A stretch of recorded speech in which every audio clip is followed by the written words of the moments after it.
Golden Radio Hour.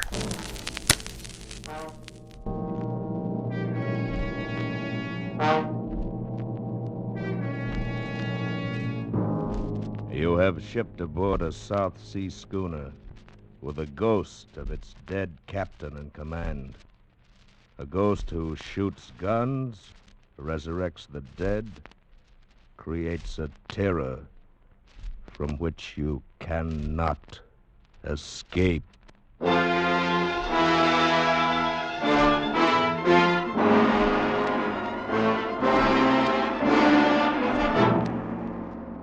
Escape, produced and directed by William N. Robeson, and designed to free you from the four walls of today for a half hour of high adventure.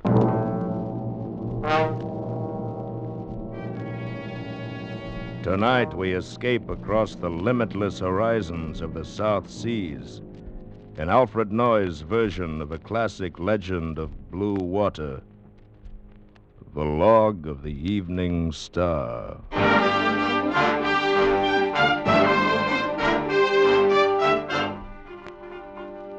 Tahiti, French Oceania, June the 19th. The sailing schooner Evening Star, reported missing since the 1st of April, today was discovered 100 miles west of here, drifting about in a dead calm, with all sails set, but not a soul on board. The ship, when found, was well stocked with food and water, and all three of her small boats were still present. The sun-baked body of the ship's cat was lying in the bow, and the mess table in the crew's quarters had been laid in preparation for a meal which was never served. Otherwise, everything aboard seemed to be in order, and no solution can be offered to explain the whereabouts of the 12 persons who sailed on her from San Francisco. It appears that the fate of the Evening Star will remain permanently one of the weird and unsolved mysteries of the sea.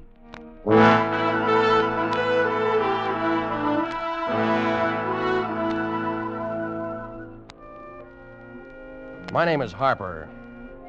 I'm first mate of the South Sea schooner Evening Star.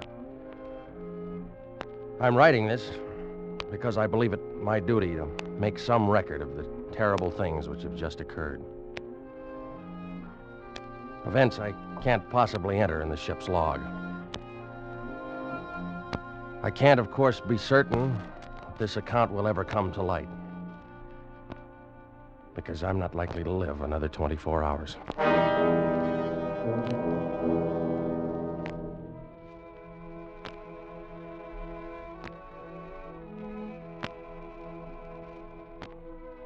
I guess I should have been able to see it 3 weeks ago, on the day we sailed from San Francisco. But I didn't. I remember I was standing on the deck of the Evening Star, talking to Cato, the cook, while we waited for Captain Burgess to come aboard. We were due to sail in a half hour. Where you think we go on this trip, Mr. Harper? Oh, I don't know, Cato. Marquesas first, then Tahiti, maybe on to Australia. It's good to leave port. It's better on open sea. You said it. Will seem very strange this trip without Captain Dayrell. Yeah. We'd had the same gang together for over 2 years. Some Kanakas, and the crew, you and I and Burgess, Dayrell. Hard to believe he's been dead 4 months now, isn't it? Yes. Captain Dayrell was proud man. Was good captain. It's too bad he died. Yeah. Well, Burgess will make a good skipper, too. He was all right as first mate. Why he no come on board yet? Captain Burgess? Well, I don't know. Just can't bear to leave that new bride of his, I guess. You have seen her, Mr. Harper? You know her, maybe? No, I haven't. He's been staying down the coast somewhere ever since he got married a couple weeks ago. I don't even know who she is. New wife, new command. Oh, he's a lucky man. Cato, I got a strong hunch you're a sentimentalist down underneath. Oh, it's possible, Mr. Harper. It has been said. Hey, Cato, there's Burgess now coming down the pier. Oh, is somebody with him, too? Yeah. Guess she's come down to see him off, huh? At least we'll get a chance. No, that's Mrs. Dayrell. Yeah, maybe she go on ship, too, just like old time. No. She wouldn't want to sail on the ship her husband died on. I wonder... No. Mr. Harper, no, no. Mr. Harper, look. 3 birds fly around the mast. Yeah. I see him, Cato. It's very bad sign. Very bad.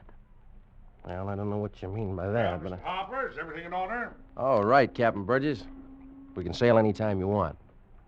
How are you, Miss Dayrell? Why, just fine. Dayrell? Oh, yes, of course. Mr. Harper, even though you're already acquainted with the lady, I'd like to present my wife. Your wife? We were married 2 weeks ago, Mr. Harper. I'm sailing with you on this trip. Well, that's fine. I'm glad to have you aboard, Mrs. Burgess, I mean. Well, it'll be like old times. Old times, Mr. Harper? Well, I mean, all of us together and everything. Well, congratulations to both of you. Thank you, Mr. Harper.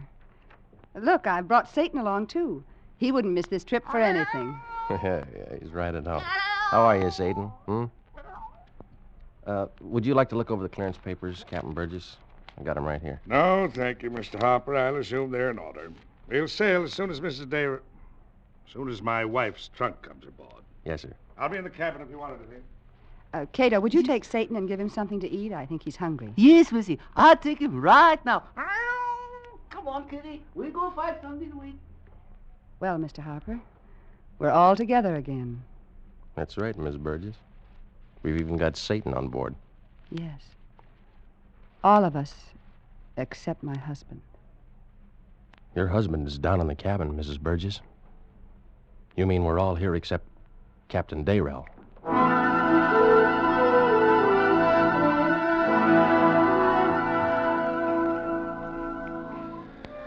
Well, once out at sea, things straightened out a little, the way they always do. After a while, we got so we could think of her as Mrs. Burgess instead of Mrs. Dayrell. And after that, it wasn't so awkward. Captain Burgess stayed to himself quite a bit. But all in all, it was a fairly pleasant 3 weeks. Up until yesterday afternoon.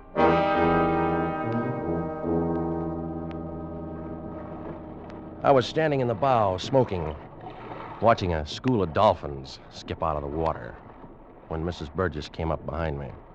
Mr. Harper, I wonder if I could speak to you a moment. Of course, Miss Burgess. I'm terribly frightened. You're frightened? What about? Is he around anywhere? Is who around? My husband. I don't want him to hear me. What? Now, Mrs. Burgess, I can't listen to No, that. please. You're the only one I can turn to. We're all in terrible danger, you know. Danger? What are you talking about? Mr. Harper, do you have any reason to think my husband may be not quite himself? Not quite himself? In what way? Do you think he may be insane? Of course Yes, not. but you don't understand. I understand one thing, Mrs. Burgess. I'd better get back to my duties. I quite agree with you, Mr. Harper. Captain Burgess. I believe you really should stay in the cabin, my dear. It's far too windy for you up here in the bow. Yes. I was just going.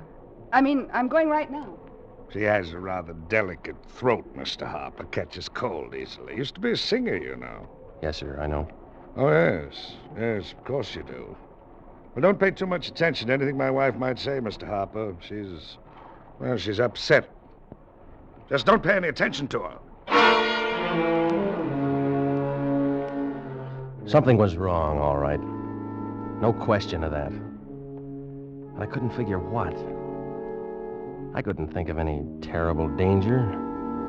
It seemed more likely it was Mrs. Burgess who was not quite herself. Well, anyway, the whole business didn't make much sense, so I shrugged it off and forgot about it. For a couple of hours.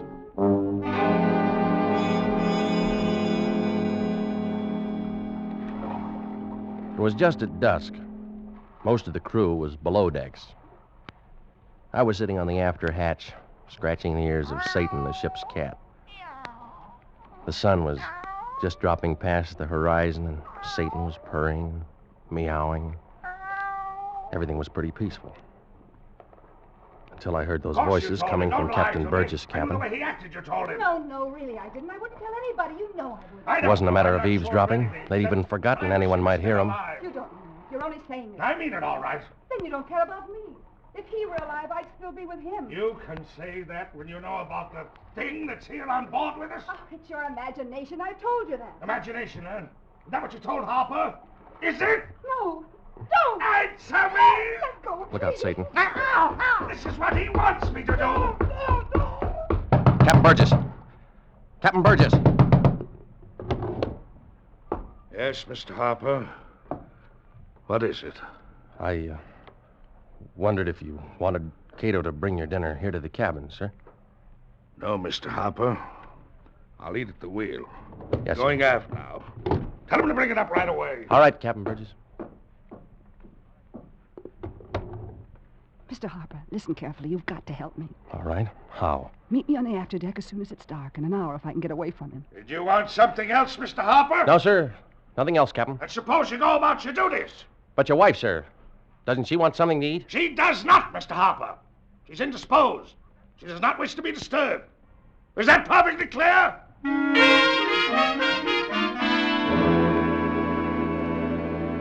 Now I was convinced that there was danger aboard the Evening Star. I had a feeling that something deadly was stirring itself and coming awake below decks. The first night shadows were bringing a terrible, threatening tenseness. I felt that I ought to scream to keep from laughing. Yet there was nothing to laugh about. I was quite certain that if I hadn't knocked on that door, Captain Burgess would have killed his wife. But why? Well, I hadn't found any sensible answer by the time Cato brought a tray of food to my cabin. Good evening, Mr. Harper. Oh, put it there on the chart table, will you? Thank you, Mr. Harper. How's it look on deck, Cato? Oh, Dick, I do not understand you, Mr. Harper. I mean, well, is it dark yet? Oh, it's get dark soon, I think. And I think, too, tonight is not good night. What do you mean by that? Is something bad on board ship, Mr. Harper. I no understand what. I no see it, I no hear it, but inside I sense it all the time grow bigger. Well, that's your imagination, Cato. Is imagination bother you too, Mr. Harper? This morning, 3 birds fly over ship together. All day I burn much incense. Again, tonight, 3 birds fly over ship together. Well, what about it? Is a sign of death, Mr. Harper. Tonight on this ship, somebody die. You like something else, maybe? No. No, Cato, that's all. Thank you, Mr. Harper. Good night, please. So, I wasn't the only one on board who was feeling something was wrong. I wondered if Cato knew any more of what was back of it than I did. You couldn't tell by looking at him. He could be busting with joy or scared half to death. And that face of his would never show either one. Anyway, 10 minutes later, I was out on the dark fantail, watching the moon cast shadows from the rigging. After a while, I heard her calling my name. Mr. Harper! Mr. Harper! Here I am, Miss Burgess. Oh, thank heaven. Where's the captain? I don't know. He didn't come back to the cabin. All right. Now, suppose you tell me what it's all about and talk fast. I don't know what it's about, Mr. Harper. Not really. I only know that my husband has gone insane. Now, you told me that earlier. What makes you think so? Oh, he tried to kill me. Yes, I know. Why? Because of last night. He came into my cabin and woke me up. He was trembling, white as a sheet. But why? He said he'd just seen Captain Dayrell on deck. Dayrell, but he's... Yes, he died 4 months ago. I told him he imagined it. He keeps talking about it. He says Captain Dayrell has come back to punish us. Punish you? For what? Well, for not waiting longer to get married. Oh, you've got to do something. Well, if I use force, Mrs. Burgess, It's the same as mutiny. Yes, but he's insane. He may do anything. Yes, you're right there. I don't know, but what? Wait. Hmm? There by the mast. Look.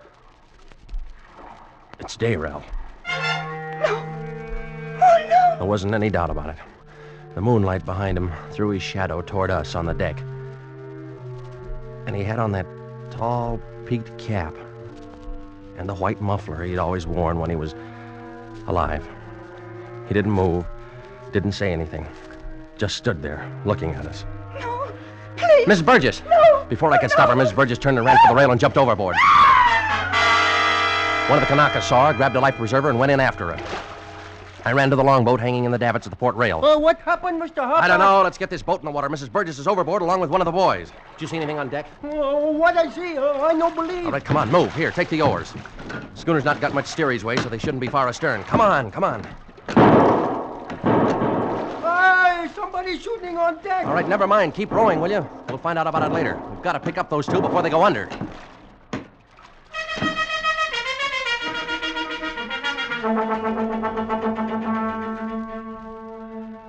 We didn't find them, though.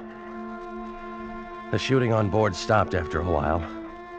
We rowed around for a half hour or more. We couldn't find a trace of them. Finally, there wasn't anything else to do. So I told the Kanaka to pull for the schooner.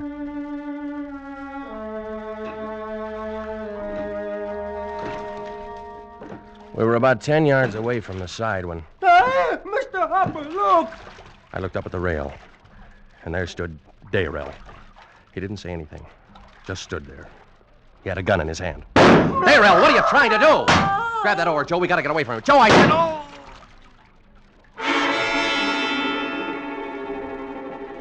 We were drifting away from the side of the schooner. I felt a sharp pain in my shoulder where the bullet had hit. But the Kanaka was worse off. Blood was running down over his face from a hole in the center of his forehead. That's when I passed out.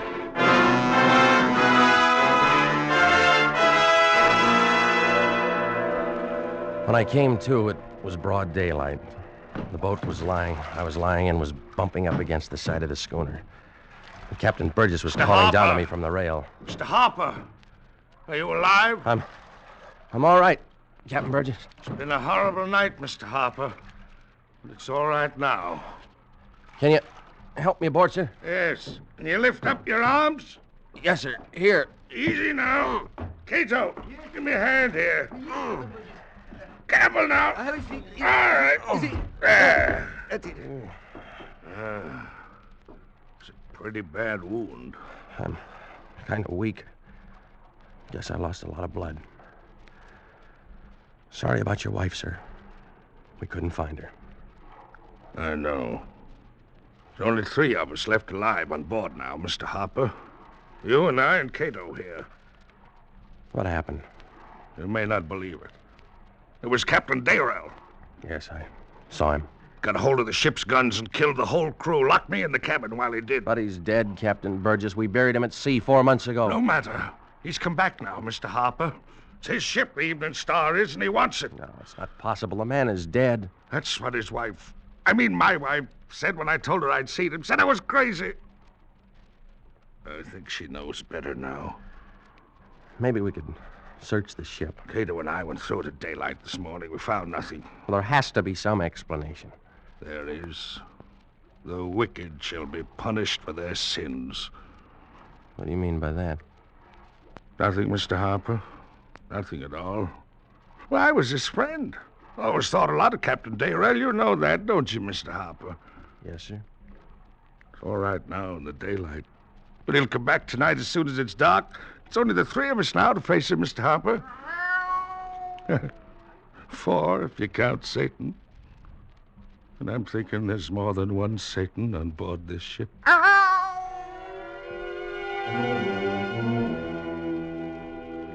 They helped me to the bunk in my cabin and left me there. That was about noon today. I could tell by the look on Captain Burgess' face that, well, it was pretty certain I wasn't going to live. That's why I decided to write this account. Try to set down everything that happened. In a way, this is the real log of the Evening Star. even if it doesn't make much sense. Anyway, right after sundown, Cato brought me in a tray of food. How do you feel now, Mr. Harper? Oh, I guess not too bad, Cato. You like something to eat, maybe? Later, maybe. You can leave it there, huh?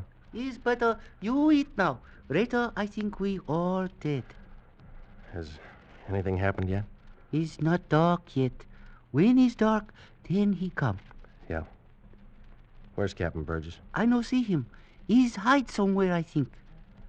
Cato, all those who were killed last night, what happened to their bodies?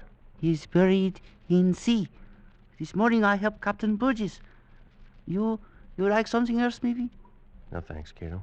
Then I go burn much incense, make peace with many gods.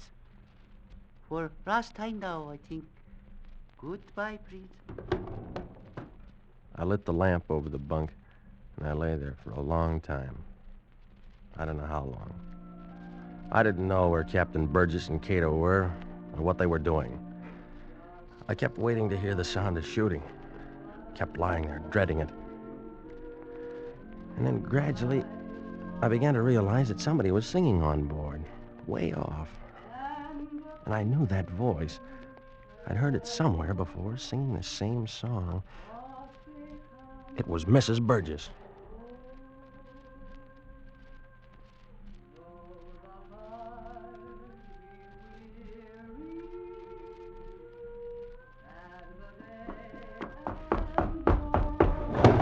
Mr. Harper! Mr. Harper, do you hear it? I hear it, Captain Burgess. What in the name of heaven's going on? It's her. She's come back, too. She's in there with him now in the cabin. Oh, that's impossible. She drowned last night. She's dead. They're both dead, but they've come back. They're in the cabin now, and she's singing for him. She never sang for me, Mr. Harper, but now she's singing for him. Come, Mr. Harper, you've got to help me. I tell you, they're both in the cabin right now. Yes, sir. I don't know. Oh, you're too weak. I forgot. I'll go alone. I'll stop them somehow. I've got to stop them. I pulled myself up in the bunk and I put my feet on the floor. Weak or not, one way or another, I had to get to that cabin. I managed to stagger outside onto the deck. Captain Burgess had disappeared somewhere, and there was no sign of anything moving there in the moonlight, except Satan the cat, who came up and rubbed against my ankles. The singing had stopped, and the ship was quiet. I made my way forward, and finally was looking through the skylight, down into the captain's cabin. One lamp was lit. Its light fell on the hunched figure that strode about the cabin, cap pulled down low, hands sunk in his pockets, all the old familiar gestures. It was Captain Dayrell, and he was alone.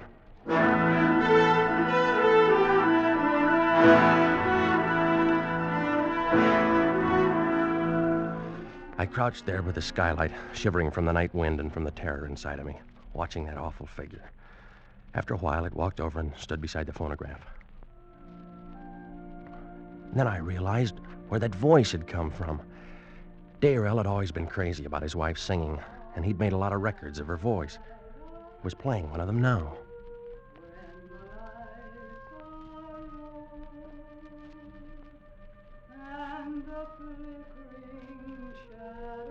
The song went on, and he paced back and forth. I still couldn't figure it out. And then, for just a moment, the white muffler fell back from his throat, and for the first time, I saw Captain Dayrell's face.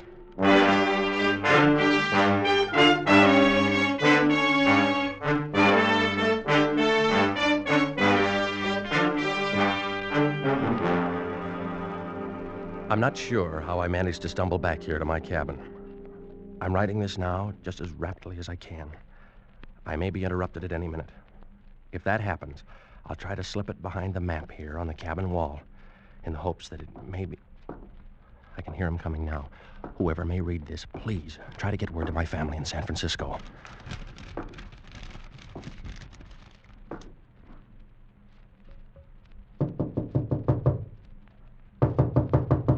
Yes? Come in.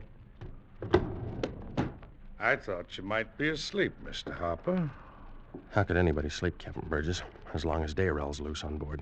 Yes, that's true, Mr. Harper. Should have seen him down there in the cabin. And her, too. He was walking up and down, as proud as ever. And she was singing for him, just like she used to. You should have seen him. I did see him. He never sang for me like that, not it. You saw him? Did he look natural? Just as always? Captain Burgess, it was you I saw, dressed up in Dayrell's clothes that were stored in the sea chest there in the cabin. Oh, no, Mr. Harper, you're mistaken. It was his spirit come back to punish us. It was you all the time, you who fired those shots last night. You're insane. That's what she said, too.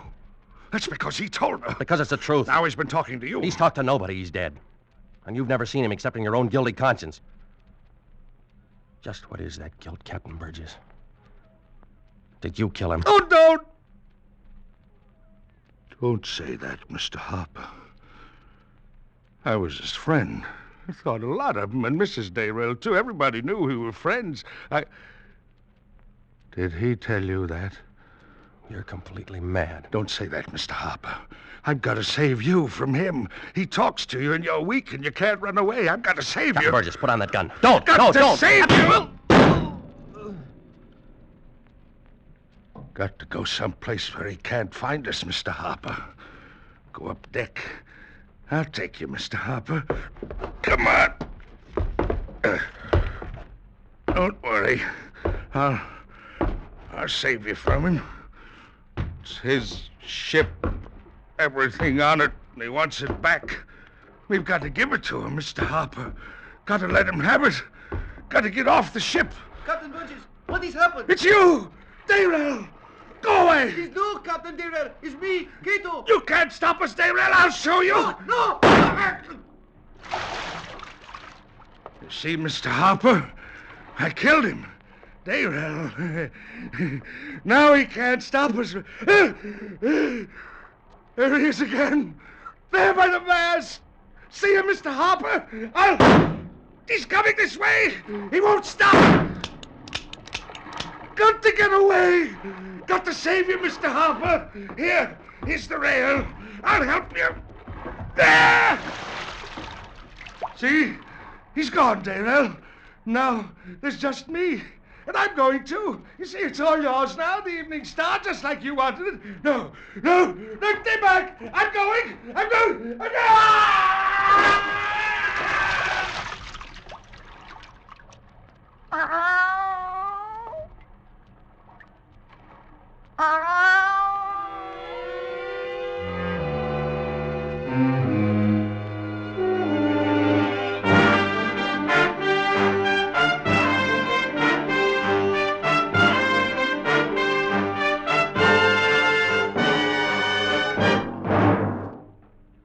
Escape is produced and directed by William N. Robeson, and tonight brought you The Log of the Evening Star by Alfred Noyes. Adapted for radio by Les Crutchfield, with Jack Webb as Harper, Alan Reed as Captain Burgess, Gail Page as Mrs. Burgess, Louis Van Ruten as Cato and the Cat, and Pinto Colvig as the Conica. Music is conceived and conducted by Wilbur Hatch. Next week... When you're tired out from doing nothing all weekend, when Blue Monday stares you in the face, next week at this time when your problems seem just too much for you, we offer you Escape.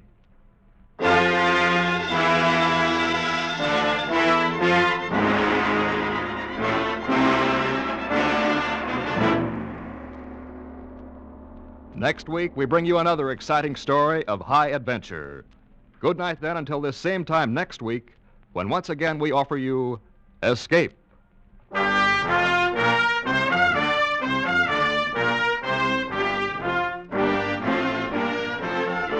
This is CBS, the Columbia Broadcasting System.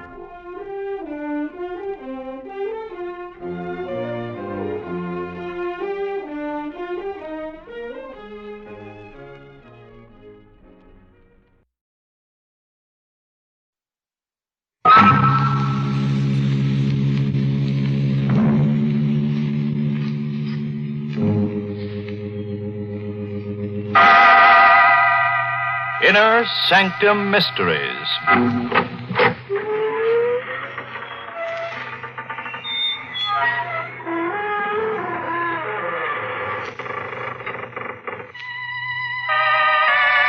Good evening, friends of the creaking door. This is your host to welcome you back into the inner sanctum for another half hour out of this world. Say hello to one of our hapless heroines. Her spouse said he was going to the club one evening, but he brought it back and clouded her with it. The poor girl was almost decapitated, which shows what can happen when you lose your head. Anyway, the whole affair was responsible for the song's success. You hit the spot.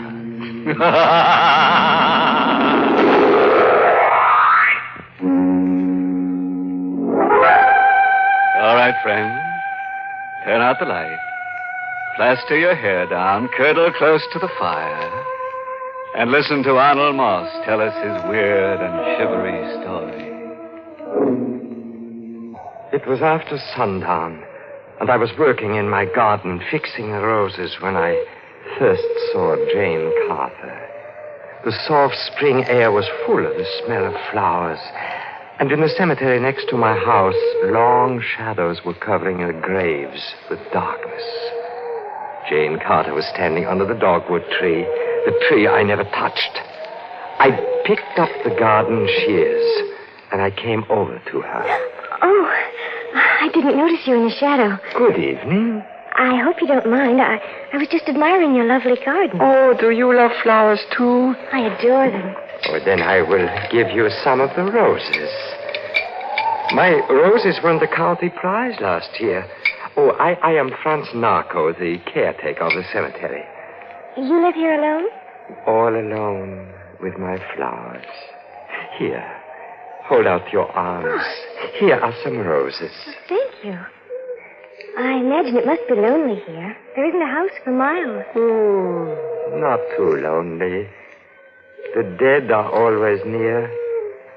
Hold the flowers close to your face. All right, but why? They make you look even lovelier than you are. So young and charming, the roses next to your neck, they look like blood. Really, Mr. Narco, I must... Don't move. But, Mr. Narco... Be quiet. Those garden shears. What are you going to do? Don't be frightened. There's nothing to be afraid of. I'm just going to do this. My dear. Help. The little birds were frightened, but when she was dead, they began to sing again. That night, there was a full moon, and I buried Jane Carter under the dahlia bed.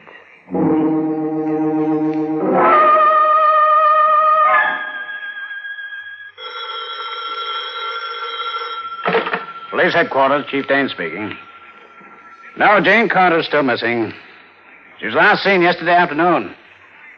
If we don't hear by tonight, we're going to send out an 8-state alarm. Yes, goodbye.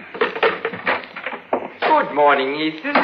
Franz, how are you? Fine, thank you, Ethan. I brought you some flowers. They're blooming early this year. Today is the 27th, you know. April 27th. Yes, Franz, I expected you. You haven't missed a visit on the 27th in 20 years. It seems incredible. On April the 27th, 20 years ago, my wife, Martha, disappeared. And in all this time, you haven't found any trace of her. Maybe we do know the man responsible for her disappearance. You don't mean you found her? Did you see the courier this morning? Yes. Did you see a small item about a pretty young girl named Jane Carter who was reported missing? Why, yes, I did notice a little story, but what has that got to do with my wife? I'll tell you, Franz. But this must be kept in strict confidence. Every year since your wife disappeared, we've had reports of 2, sometimes 3 young women who disappeared and were never heard of again. Just what are you trying to tell me? That somewhere in this country there's a homicidal maniac. A person who, for some reason or other, hates pretty young women. Huh? Hates them enough to murder them and dispose of their bodies. Oh, that's shocking. You think Martha fell into the hands of this maniac? Yes. Well, why didn't you tell me this before? I didn't want you to lose hope. I know how you felt about Martha. Oh, she was so lovely. And only 19 when... You've got to find this person, Ethan. Franz, it's bigger than I can handle. Now, look, you've had more schooling than I. I know you read a lot in that little cottage of yours next to the cemetery. Maybe you know more about why a human being would do a thing like this. Oh, yes, Ethan, I do know. It's because sometimes the murderer has been hurt deeply. Maybe by a woman he loved who has been unfaithful. And when he sees other women, pretty, attractive young women, they remind him of her.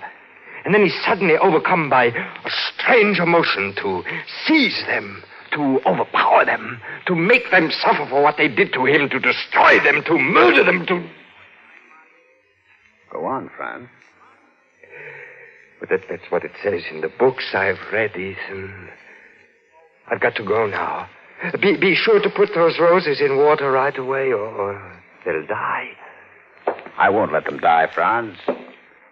Goodbye. Goodbye.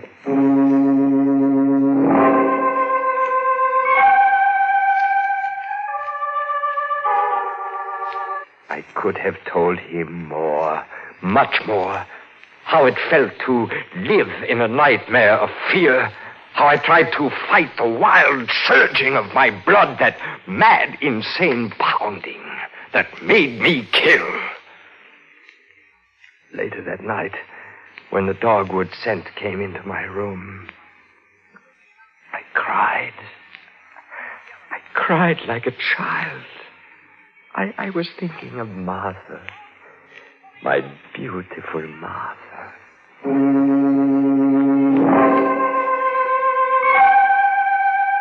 2 days later, I saw Ethan again. He surprised me by knocking at my door late in the afternoon. Franz, I drove up here to ask a favor of you. Of course, Ethan. Anything you want. I believe there's a tomb in the cemetery that's never been used. You mean the one old Mrs. Smith built? Yes, that's the one. Why, I always have to laugh when I think of it. Old Mrs. Smith was so fussy about that tomb, but she died at sea, and she was never buried in it. Well, there's someone I'd like to have buried in it. There is? Yes. A young girl. Died of a heart attack. Helen Winters is her name. Judging from her clothes and those who knew her, she apparently comes from a good family, but we can't seem to locate them. Well, why don't you bury her in Potter's Field, like the others? Because I think her family will eventually want the body. Couldn't you put her in the Smith tomb? I guess so. I don't think Mrs. Smith would mind. Good. I'll have the body brought up in an hour.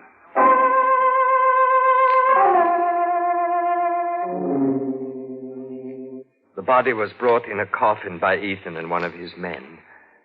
I opened the tomb. There were no mourners, no one to say a few words. I cut some of my flowers and brought them to her tomb. Would you like to see her before you lock the tomb again, Franz? Why, yes.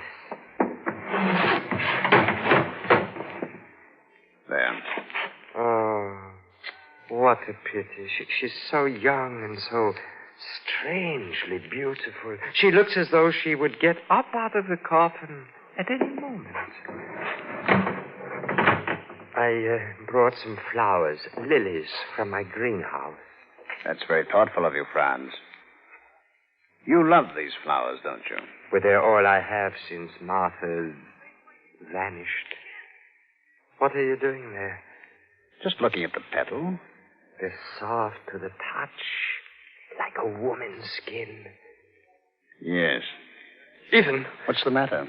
You tore that petal. You ripped it. It's just a flower petal. Stop it! Stop it! Franz! Stop hurting the flowers! Stop it, you fool! Stop it! Oh, I'm sorry, Ethan. I didn't mean to hit you. I lost my head. I can't see anyone harm a flower like that. I couldn't sleep that night. Somewhere far in the countryside, a dog was baying at the moon. I went to my window. My garden was all silver in the moonlight. And then I noticed it. The dogwood tree. A strange glow like a fine blue fire hung over the branch near the patch of iris. It was shining with a light that was not of this world. And then I saw the face of Helen Winters. She was staring at the glowing branch. It was the dead girl wearing the shroud she wore in the coffin. I quietly slipped downstairs. On the way into the garden, I picked up the shears.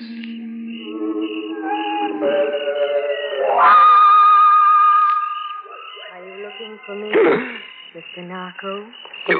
You're Helen Winters. Yes, that is one of my names. But you can't be here. You're dead. Yes, I am dead. But this is a trick. Who are you? Look, I have something to show you. The branch of the dogwood tree. Yes. You see how it shines in the moonlight? Yes. Look at it closely. But why? What are you... Oh! You see it?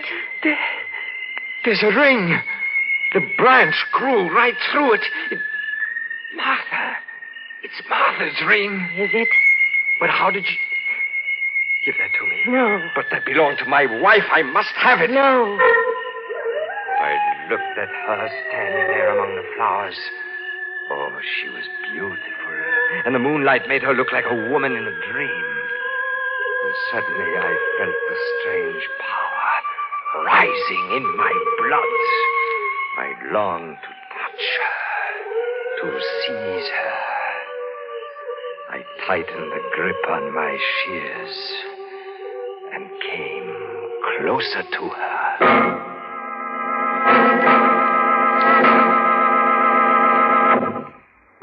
Do you still like flowers? If you do, I know a way for you to get lots of them. Free of charge. Where were we? Oh, yes. The flowers were blooming over all the bodies of the people Franz had murdered. And he was talking to a corpse who was picking dogwood blossoms by the light of the moon. The blossoms have a lovely scent. Have they? Those shears. Yes. I know why the ring was on this branch. Do you? And I know what you intend to do. Did you kill her with the shears, too? Come here. All right. I have your hand and its flesh. You can't get away now. I don't want to get away. You're not afraid? No. I'll show you how afraid I am. What are you going to do? You will see. Her face came closer.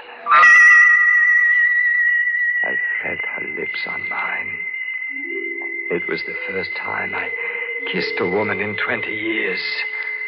But was she a woman? It was warm flesh I kissed, and I knew it. I broke away from her. I swung wildly with my shears, and suddenly I felt her hand on my face. I smelled the scent of 1,000 flowers overpowering me, making me giddy. She swayed in front of me as I plunged the shears into her body, and then suddenly I felt myself sink into a sea of flowers.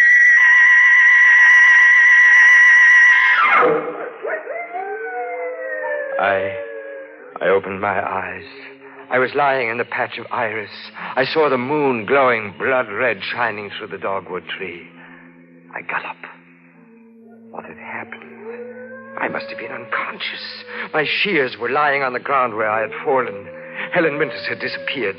I picked up the shears, got my keys, went to the tomb. I opened the door, and then I opened the coffin. She was lying there, not a wound on her. I couldn't believe it. I raised the shears. I would find out. Is that you, Franz? You'd better get away from that coffin. What made you come here, Ethan? Never mind. What's this? A sprig of dogwood and that ring. You recognize it? Yes. It belonged to Martha. I gave it to her before she married you. You murdered her, didn't you? Is it necessary to take out your gun, Ethan? I'm afraid so. You really believe I killed Martha? I believe you buried her under the dogwood tree in your Oh, garden. that's ridiculous.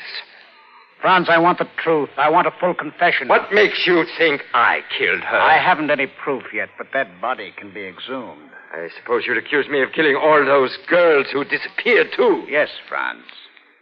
I think you killed them, too. He looked closely at me. Suddenly I realized that his hand was shaking. He was frightened. He, too, was stalling for time. Why? Of course. There must be some of his men coming here. He was afraid to take me alone. What do you say, Franz? I can assure you it will be a lot easier for you if you confess. But I have nothing to confess. What made you come here tonight? It was just a hunch. You're lying. Look there. There are two men coming up here, policemen. I suppose they came here by accident, too. Where? I don't see anything. I have your gun, Ethan. Now get up. Get up! Franz, put that gun down. You don't know what you're doing. Oh, yes, I know very well. I have been waiting for this moment for 20 years. No, Franz, please, you can't. You wanted a confession? Well, you'll have it. Yes, I killed Martha.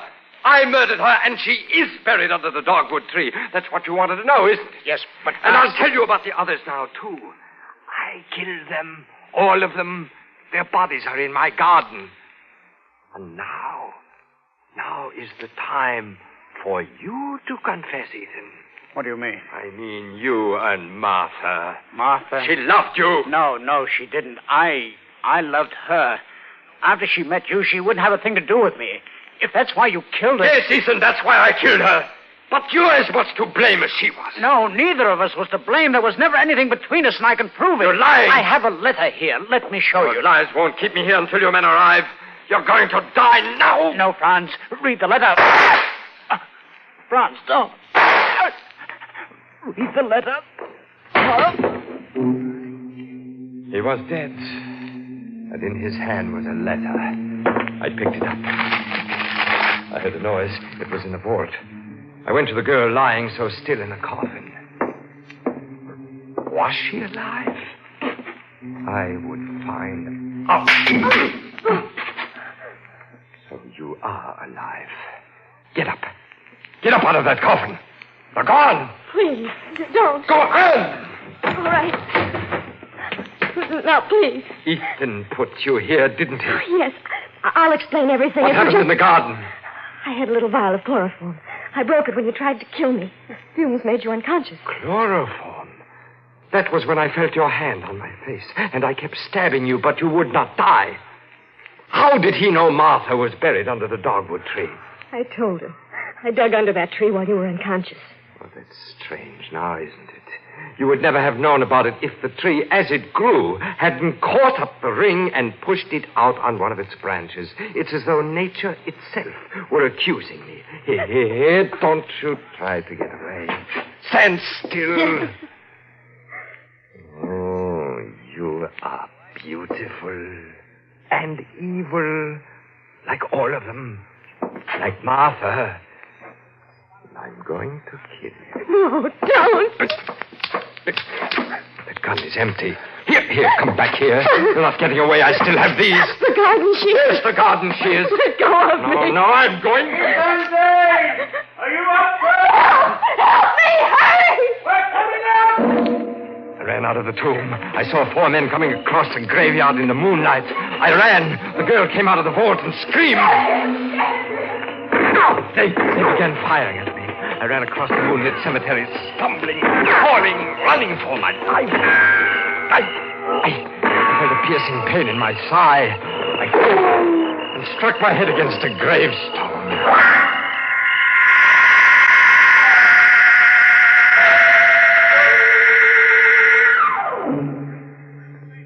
Here in the hospital, they tell me I will recover from my wounds.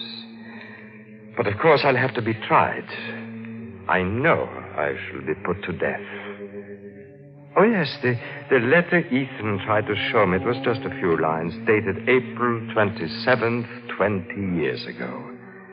It read, Dear Ethan, please come to see Franz and convince him that there never was anything between us and that I am not seeing you now.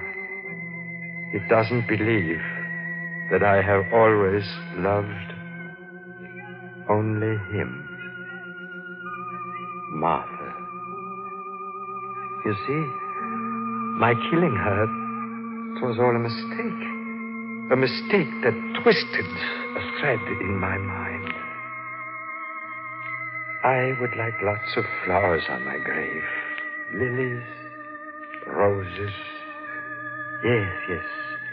Many, many blood-red roses.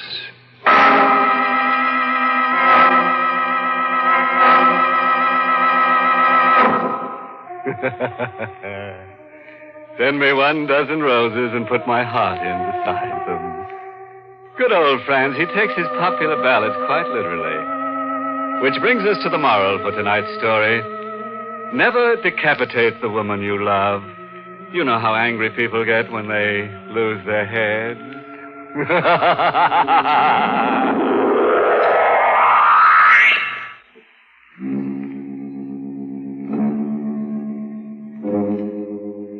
And now, friends, it's time once again to close that creaking door. Until next week at this same time. Next week's story is about a boy and a girl who go off on their honeymoon and then discover that 2's fine, but 3's a crowd, especially when number 3 is a corpse. Now, what the boy and girl said to that corpse and what the corpse said to them, well, you'll just have to wait until next week to hear about it. Until then, good night. Pleasant dreams.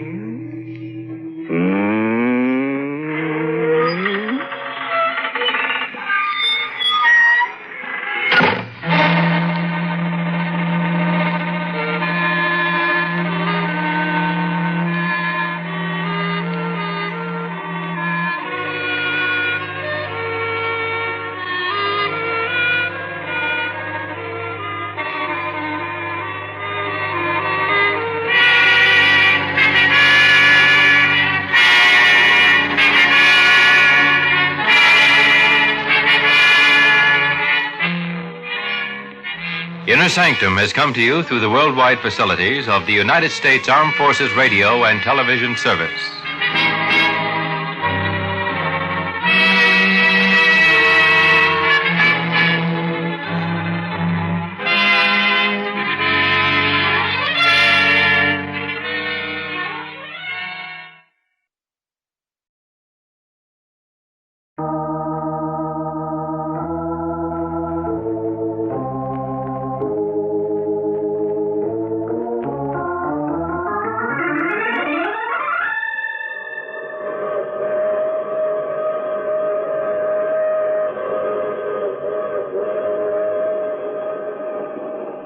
Mutual presents The Mysterious Traveler.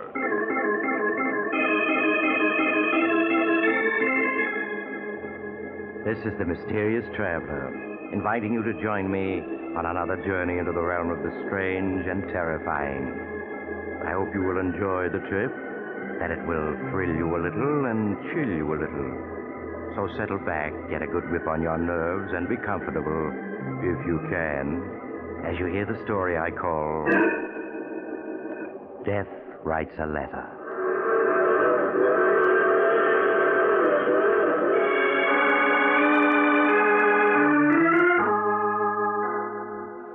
My story begins last summer in the townhouse of Martin Drake, a well-known financier. Martin is deep in argument with his older brother, John, as his daughter, Susan, enters the room unnoticed. John, how can you possibly believe in such things? Spiritualism, nonsense is a better word for it. To a skeptic, everything is nonsense. But if you'd seen and heard what I have, you too would believe. Hello, Father. Uncle John. Hello, Susan. Oh, I see you two are up to your old arguments. Well, your father's a very stubborn man, Susan. Well, I may be stubborn, but I'm no fool. Imagine believing in spiritualism, telepathy, and all that Tommy rot. I believe in spiritualism, Martin, and that the living can communicate with the dead. And nothing you can say will swerve me from my beliefs. Uncle John, in all these years you've been studying spiritualism, have you ever been able to communicate with Aunt Judith? No, Susan, I haven't. But there have been times late at night when I've all but broken through the barrier that separates us. Oh, I give up. There's no use in arguing with a man who has an obsession. Oh, that's fine, Father. Now the three of us can go into supper. Oh, I'm sorry, Susan, but I can't stay for supper. Oh, why not? I have an appointment with an honoricritic. A what? An honoricritic, a man who's an interpreter of dreams. John, good grief, don't tell me you believe in that, too. Why not, Martin? For years, psychoanalysts have interpreted dreams in an effort to help their patients. The subconscious minds of the living can sometimes bridge the vast gap of death. Now, John, I'm warning you. If you don't give up this obsession of yours, there's no telling how you'll end. I know you think I'm cracked, that all the years I've spent studying spiritualism have been wasted, but you're wrong. The living and the dead can communicate with each other, and someday you'll realize I'm right. Now, I really must be going, or I'll be late. Well, Uncle John, you will drive up to the country with Father this weekend, won't you? Oh, are you opening the summer place? Yes, I'm driving up tomorrow to open the house and engage some servants. Well, I'll try my best to join your father this weekend. Oh, that's fine. Don't bother showing me the door. Good night. Good night, Uncle John. Good night. To think that anyone in this day and age still believes in spiritualism, particularly your Uncle John, it's incredible. I don't know, Father. Uncle John seems so sure of himself that sometimes I feel he may be right. Oh, Susan, that's nonsense. But look, Father, if it's all nonsense, why should Uncle John believe in it? You yourself have often said he's the most brilliant man you know. And he is. It's just that, well, we all have our eccentricities, and John's is spiritualism. Until his wife died 5 years ago, he was just as sane as you or I. No living person has ever communicated with the dead, and none ever will.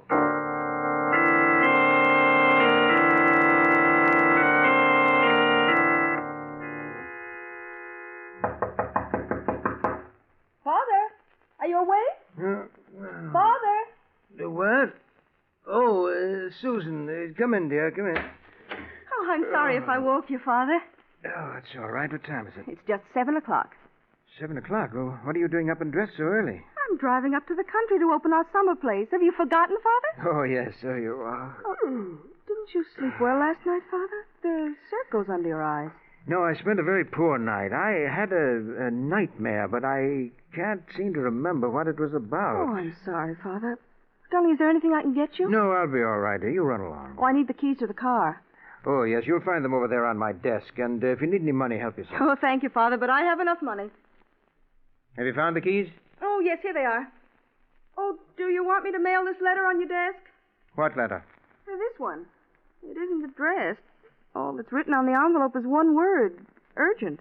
Urgent? Yes, and it's in your handwriting, see? Why, I never wrote that. But, Father, it is your handwriting. And look, there are ink stains on your fingers. You must have written it before you went to bed. But I tell you, I didn't. Let me see that letter. Yes, that's my handwriting, all right. Oh, Father, I'm leaving now. I want to get there by noon. What? Oh, yes. Goodbye, dear. Take care of yourself. I will, darling. Bye. Urgent. And it's my handwriting, all right. But for the life of me, I can't remember. Well, let's see. Dear Martin. What the devil? A letter in my own handwriting addressed to me. Dear Martin. No. No, this can't be. It can't.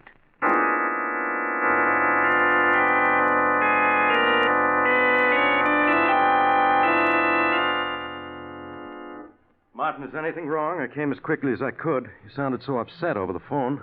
Dr. Warren, I'm afraid my mind is giving way. You, Martin? You're the last person in the world to become unbalanced. Well, that's what I thought until I read this letter. Letter? Yes, and it's in my handwriting, so I must have written it. I'm afraid I don't understand. When I woke up an hour ago, this letter was on my desk. I could see it was my handwriting, and yet I don't remember having written it. You don't remember having written it? No, and yet I must have. There are still ink stains on my fingers. Martin, none of this makes sense. Yes, I know. What's in the letter? I'll read it to you. Dear Martin. Wait a minute. You mean it's in your handwriting, but it's addressed to you? Yes, but it's signed with the name of my brother John. Signed by John? In your writing? Exactly. You better read me that letter. Maybe then I can understand this. Dear Martin, This letter will undoubtedly give you quite a shock. But after you finish reading it, I'm quite sure you'll understand why it was written.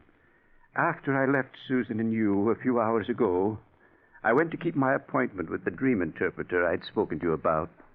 It was shortly before midnight that I returned to my home. As usual, I found Martha and Paul waiting up for me. Good evening. Good evening, Mr. John. Paul, Martha, what are you doing up so late? I told you never to wait up for me after 10 o'clock. Well, we worry about you. You know what the doctor said about your heart. You should have been in bed an hour ago. You both treat me as though I were a 6-year-old. And sometimes you act like one. Well, I have a glass of warm milk for you in the pantry. I don't want any milk. It's good for you. Here, let me have your coat. Oh, thank you, Paul.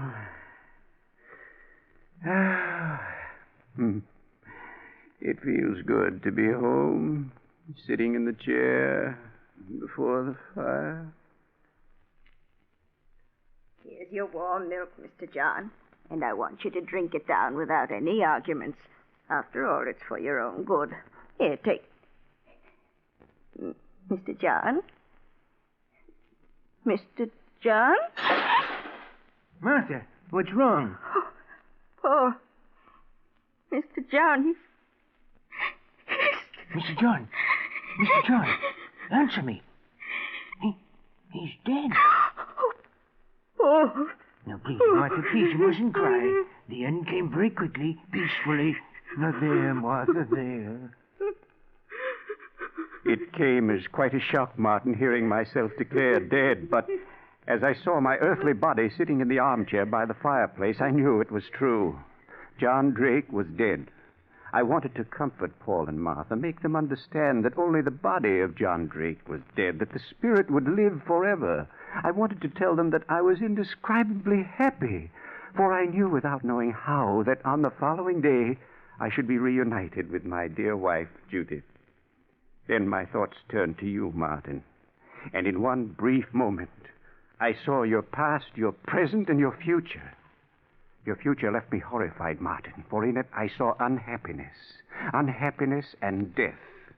I felt that somehow I had to warn you of what the future held. I left the house I had died in and went to your home. The radio was playing. You were sitting in an easy chair reading a book, unaware of what the future held for you. Martin! Martin, you must listen to me! Martin, look up from that book you're reading. You must! But I couldn't reach you with my words. There was too great a distance between us. I stood by, helpless to aid you. A few minutes later, you yawned, closed the book, and turned off the radio. A half hour later, you were in bed and asleep. And then I suddenly had hope. I couldn't reach you while you were awake, Martin, but while you slept, perhaps I could reach your subconscious, warn you about the future. I saw your desk with writing paper on it, and I knew that was the only way to reach you. I spoke softly, trying to reach your subconscious. Martin, listen to me. This is John. You must hear me, for it's a matter of life and death. You must do exactly as I say. I want you to get out of bed. That's it. Throw back the covers. Now put your feet on the floor. Martin, do as I say. That's right. Now go to your desk. That's fine. Now sit down. That's it. Pick up the pen that's on the desk. Martin, pick up the pen. That's right. You picked up the pen and began to write as I dictated. Everything up to this point explains how this letter was written. And now, the reason for it. In looking into the future, I was horrified to see that Susan would die the night of June 7th, 1947, at exactly 6 o'clock. That means you must act swiftly, Martin, for she has less than 24 hours to live. If you don't, she will be found frozen to death. As for yourself, I see you dying as the result of an accident in a small, roughly furnished room. In this room is a desk calendar, and the date it shows as you lie dying is September 3rd, 1947. Martin, the love I bear you and your daughter has reached out from another world to warn you against the future. I pray that you will act upon this information and save yourselves. Your brother, John. That's the most extraordinary letter I ever heard. Well, what do you make of it, Doctor? You sure this is your handwriting? Certain of it. And then there are these ink stains on my fingers. Yes. It's amazing. It's obvious that I wrote this letter last night in my sleep. What upsets me is the content of the letter. The things I wrote are so fantastic that I'm afraid I may be losing my mind. No. I'm quite sure you're sane, Martin. Well, then how do you account for my writing such a fantastic letter even in my sleep? Has it occurred to you that this fantastic letter, as you call it, may not be fantastic? What? Now, Henry, you're not trying to tell me that you believe that this letter is true. That my brother John did die last night and came here to... Surely you don't believe in all that Tommy rot. Then your explanation for that letter is that you wrote it while having a nightmare? Well, of course. What other answer could there be? It's ridiculous to think that you, a man of science, could attach any credence to this letter even for a moment. You amaze me. There have been many phenomena in history. Phenomena that never could be explained. Not even by science. Oh, you're almost as bad as my brother. Soon you'll be telling me that you, too, believe in spiritualism.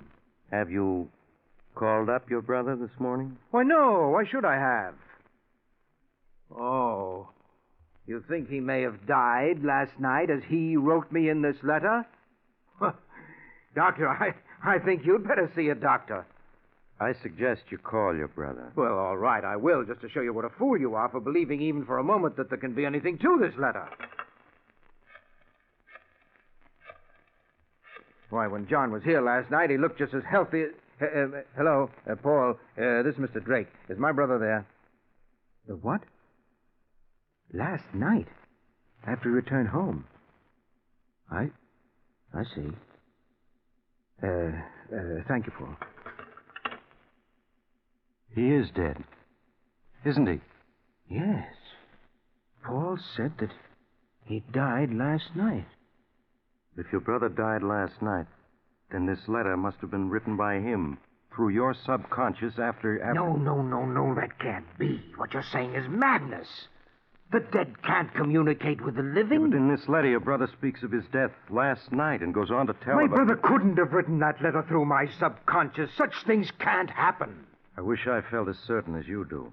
What about this part of the letter? In looking into the future, I was horrified to see that Susan would die the night of June 7th, 1947, at exactly 6 o'clock in the evening. That means you must act swiftly, Martin, for she has less than 12 hours to live. If you don't, she'll be found frozen to death. And that proves how fantastic the whole letter is.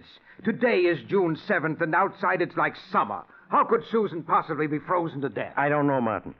But if Susan were my daughter, I think I'd want to be with her tonight at 6 o'clock. You'd never be able to forgive yourself if anything were to happen to her. I'll go with you if you like.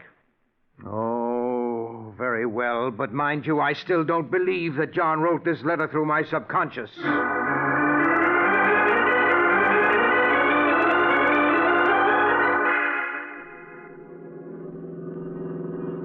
What time is it, Henry?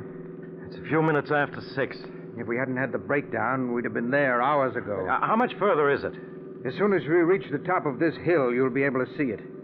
I wish we'd reached the house before 6. Now, surely you don't believe what that letter says. How could Susan possibly freeze to death? Why, it's a warm evening. It's like summer. Yes, I know, but just the same, I wish we'd arrived sooner. Look, you can see the house now, down there in the valley. Susan's probably getting dinner. And we'll certainly look like a pair of fools coming up here because of that ridiculous letter. I hope you're right.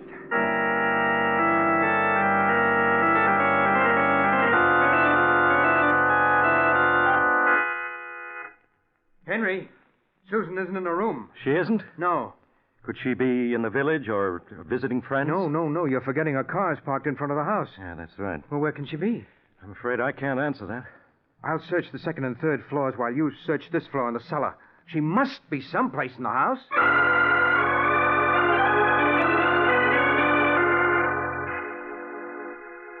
Henry, where are you? Down in the cellar, Martin. I searched every room on the second and third floor, but I couldn't find a sign of her. I found her, Martin. You found her? Well, where is she? Susan. You must prepare yourself for a shock. Shock? Martin, listen to me. I found her in the cold storage room, frozen to death. No. She can't be dead. But she is, Martin. From what I could make out, she turned on the freezing system full and then went inside to store some meats, probably right after she got here. While she was in there, the door slammed shut and locked her in. Oh, Susan. If only I'd gotten here in time.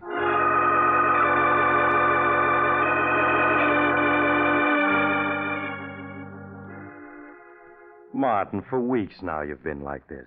Now you must get hold of yourself. You'll break down. You did everything you could to save Susan. No, that's just it. I didn't. John reached me from beyond the grave to warn me about the future, but I merely laughed. Had I heeded his letter, Susan would be alive today. But, Martin, you did try to get there in time. It wasn't your fault the car broke down. Yes, but if I'd believed in the letter, I'd have hired another car and kept going instead of waiting for my car to be repaired. You know, I've been thinking... Perhaps it was meant that your car should break down. That you should arrive too late to save Susan. What? Perhaps it was wrong of John to break through the barrier that separates the living from the dead and warn you of the future. Well, how could it be wrong if it would have saved Susan? Perhaps it was ordained that Susan was to die when she did. And that's why the car broke down. No. I could have saved her if only I'd hired another car and rushed on to my country home. But at least now I can heed John's warning and save my own life. Save your own life? Yes. Have you forgotten the other part of the letter? As for yourself, Martin, I see you dying as the result of an accident in a small, roughly furnished room. In this room is a desk calendar, and the date it shows as you lie dying is September 3rd, 1947. Today is August 1st.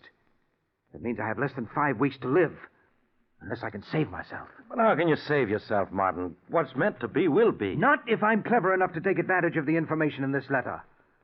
Dying as the result of an accident in a small, roughly furnished room.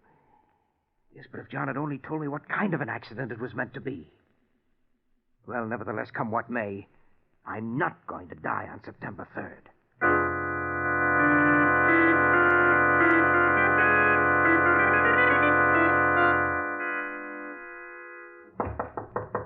Just a minute. Hey, Martin, what's going on? I mean, what's the meaning of all those men around the house? Why was I searched before I entered the room? Henry, do you know what the date is? Why, yes, it's September 2nd. Yes, and in a few minutes it will be midnight, and then it will be September 3rd. Oh, yes, that's right. The letter. In the letter, John warns me that I shall die of an accident in a small, roughly furnished room. Well, you'd hardly call this drawing room that, would you? No, I wouldn't.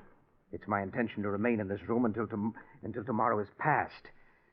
Now, Henry, would you mind keeping me company for the next 24 hours? No, Martin, not at all. See, I've taken every possible precaution to prevent an accident from occurring. I've removed everything from this room but that sofa, chair, and table. And I have food in here to last me for several days. I have guards around this house and outside this room to prevent anyone from entering for the next 24 hours. It certainly sounds as though you've taken every precaution. Yes, I've done everything I could think of. Henry, do you hear that? It's just midnight. September 3rd is here.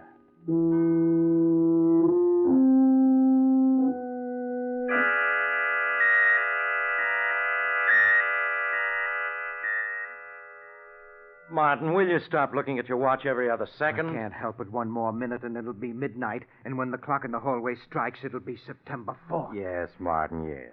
Now, why don't you sit down and take it easy? How can I at a time like this? Martin, you must calm down. Think of your heart. Only 30 seconds more, Henry. 30 seconds. Martin, you're as white as a sheet. Well, who wouldn't be? I'm cheating death. I'm going to live. Live, do you hear? Easy there now. I can't help feeling it would have been better if John hadn't warned you about the future. No, don't say that. If he hadn't, I'd have been dead by now. Henry, do you hear that? It's midnight. And I'm still alive. Alive.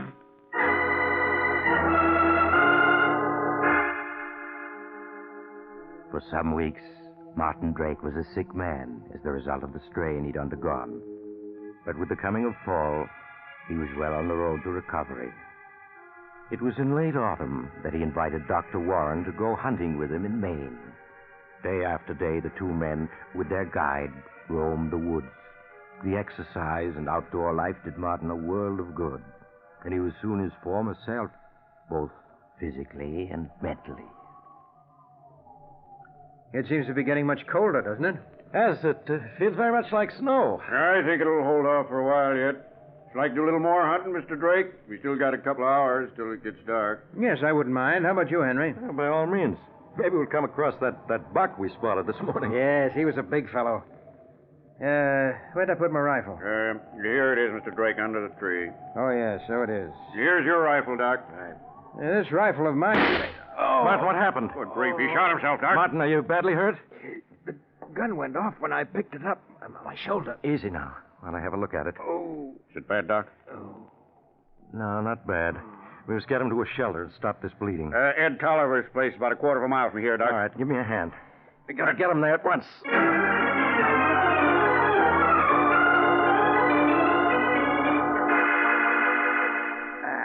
Now, put him down gently on the cot. Okay. Easy now. That's it. How is he, Doc? Think he'll pull through? Yeah, of course. He's just fainted from the pain and the loss of blood. Now, let's see. Sure is a nasty wound. Yeah. Fortunately, the bullet went on through his shoulder. I won't have to probe for it. Oh. What are you going to do to him, Doc? Well, first I'll have Henry, to... where am I? Now, just lie still, Martin. We brought you to this shack where I can fix you up. Oh, my shoulder hurts. It'll be all right now once I get the bullet wound cleaned up. Pete, put my medical bag on this desk here. Open it, will you? Sure, Doc. Will you have to probe for the bullet? No. Fortunately, it went right through. All I have to do is clean the wound. It may hurt a bit, Martin. That's all right, Henry. Go ahead. Maybe you better turn your face away from me so you won't see what I'm doing. Sometimes it's easier that way. Concentrate on the desk over there, huh? All right. Pete, hand me that tube of sulfur powder. Yep. Also the... Henry! What is it, Martin? That calendar. What calendar? There on the desk. Don't you see? Yes. Do you see what date it has? September 3rd. I guess that's the day Ed Tolliver went back to the city. September 3rd. Martin, you mustn't get excited. Do you remember what the letter said? Henry, this is it. Oh, Martin, no. You'll be all right if only you'll Had calm been down. an accident. This room is small, roughly furnished. And the desk calendar does show September 3rd, 1947. Henry, it's all as John said it would be. I haven't cheated death. He's here in this room. He's come to take me. He's come to... Doc, what's wrong? He's dead. Dead? But it was only a shoulder wound. You said he'd pull through. Yes, but I was wrong. Shock killed him. I guess nothing can save a man when it's ordained he die. Death came to Martin Drake as it was foredoomed to come.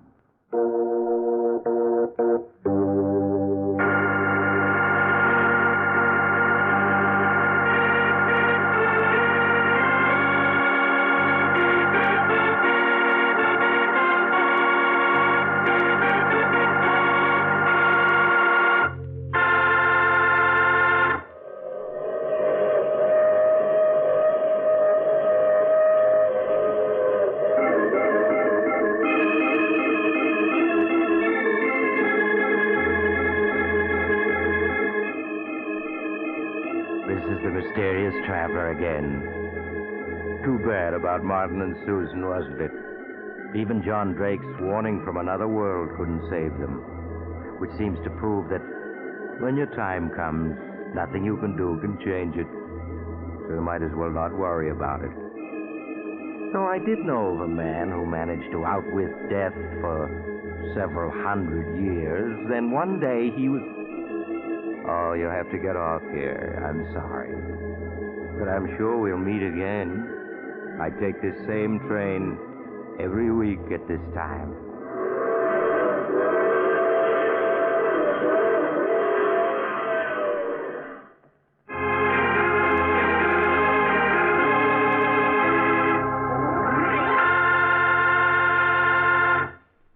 have just heard The Mysterious Traveler, a series of dramas of the strange and terrifying. In today's story, all the characters were fictional, and any resemblance to the name of an actual person, living or dead, was purely coincidental. In the cast were Maurice Tarplin, Roger de Koven, Eric Dressler, and Bryna Rayburn. Original music was played by Paul Taubman. The Mysterious Traveler is written, produced, and directed by Robert J. Arthur and David Kogan.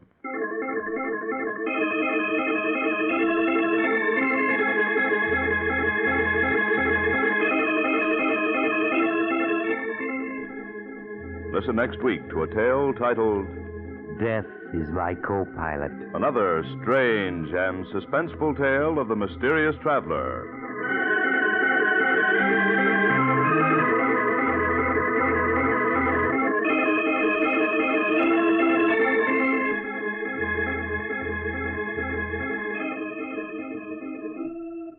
Your mysterious traveler has turned author. Yes, Maurice Tarplin has penned a chilling tale titled 7 Casks of Death, which appears in the current issue of Dime Mystery magazine, one of the popular publications group, now on sale at your local newsstand. Don't miss it.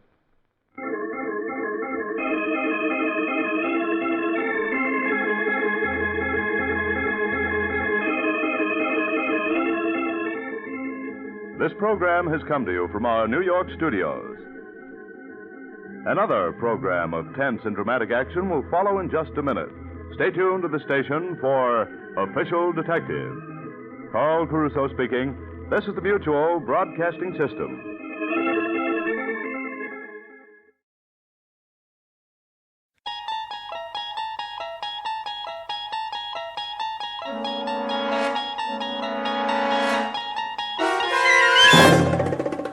You're traveling through another dimension. A dimension not only of sight and sound, but of mind. A journey into a wondrous land whose boundaries are that of imagination. Your next stop? The Twilight Zone.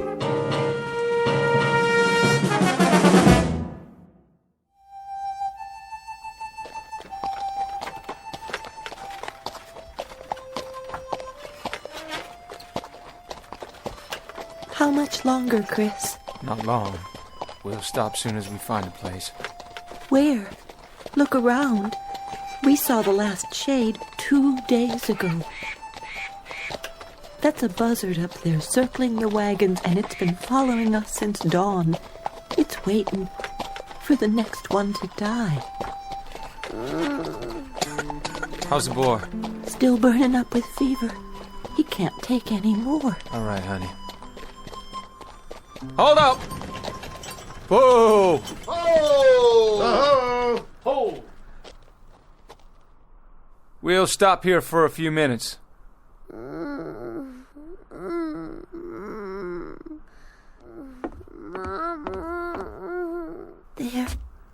There. Still the fever? Poor little thing is burning up. If I could just use a damp cloth. Try my handkerchief. Can we spare it? If he needs it, we can. Here, put this on your forehead. It'll make you feel better. How's that, son?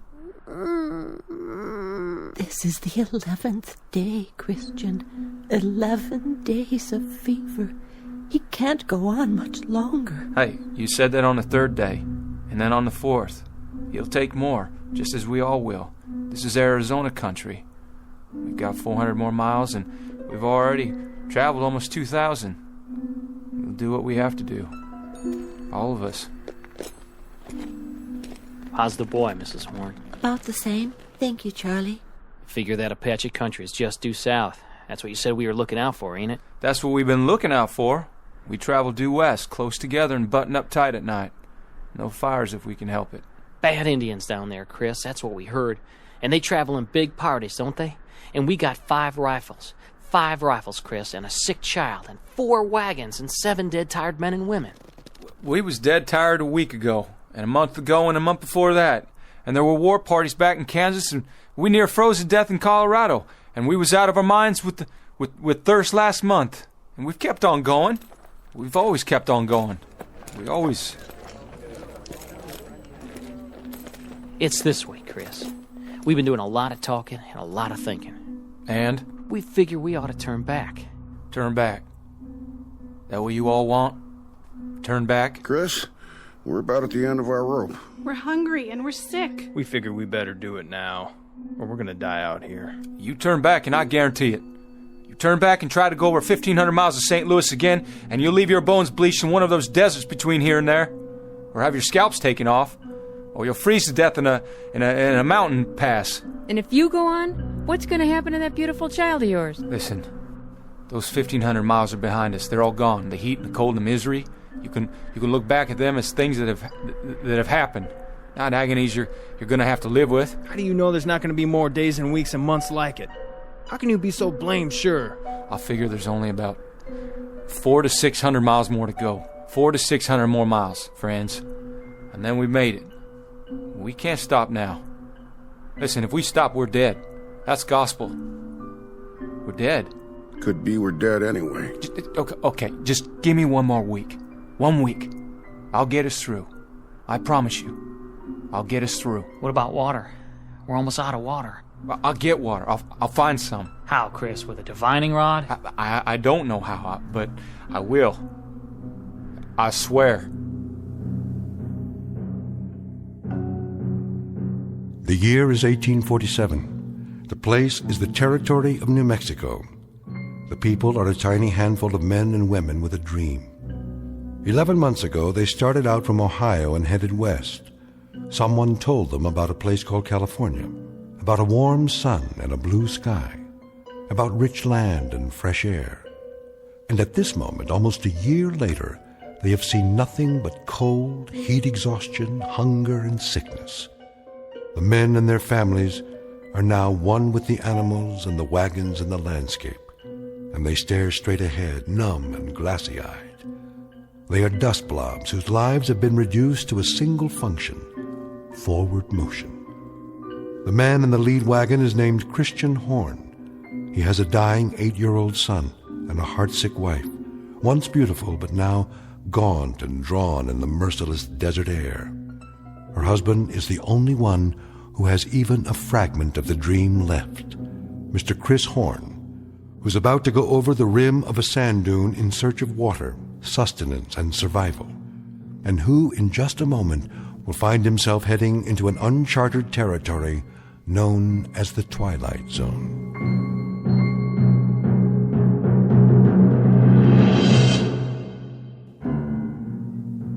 And now, back to our story from the Twilight Zone, 100 Yards Over the Rim, starring Jim Caviezel, with Stacy Keach as your narrator.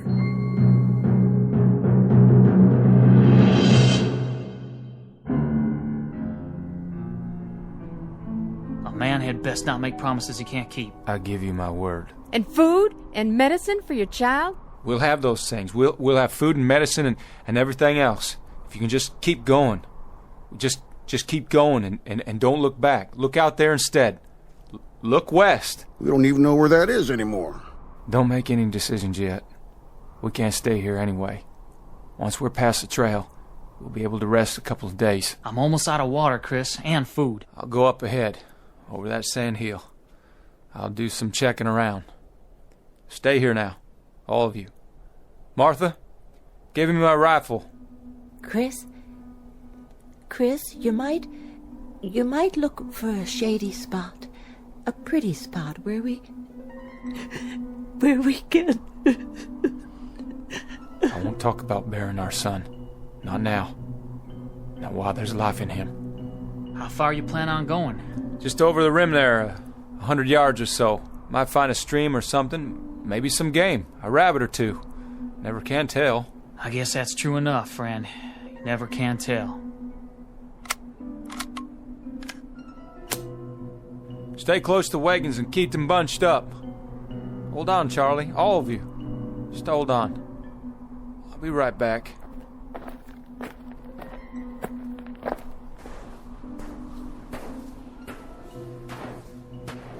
What in God's name? Hey, everybody, look what's over here! There's a road! Down on the other side, a road! Look! Martha? Charlie? Hey! Hey! Where's the wagons? Where'd everybody go? Must have got turned around there. Go on. Go up again and see. Yeah. See which way I'm looking.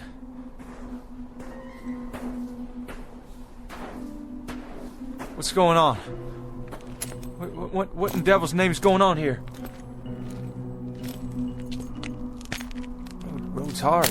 And black. What the? What these poles doing here? All these wires?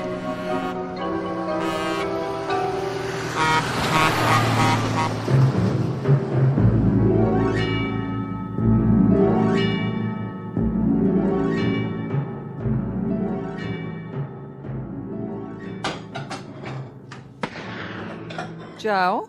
Yeah? What was that? Backfire. What? Truck backfired.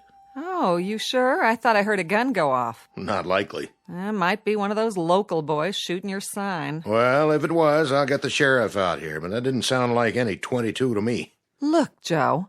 Who's that? Some guy with a rifle. Go in the other room. But, Joe... I said get in back. I'll take care of it.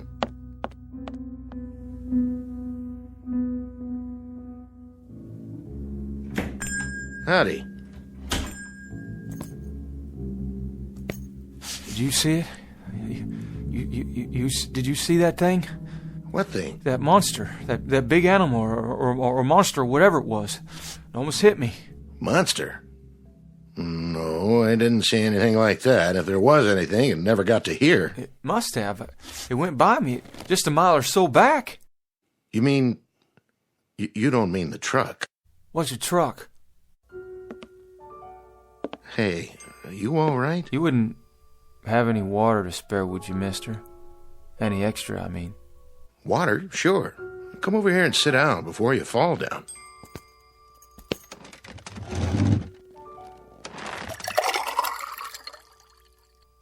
There you go. Is all this for me? Sure. On the house. Well, thank you kindly.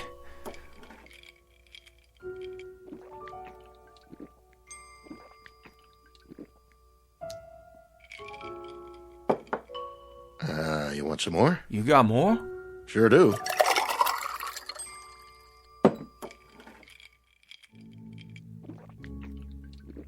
Whoa, now. You don't want to drink it too fast. Just how long you been out on the desert, anyway? How long? Well, almost a year. Well, at least almost a year of traveling. Started from Ohio. I had 6 wagons to start with. One of them was burned by Indians, and one turned back. Indians? Wagons? What are you talking about? Say, mister, what happened to your arm? You're bleeding. Oh, yeah, I am. Well, I guess I did it to myself when that thing come at me. I rolled out of the way. Thought it was a mirage, then the gun went off. Just a flesh wound, though. Not too deep. I'll have Mary Lou look at it. She's my wife. She used to be a nurse's aide. Mary Lou? Everything okay, Joe? The fella here, he shot himself in the arm. He did? By accident, he says. You want to take a look at it? Why, sure. I'll get some bandages out. Hand me a clean towel, will you, Joe? Sure thing. Got the first aid kit right here under the counter. I'll just set your gun over here. Oh, well, thank you kindly. Well, careful with it now. That's a real old-timer.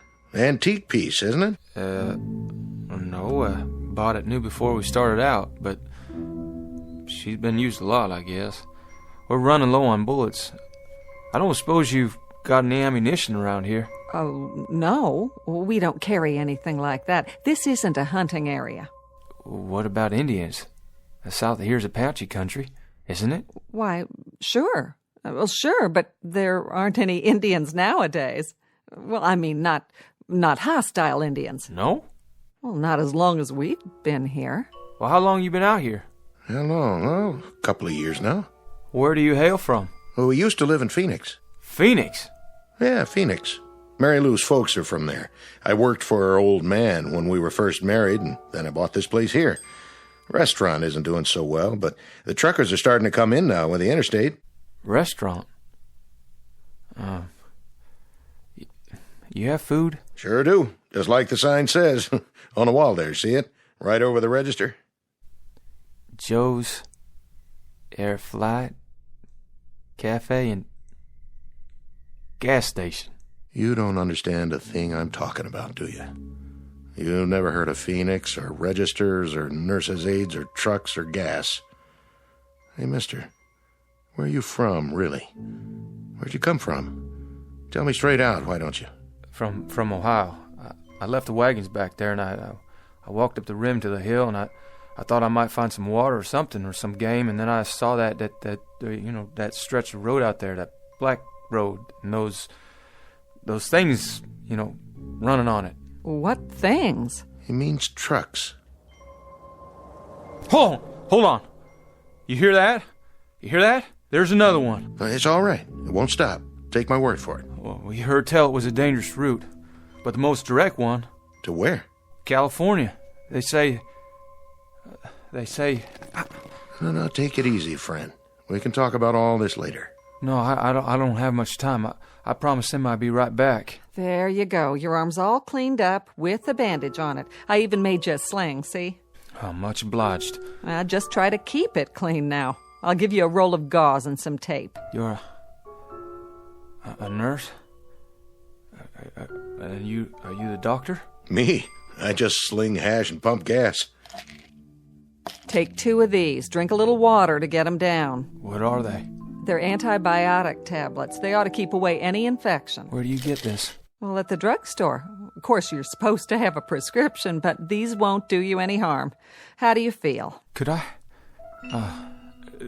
Do you think I could buy some more of those pills off you? Oh, I don't sell them. But you see, I got a real sick boy back there. Back where? In the wagon, if I can ever find the wagons again, but you say that this will help a sickness. Sometimes, depending on what it is. How about a fever and a bad cough? It's worth a try. You've got a family? There was 3 wagons of us. But when I turned around to look back down, they'd gone. Well, maybe you better rest a while, friend. Lie down. Get washed up. There's a bed in back. Look at this place. The tables like wood, but they're not. They can't be. And the legs are all silver and bright. That's not silver. It's steel. It's chrome-plated. What's that thing in the corner? Jukebox. A what? Plays music. You put a coin in it and pick a tune. Here, I'll show you.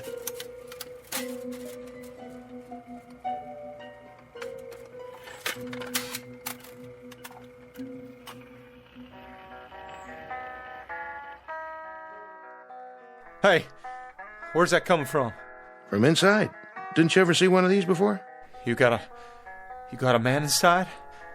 Playing his guitar on my account? You let him out of there right now. Turn it off, Joe. There, that's better. It was a bad idea. All these things. Where am I? What is this place? Come with me. I'll show you where to wash up. Wait a minute. That picture. Where'd you get it? The calendar? Pioneer West Insurance Company. That's a picture of my covered wagon.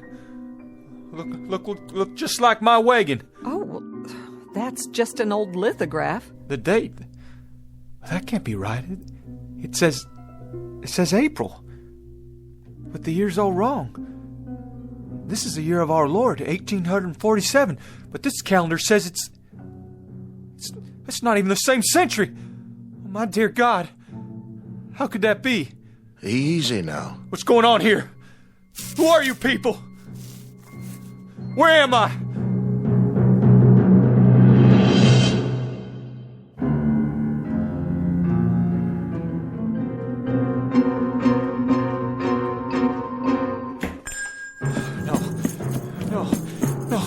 No! You better stop him, Joe. He'll get himself killed.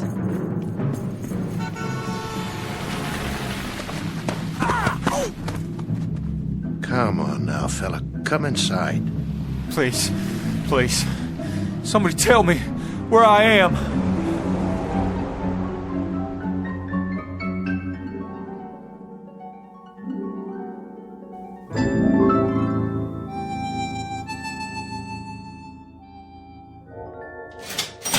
$1.84 your change. You keep it, dollface. I thank you. Say, pretty lady, if you don't mind my asking, what time you get off work here? Oh, not till late. But you better not let that man in the kitchen hear you say that. He's my husband. Oh, no offense, ma'am. None taken. You come back now. I'll do that.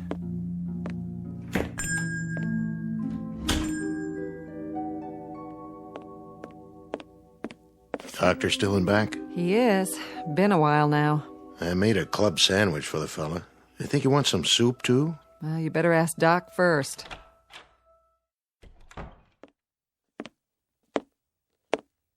How's he doing back there? You have a fresh pot of coffee? Sure do. Shall I bring it to him? Not for your visitor, for me. I believe I'd like a nice, strong cup. Sit down, Doc. You look like you just seen a ghost. You look him over? I did indeed. And? Malnutrition, that's his major problem, along with dehydration. Though he's a strong specimen of a man, I'll say that. Tough stock. What else did you find out? You were right. He's an interesting customer, all right. Quite the character. The heat did it, or something, didn't it? I mean, he's not in his right mind. I figure that has to be it. I'm not a psychiatrist, Joe. I'm an ancient GP, not much past the school of castor oil and sassafras tea. But, you know, I think old Freud himself would have something to gnaw on here. How do you mean? He happens to seem very rational. Extremely rational. He can trace his imaginary life a whole lot clearer than some of us can our own. His recall of details is amazing. Or it would be if they were true. Maybe they are true. I mean, maybe he read it in a book somewhere. There's lots of books about the pioneer days.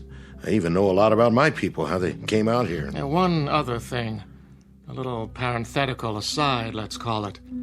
The fillings in his mouth. There are two. Well, let's just say no modern dentist drilled them. Yeah, his clothes, too. They didn't come out of an Army-Navy store. No, they didn't. They're the real goods, circa 19th century. And you saw that squirrel shooter of his, Joe. Sure, but it's an antique. An antique that isn't more than a year old? 150-something-year-old gun, Joe, but it was manufactured less than a year ago. You said that yourself this morning. What's it add up to? Look, Doc, if you're trying to tell me... I'm not trying to tell you anything, Joe. That is to say, I'm not trying to make any point of my own. All I'm giving you is the benefit of some observations from an old hand. He says he's a pioneer, and when he climbed up to the top of that hill out there, he was living in 1847. That's what he said, all right. He seemed so sure. Well, we're three normal, rational human beings here, and we know that sort of thing doesn't happen. So he's suffering from some kind of delusion. But it's a delusion of the purest form. Frankly, I've never heard anything like it. Not with this degree of detail. The way he describes his wife, his son, the wagons, the other people, it's with genuine emotion. He's lying in there right now with tears rolling down his cheeks, worried about them. He said his boy was sick. He told me his boy was dying. And from the way he described the symptoms, I'd call it pneumonia. That's why he wanted the pills. Which pills? I gave him some antibiotics for the wound in his arm, and he wanted the whole bottle so he could give some to the boy. I don't get it. How someone could be so sincere. I just don't understand it. I don't either. Which leads me to the next question. Yes? What do we do with him, Doc? Precisely what I'm going to deal with right now. Where's your phone? Behind the counter. But wait, who are you calling? The authorities, so they can get him help. Oh, that won't do him any good, will it? They'll lock him up in a rubber room and throw away the key. Once he's turned over to the state, he'll get a thorough examination. They'll know what kind of help he really needs. Yeah, the funny farm. Oh, Doc, I've heard about those places. They're bad news. Nobody even knows you're in there. They can do anything they want. What are you suggesting? That we pack him a box lunch and send him on his way? You think he'll survive out there? He doesn't know where he is. And even if he figures that out, he'll die of heat exposure before the day's over.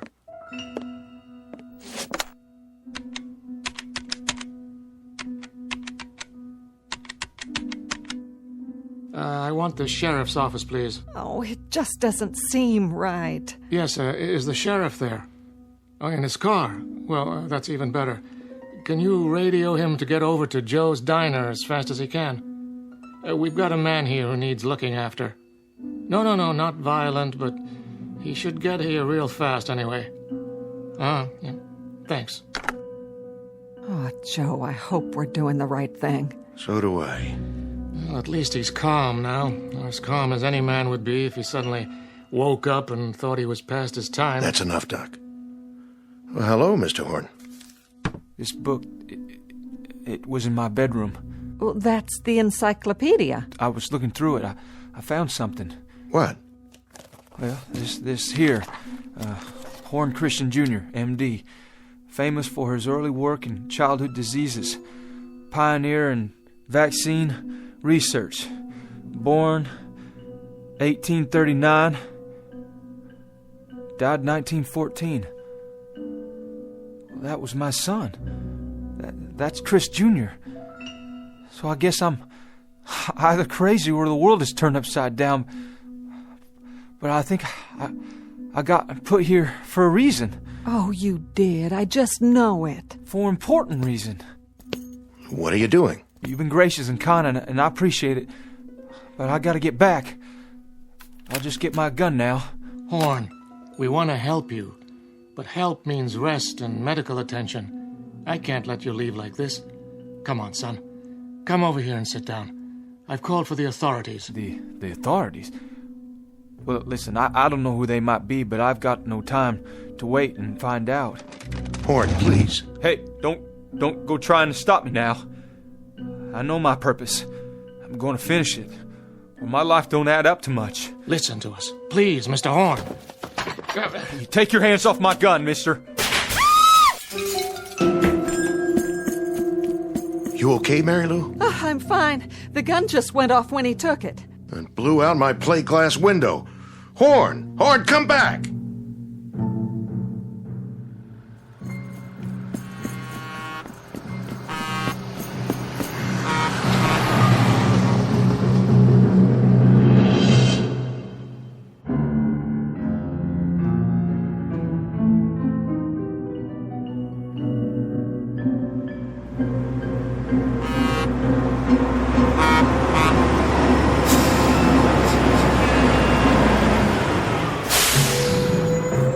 Hey, get out of the road! Oh, I'm sorry, mister. What's the matter with you? Horn, wait up! Are you all right? Those people, they're trying to stop me. Yeah? Where are you going? I have to get back to the Arizona territory. You do? Well, that's an easy one. Don't just stand there. Get in.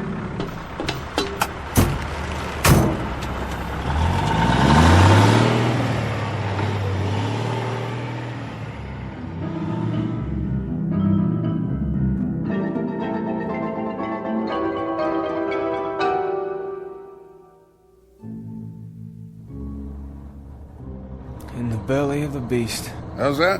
What is this contraption? Peterbilt 18-wheeler. Best long-haul rig ever made. Where's your team? I ain't a teamster. Strictly independent. But your horses. All the horses you want right under the hood. Sweet, huh? Where you say you're headed? California. We were headed for California. That's where I'm going. Good country out there, is it? Easy living, if you ask me. Everything a man could want. And land of work? Any seed you plant, it grows tall. That's what I heard tell. Suppose I could give you a ride all the way in, so I'd have somebody to talk to. I'm going to California, but I can't get there this way. What are you talking about? It has to be the same ridge, right around here. It was. Mister, you have to let me out. Say, look at that. Sheriff's car, moving like a bat out of hell. Please, I made a mistake. You've got to stop this machine.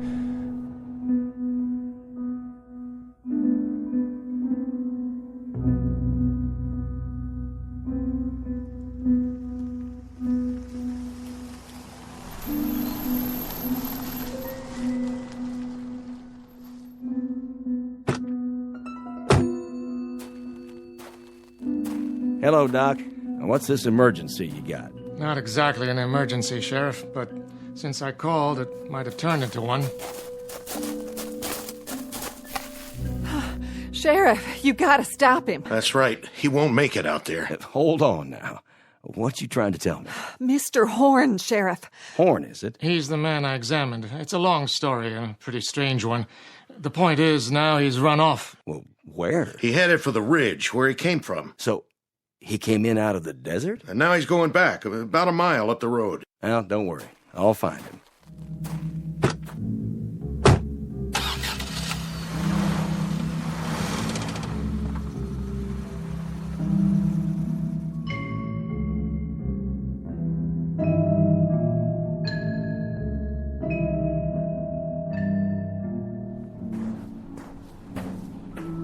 Gotta make it. Just a little ways more.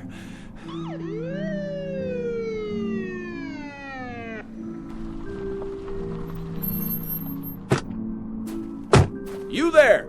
Hold it! No, you don't. Not now. Drop the gun, son. I said, drop the gun. All right, now come on down real slow. The pills. I dropped the pills. That's it. Now put your hands in the air. Got it! I said halt! Halt, son, or I'll shoot.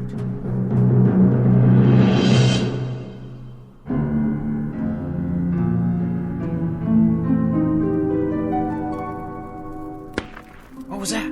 Sounded like a shot. Maybe Chris got himself a rabbit. But he ain't even had time to get up the ridge yet. Martha! Forget something, Christian? Martha, what happened? Where'd you go? Where did we go? What do you mean, Chris? Where could we have gone? When I looked down, I couldn't see you. Or the wagons. When? You haven't had time to go anywhere.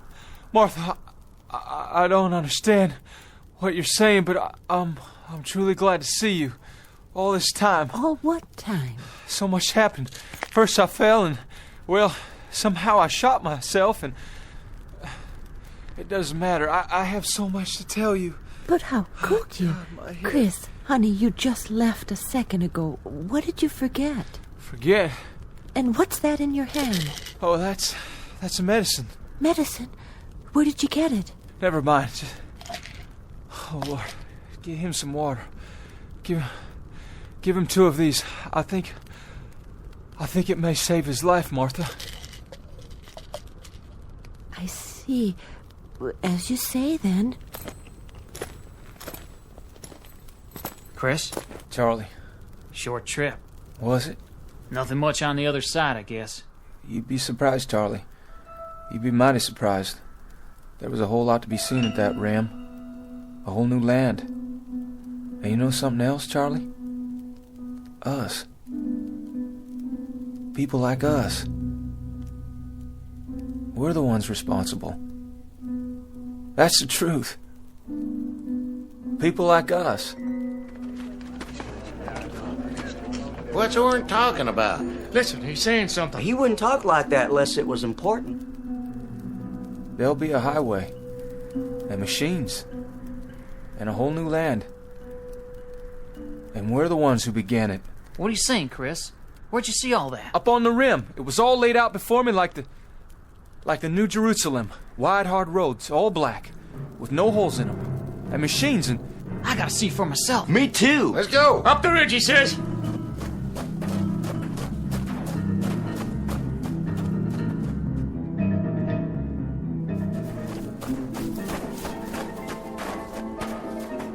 Chris, there's nothing down there. It's just like this side.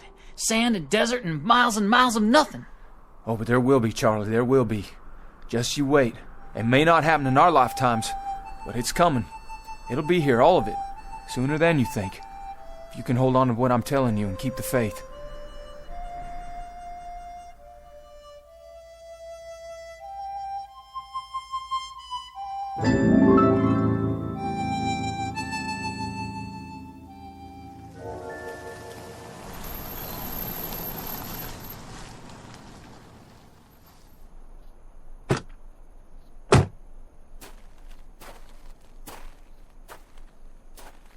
You didn't get him, Sheriff. I saw him all right, but I couldn't get him to stop.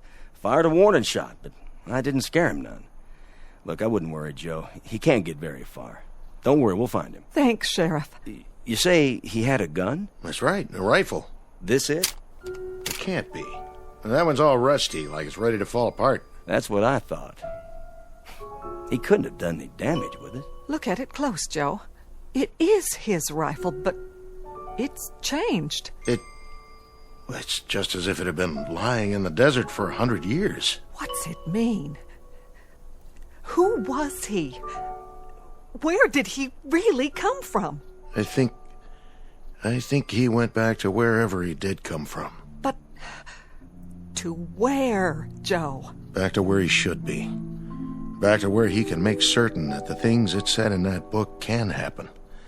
Back to a wagon train heading west to California on a spring day in 1847.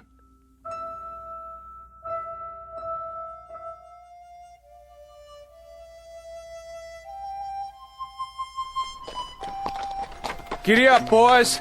We're going to California. And my son, too.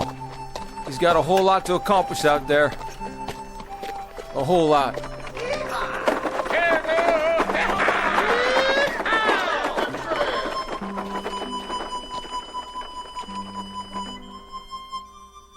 Mr. Christian Horn, a farmer from the state of Ohio, one of the hearty breed who headed west when there were no blacktop highways or telephone poles or the solace of civilization. Mr. Christian Horn and family and their traveling companions, heading west after a brief detour through the Twilight Zone.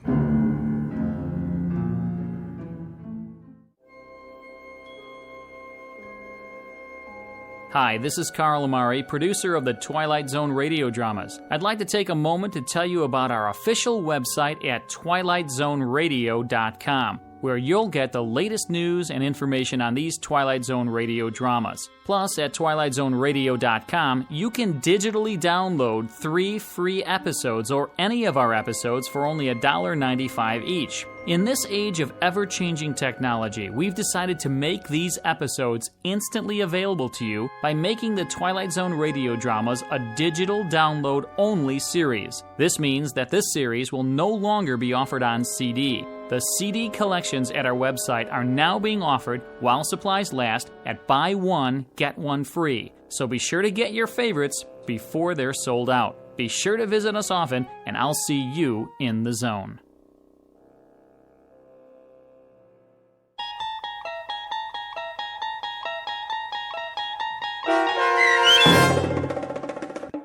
A 100 Yards Over the Rim, starring Jim Caviezel, with Stacy Keach as your narrator, was adapted for radio by Dennis Etchison and based on a script by Rod Serling. Heard in the cast were Peggy Roeder, Rick Peoples, David Darlow, Doug James, Peter DeFaria, Rich Kominick, Meg Thalken, Zach Gray, Carl Amari, Roger Wolski, Diane Trice, and Irene Olson.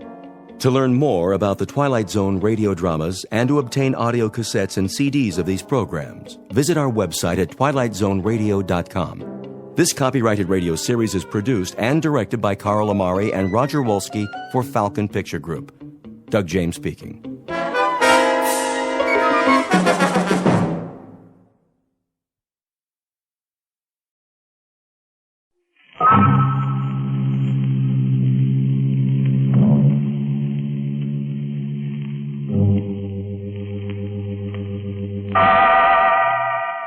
Inner Sanctum Mysteries.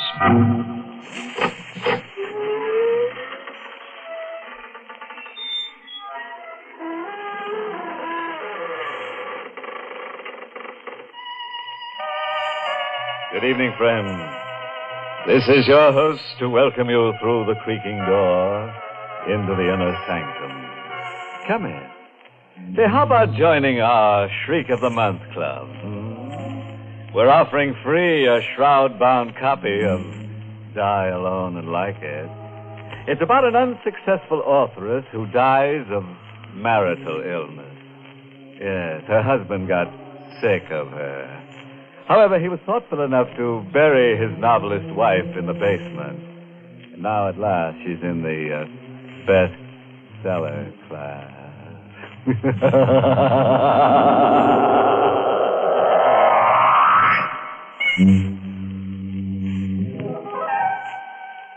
now for tonight's gruesome little item.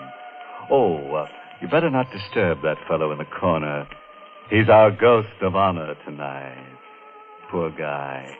He died last night for lack of sleep. Now he's in for a wake. Meet John Thompson, age 29, driving a blue coupe across the George Washington Bridge, heading west. It's kind of a close night. Heat lightning is dancing up in the sky when I come down off the bridge into Jersey. Running a mobile gas station isn't bad when things are breaking right. But the way things are, I figure I'll do better out west. I hit the highway and let her out a bit. I spot her a few miles past the bridge. She's standing there by the side of the road, out in the middle of nothing. I don't know exactly why, but I stop. Want a lift? Thanks. Hop in. Going far? Not very. Well, yell when you want me to leave you off, huh? My name's Thompson. John Thompson. Hello, Johnny. Yeah. Hello. What's your name? Anne. Uh-huh. Where in particular are you heading for? I don't know. But... I'll know when we get there. Yeah, sure. Look, this ain't the old routine, but you look like I kind of know you from someplace. Do I? I don't remember from where or when, but your face... maybe it just reminds me of somebody I used to know. Don't anymore. Maybe. You don't remember me, huh? Should I, Johnny? Well, it would be kind of more sociable. I'll try, Johnny. We go on like that for a couple of 3 miles. Her not saying anything and me sneaking looks at her. She's pretty young and nice to have next to you, but there's this feeling that I ought to know her and don't. And I get to wondering where she's going in the middle of the night. Hey, Ann. Yes, Johnny. Maybe we can get some music. The knob for turning on the radio is over on your side. See it? All right. They got these all-night programs for people like us, you know, driving at night or jockeying a truck or sitting up with a sick friend. Our next request number, just phoned in this minute by a young lady named Ann, well, we can't make out your last name, Ann, but anyway, Lou's going right ahead and play it for you. Lou White at the piano, playing Stardust.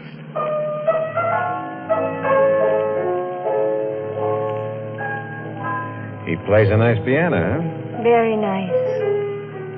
Kind of funny, a girl with the same name as yours just phoning in to the show and we started listening to it. I mean, with the same first name. Is it? Yeah, well, I guess it's a coincidence. I like Stardust. Maybe you better try another station. Why?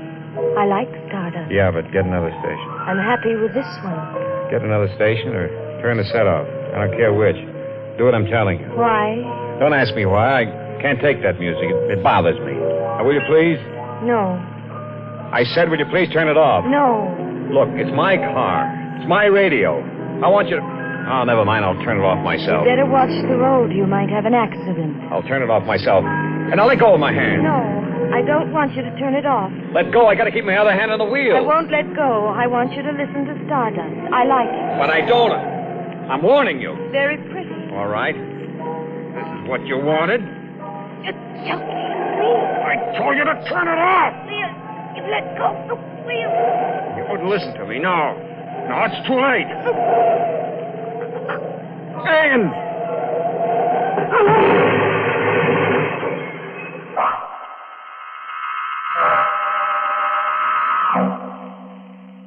It's all black for a while, and then there were streaks of light through the blackness. I shook my head. I was conscious again. I'd slid forward under the wheel, and the car hit the tree. Pulled myself up, got out of the car. Look, it wasn't damaged bad. The bumper taken most of the shock when we hit. One fender was crumpled. then I remembered. Anne. She was dead, I knew. I felt her neck give before we crashed. I swallowed hard for a couple of seconds and went back to the car. Looked in. She wasn't there. She wasn't anywhere near the car. She hadn't been thrown clear. She must be dead. Still, she wasn't there. Not anywhere. I drove away. Fast.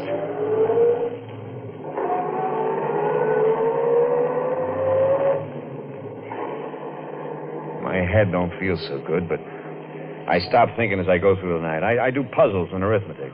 Multiplication. 49 times 76, 102 times 27, so I won't think. But not thinking isn't easy when you're alone, so when I see a diner, I think that's for me. And I stop and get out. I walk over to the diner. The air's still heavy and the crickets are raising cane. I go in. What'll it be, mister? Job and a hamburger. Sure. Coming up. Yeah, it's a hot night, ain't it? Huh? Oh, I didn't notice you sitting next to me. Yeah, it's plenty hot. You're driving a nice car. I noticed you pulling in. That's all right. Here you are. Yeah, looks good. Say, Joe, I was wondering, you going far? Far enough. Yeah, that's what I was thinking. West? Uh-huh. How about me riding with you for a bit? My feet are getting awful tired holding me up. Well, sure, I guess so. Thanks. Thanks a lot. Yeah, I could use a bit of company for such... Hey! Hey, you dropped your coffee. I'm sorry. Did I get any of it on you? No, you missed, but your hands are trembling. Well, I'm tired. Come on, let's get out of here. Hey, that'll take care of my check. But, hey, you ain't finished your hamburger. I'm not hungry. Well, you mind if I work it over? No, of course not. Only let's get out of here.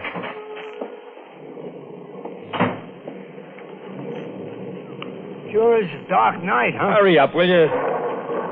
Yeah. Dark enough to hide a corpse in.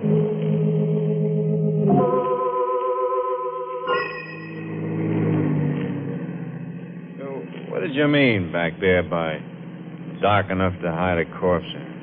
Nothing. Just an expression. Why? It seemed like a funny thing to say. I don't think so.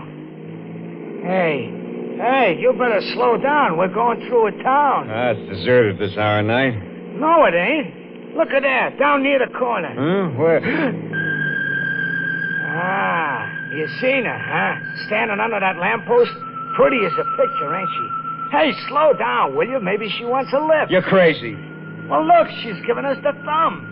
We're gonna pass her in a minute. And don't bother me. Yeah, but... Hey, she's calling you. She knows you. You can't pass up a girl like that. Will you shut up? I don't get it. You was willing to give a hobo like me a lift, and you don't even know me. You know that She's girl. not there. She can't be. Well, you seen her. No. You looked where I was pointing. You heard her. No. All right, yes, I did, but she's not real. She couldn't be. Why? She's dead. Yeah, how do you know? Because I saw her die. Yeah? Yeah, in an accident. 100 miles from here. Well, then what was she doing under that lamppost? I don't know. Maybe it was a ghost. Maybe I'm going crazy. I seen her. And maybe you're dead, too. And the ghost riding with me.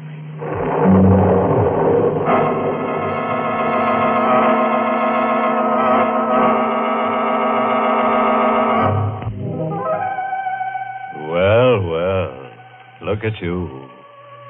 Chips off an old block of ice. Splinters from the petrified forest.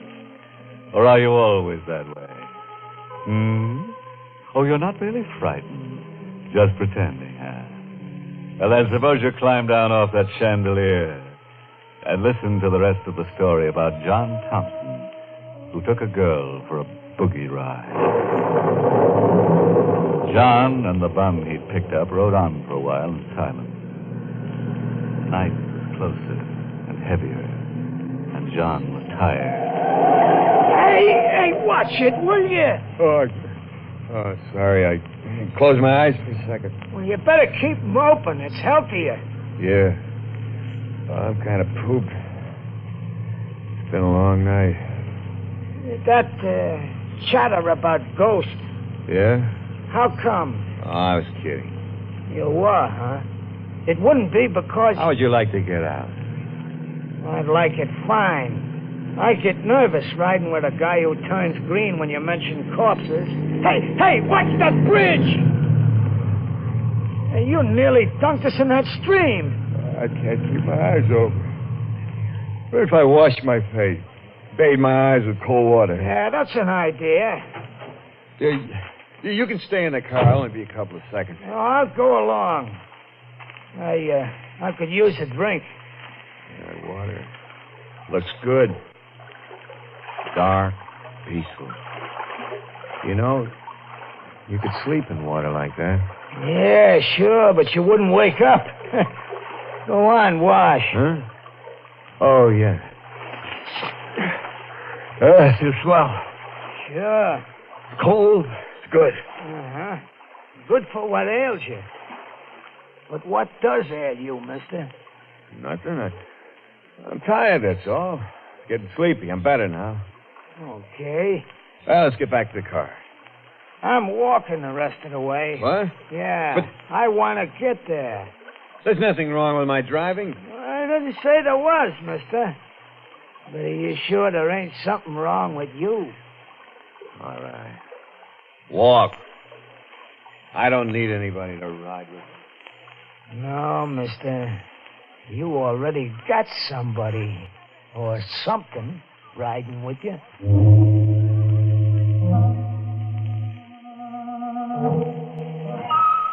So I walked back to the car.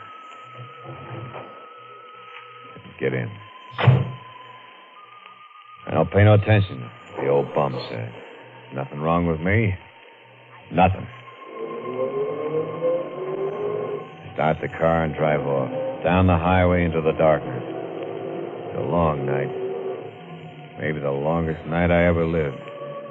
But it's only night someplace, west of New York, and that's all. The storm hanging overhead, never breaking. That's all. Hello, Johnny. It's her. Sitting right next to me. When she saw me looking at her, she smiled. Hello, Johnny. Oh. I didn't expect to see you again. No, Johnny? Oh, I left you so far behind. Not so far behind. Yeah, but I guess you must have got a list on some other car, a faster car than mine, huh? That's how you got ahead of me. Way ahead of you, Johnny. Yeah, that's the way it was. Sure. You're all right, though. I'm all right. Very all right. Oh, I'm glad to hear that. I mean, funny, ain't it? The rain's still holding off, you know. You know, I could have sworn it had poured hours ago. Why are you talking so much, Johnny? Because I'm afraid, Ann.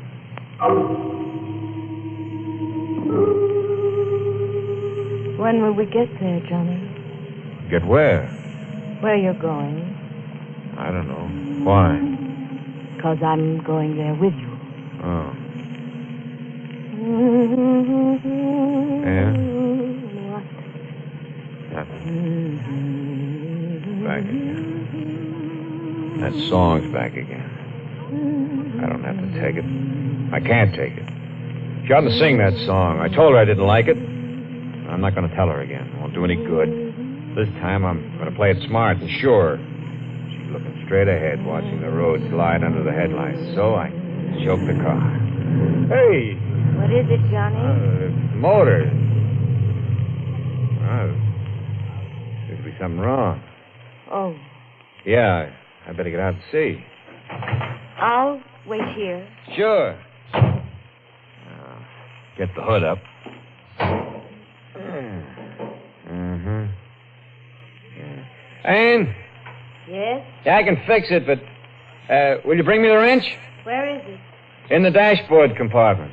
All right. I've got it, Johnny. Swell. Will you bring it to me? Here it is, Johnny. Thanks. Now all I have to do it. Hey, Hmm? what's that behind you? Where? Well, turn around, you'll see. All right. So she turns her back to me, looks down the road we came, and I lift the heavy wrench. And I... This time I made sure. She's dead, lying on the road. But I still got to make sure she won't, even dead, be riding with me again. So I lift her up, put her back in the car. Get in myself next to her. Yeah, start the car up. I remember the stream. It's not much of a stream, but deep enough for a thin girl to lie in. That's where I go.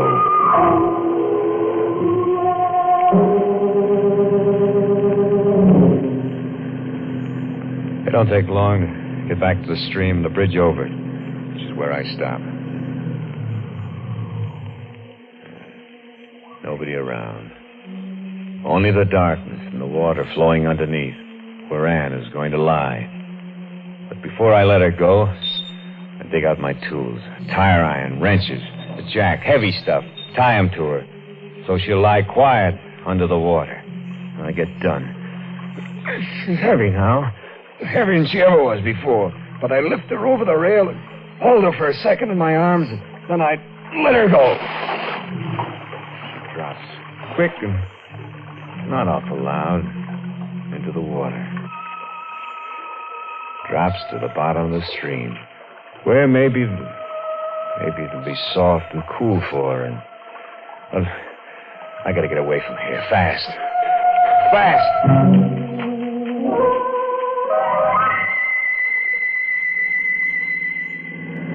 Every time the wheel turns around, every time the valves open and close, every time the sparks fire, I'm getting further away from her. This time she isn't going to follow me. This time she's deep under the water with irons tied to her and her head bashed in. I'd never turn around again and find her sitting next to me. I'd never hear her calling Johnny again. I'd never see her eyes or her thin body again. Clouds are pressing down now. No more moon.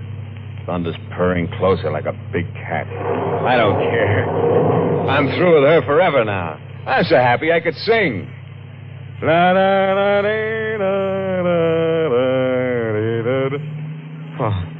Oh, no. The skies are opening up. The light is turning off and on like God's neon sign. The thunder's pounding in my head. I go faster. Hit a curve. Take it at 60. Standing there, lit by the light, and it's...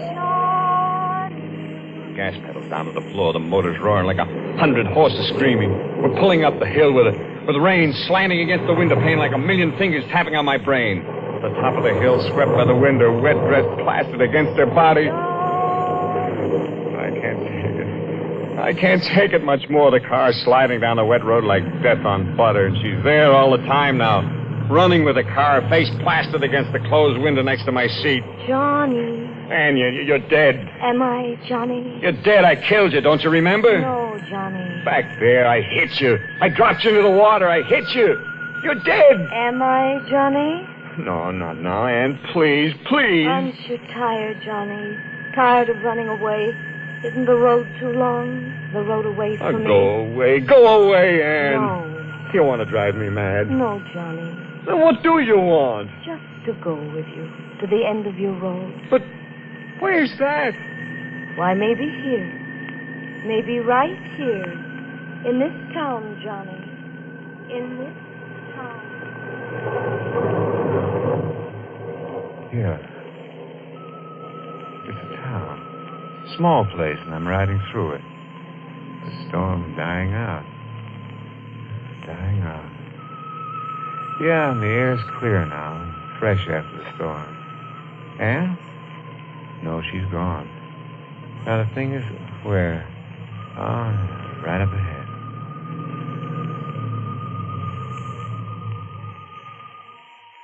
Sure. They always have one. Yeah, with a green light shining over the door. And they're always open. And there's Always a sergeant, half sleeping in the chair behind the desk. Hello? What do you want? My name is John Thompson. All right, so your name is John Thompson. So what? If you check, I think you'll find that I'm wanted.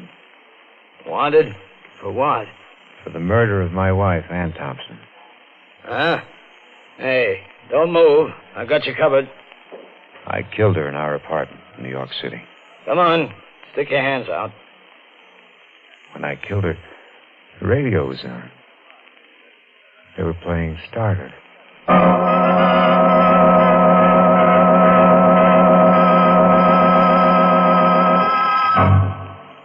How'd you like our new arrangement of Stardust? We're billing it this week as tune number 1 of the Murderer's Hot Parade. With, of course, a boogeyman beat on a new grave lane. Oh, yes. Before I stop off for a little chat with John in that one-way death cell of his, let me give you a bit of homicidal advice. Never kill your wife with the radio on.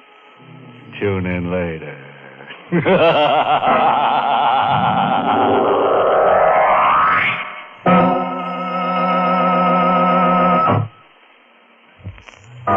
Well, friends, it's time once again to close that creaking door.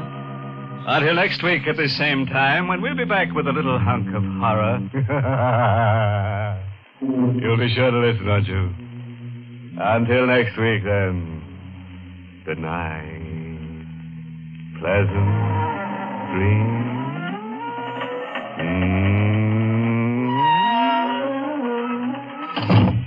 Inner Sanctum has come to you through the worldwide facilities of the United States Armed Forces Radio and Television Service.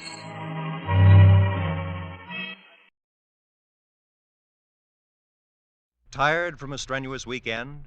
Spring fever give you the wanderlust? Want to get away from it all? We offer you Escape.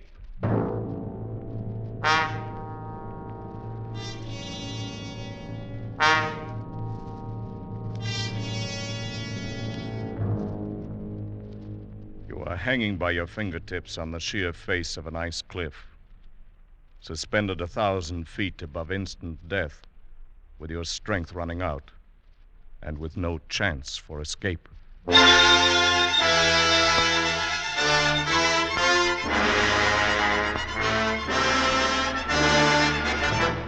Escape, designed to free you from the four walls of today for a half hour of high adventure.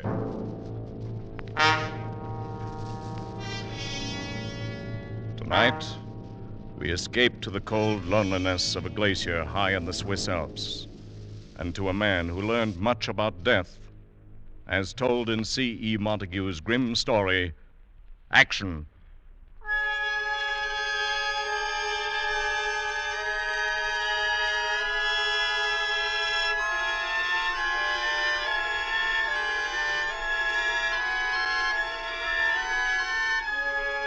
High in the Swiss Alps, well above 12,000 feet, a man clings with desperation to the frozen glass wall of the Chaliot Glacier, hands and feet jammed into shallow steps chopped in the iron-hard ice.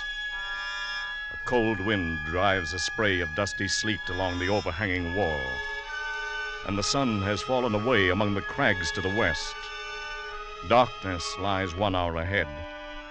The man has climbed with painful care 1,000 feet up the glacier's face from the broken moraine at the foot, and has moved now onto the underside of a great bulge in the ice, a part of the wall which breaks out beyond the perpendicular. And the man is forced to hang from slots cut by his axe, much as a sloth hangs from a tree branch. 12 more feet lie between him and the brow of the overhang. 6 more steps to be chopped out with the axe, and 1,000 feet of void space waits beneath him. The man is unable to lift his heavy axe for even one more stroke. He's tired, and he's 52 years old. No experienced mountaineer would ever attempt the west face of the Chaliot Glacier. And yet this man is an experienced mountaineer. But why? Why? What strange events have conspired to bring him along the path of his life and leave him hanging now in peril on the brink of eternity? Through what shadows has that path led him, and where are those who saw him pass? Can we ourselves move back along it, move back step by step against the river of time? Move backward along the life path of Christopher Bell?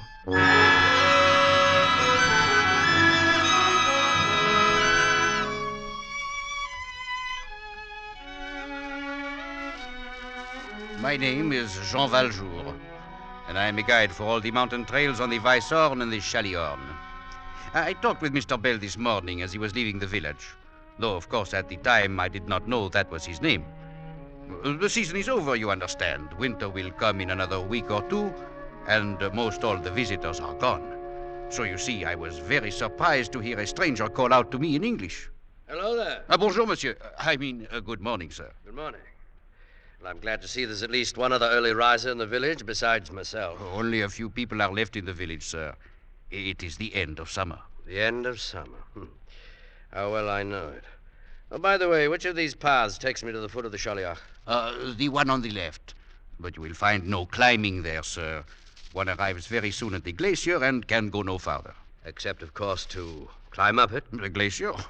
That is impossible. It has never been done. Of course not. It's never been tried. Well, there is not anyone who would be so foolish. Well, it isn't that. There are plenty of foolish people in the world. But even they hold on to their margin of safety. Margin of safety? Yes. The difference between the point where a man thinks he's reached his limit and the point where the limit really is. Que diable racontez-vous? I'm afraid I do not understand this. Oh, all right. Well, take a mountaineer such as yourself. Now, you look at a slope. You estimate the effort needed to climb it. Then you estimate your own endurance. And if there isn't a good-sized safety factor, you just don't make the climb. But it would be foolish not to do so. Oh, yes, I dare say. It's all tied up in the fear of death. Take that out of a man for one instant, and there's no telling what he might be able to do, or what limit he might reach. And how should a man lose that fear? He can't. He can't lose it. Has to be done for him by things outside.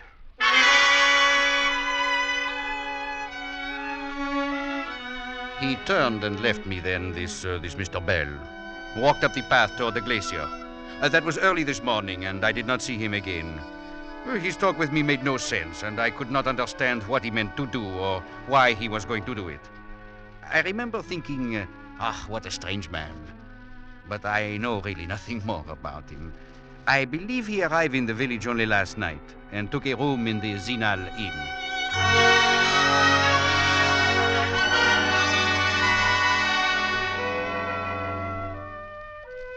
My name is Greta de Gaspar, and I'm staying out the week here in Zinal to close up the inn for the winter. I have known Mr. Bell for the last 30 years. Always before, he came in the summer season for the climbing, and I was most surprised when he arrived last night.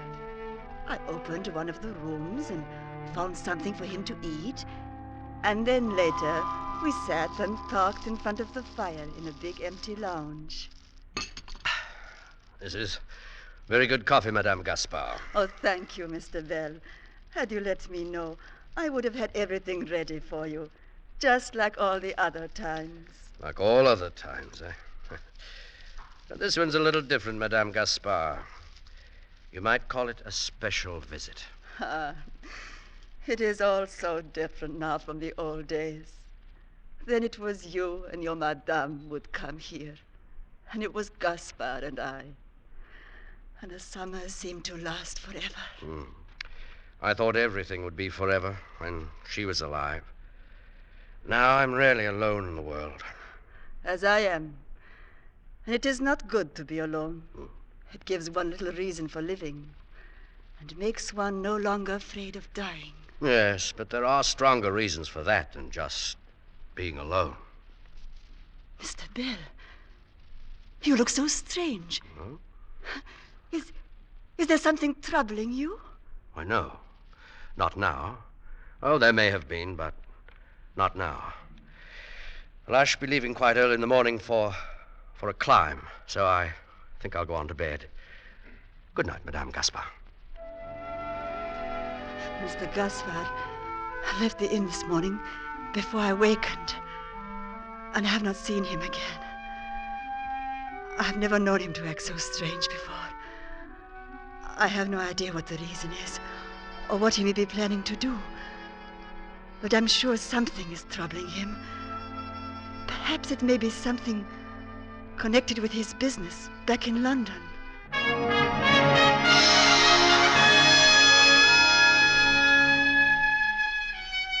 My name is Matthew Bruff. I've been chief clerk in Mr. Bell's London office over the past 25 years.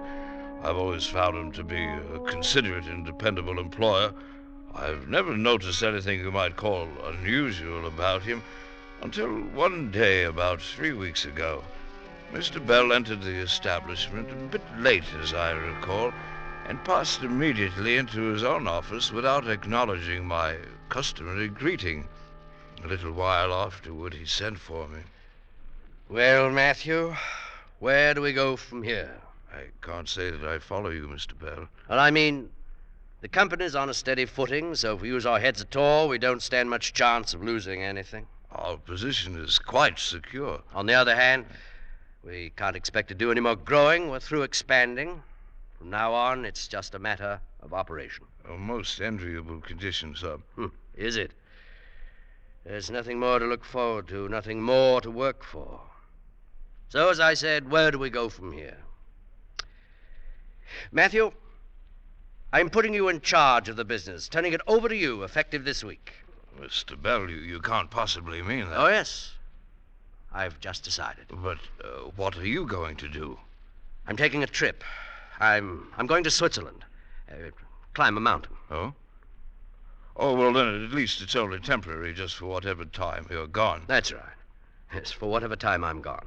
Just for whatever time I'm gone. Before the end of the week, he had arranged all the necessary papers and had left London.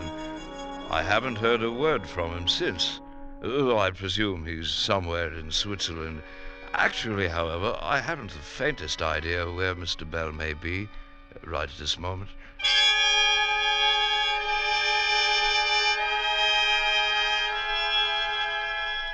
Minutes pass on the glacier, and the shadows grow longer from the jagged peaks to the west of the Chaliot Glacier, and reach out with dark fingers toward the man who clings to the icy wall, while his pounding heart beats out the number of his time on Earth. Already those shadows have flowed into the awful depths below his swaying figure, blurring the sharp points of the tumbled rocks 1,000 feet down, and making the harsh void seem soft and inviting. The man's thoughts have grown as unwieldy as the heavy ice axe gripped in his hand. He keeps trying to remember that he is Christopher Bell, a human being, and not a part of this free and empty space. For he knows if he stops remembering that, he may forget all else too, and then let go.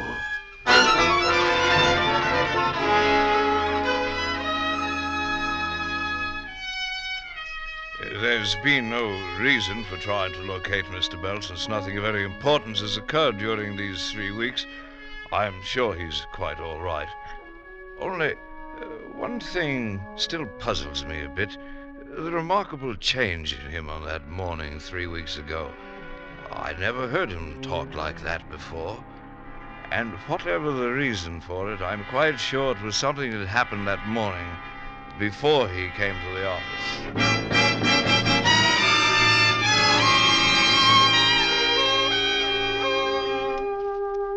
My name is John Huxford, and I've been a conductor on the Westminster route for some 14 years now. And during all that time, Mr. Bell has been a daily passenger of mine on the early morning inbound run. As I recall it, the first time anything you might say out of the way ever happened between us was one morning about 3 weeks ago. I saw Mr. Bell waiting at the usual place, so I signalled to the driver to stop.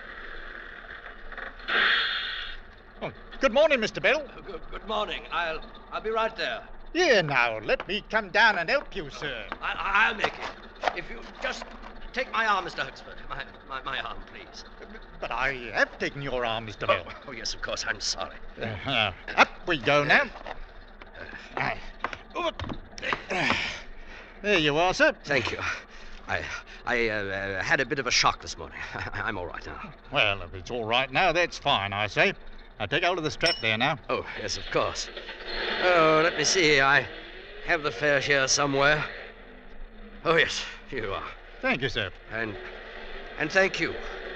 I'm afraid you've brought something home to mind. I don't understand what you mean, sir. Well, Mr. Huxford, have you ever had anyone take your arm and help you up a flight of steps? No, and I might say that I hope the day never comes when I...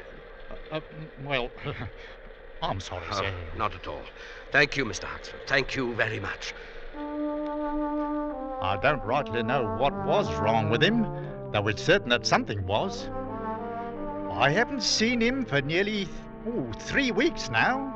I can't imagine what it might have been what happened to him that morning before he got on the bus. My name is Jenkins. I've been Mr. Bell's personal valet for the past 12 years and 7 months. The master's travelling somewhere on the continent just at present. Been gone something over 2 weeks now. Decided rather suddenly, I believe. In fact, I rather think something happened one morning about 3 weeks ago that caused him to make up his mind, though I really haven't faintest idea what it might have been. I can remember noticing a very strange look on his face when he came down to breakfast that morning, but thought nothing of it at the time. Good morning, Jenkins. Good morning, sir. I trust you had a pleasant night's rest. Yes, I did, thanks, Jenkins. Having the usual, orange juice, toast and tea? No, I want nothing except some coffee. Very well, sir. I'll bring it right away. I can't let him find out. I can't let anyone find out about it. Maybe it's a little better now. Maybe it's going away. Maybe I'm giving it too much importance, but... No, it's still there. That same lack of feeling clear down the whole right side of my body. There, I can move my arm and leg all right. But there's no feeling in them. They're numb. It's simply that at 52 years of age, I've had a light stroke. Your coffee, sir. Oh, thank you, Jenkins. Would you care for something more, sir? No, that's all. If you'll pardon me, sir, you don't seem quite yourself this morning. I do hope you're not ill. No, I'm all right, Jenkins. I hope you won't mind my saying this, Mr. Bell, but you don't take very good care of yourself anymore. Oh, please. It's been years now since you had a checkup, not since the mistress passed away, in fact. I'm quite all right, Jenkins. I'm quite all right. Yes, sir. I'm relieved to hear it, sir. I'll bring your paper now, sir. Good Lord. Is this what a man slaves his life away for? To end up helpless, dependent on others? To be wheeled about, put out in the sun, taken in like some great fat larva? It's disgusting. Pardon me, sir. I didn't quite hear you. Oh, nothing, Jenkins. Here's your paper, sir. Oh, thank you. Please call if you need anything else, sir. I'll be in the pantry. I couldn't go on that way. I'd rather not go on. I've got to face it. This stroke is the first warning. There'll be others, worse ones. And in a short time, I'll be helpless.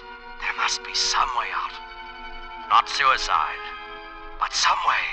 There's got to be some way.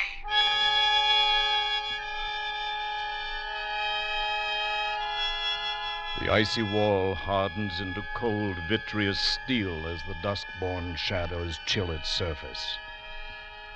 The merciless ice is beginning to freeze the cramped joints of the man's fingers now, and the heavy axe swings idly at his belt, tracing a fumbling pattern on the thin air of the void. How much longer can he cling to those slots in the glacier's face? How much longer does he have to live? 30 seconds? A minute? What's the margin of safety now? And what does a man think of while his pulse beats slower and he waits to die? Strange how I'm able to go on, hanging to this slope, clinging on to life. I can't feel another ounce of strength left in me.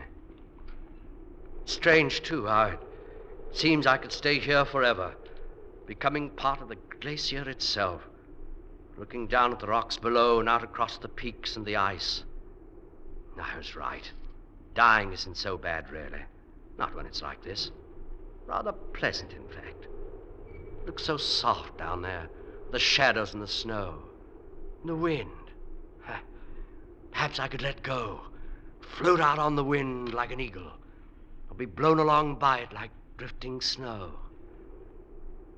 Well, the sun's gone now. It will be full dark in a few minutes. Maybe I can hold on that long, till everything is dark, even the snow and the ice. And who knows? Perhaps I'll watch the sun rise tomorrow and set again. And even beyond. Oh, no. I can't last even one full minute longer. I'm through. I'm finished. I can't even last a half. Huh? Chips of ice sliding over the edge. It's funny how a glacier sheds off that way. I suppose the difference in temperature between day and... Oh, wait. An ice axe. That was an axe. No other sound in the world like it. Fell from up above the overhang there. There must be somebody up there on the slope, coming down from the top. Hello? There is. Wait, that's 5, 6, 7, 8, 9, 10. Hello? That's a mountaineer's call for help. Someone's dropped his axe and he's in trouble up there. It's right above this bulge. If I can only...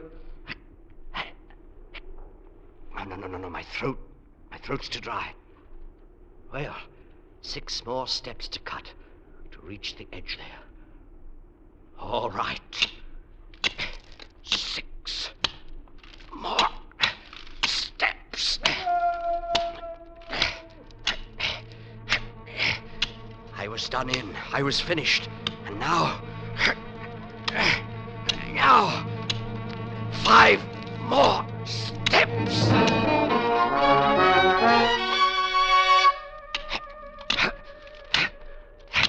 Just about does it.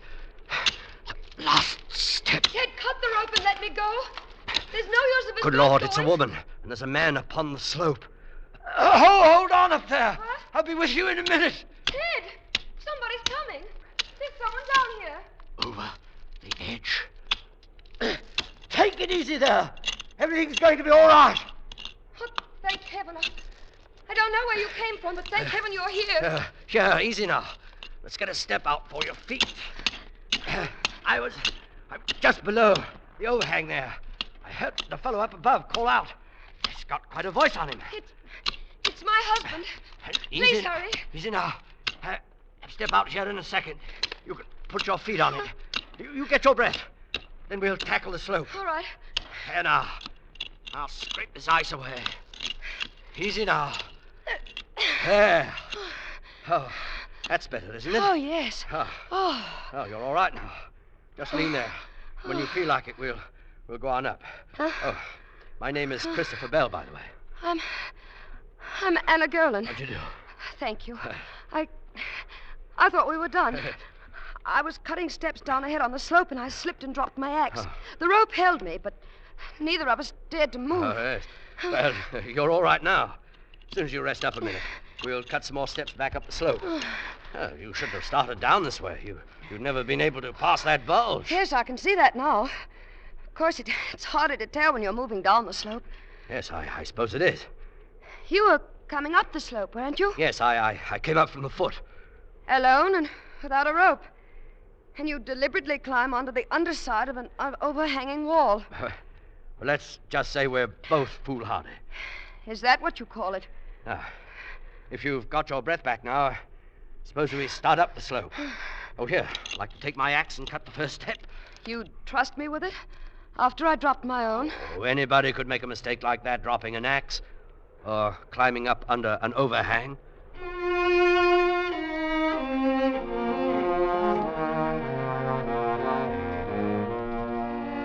My name is Theodore Gerlin, and I'm the husband of the woman who slipped and fell on the wall of the glacier. I'm a physician, formerly of Harley Street, London, though I've practiced in Paris for several years now. I met Mr. Bell when he and my wife reached the ice ledge where I stood waiting above them. I was not immediately aware of his trouble, but found out about it a short time later when we reached the rest hut at the top of the ridge. While my wife heated water for tea at the far side of the room, Bell and I fell into a much more personal conversation than strangers normally do. But this sometimes happens when people have been very close to death.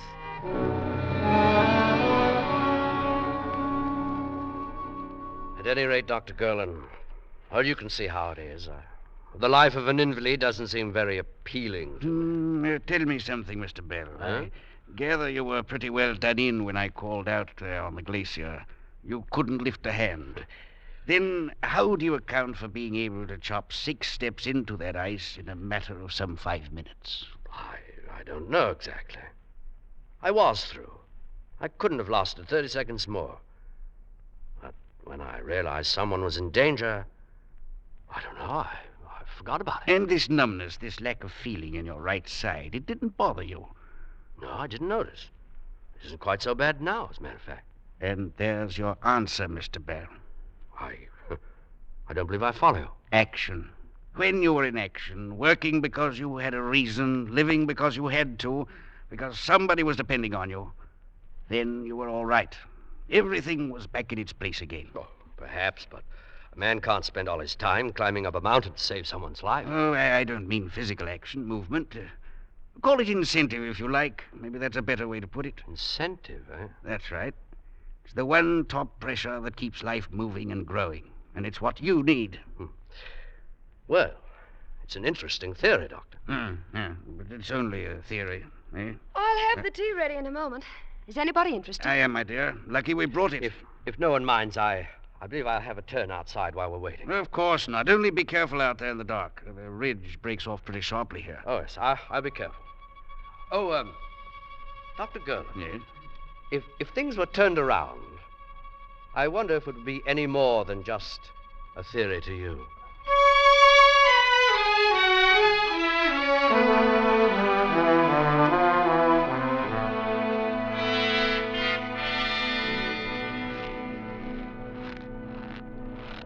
Mr. Bell, where are you? I'm over here, Mrs. Gerland. Beautiful, isn't it? With the stars so clear and bright. Yes. Well, there won't be any more clear nights before the winter storms. It would be a shame to give it up, you and I. What do you mean? I've got to say this quickly, because I don't want my husband to know. We're not the kind who commit suicide, you and I, but I think we understand each other.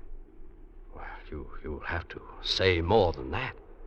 You deliberately climbed into a dead end out on that glacier, deliberately extended your safety margin beyond all possible limits, didn't you? What do you mean, we understand each other? Because I did the same thing. I went ahead. I picked that route down the slope. But, No, please wait. In 30 seconds, I would have cut myself loose from that rope. Oh, we went to an awful lot of trouble so we wouldn't have to call it suicide, didn't we? You? But why? I have a brain condition. There's no point in going into it, but it's incurable. And sooner or later, at any moment, I shall go blind. Oh, no. My husband doesn't know about it, and I don't want him to. Mr. Bell. Yes? I'll make a bargain with you. What sort of bargain? I'm not brave, really. To go on living, I need something to cling to. I need to know all the time that there's someone else with courage, too. Mr. Bell, I'll go on living if you will. I'd say you're amazingly brave.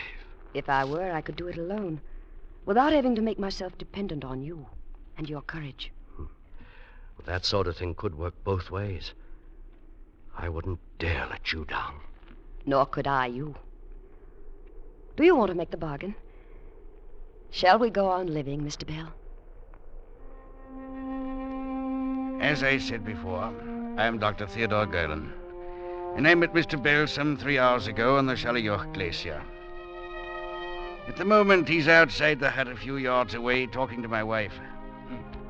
I can hear the sound of their voices, but I can't make out the words. However, I know what they're talking about, what his answer will be. My wife and I discussed that before she went out to join him. You may have heard of my wife, incidentally, though it would likely have been under the stage name she uses in the Paris theater. You see, she's quite a talented actress.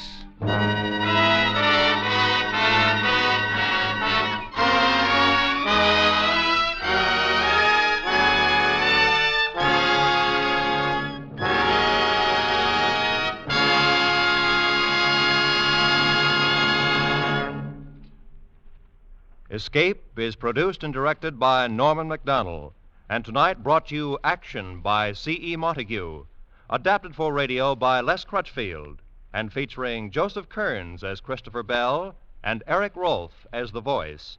with Louis Van Ruten as Dr. Golan, Marta Mitrovich as Greta, Jeff Corey as Bruff, Ray Lawrence as Huxford, Barry Kroger as Jenkins, and Joan Banks as Mrs. Golan. The musical score was conceived and conducted by Wilbur Hatch. Next week. You are in mid-ocean, aboard a Jinx ship. Already 3 men have died, and you know that some malignant force is aimed at you, and you cannot escape.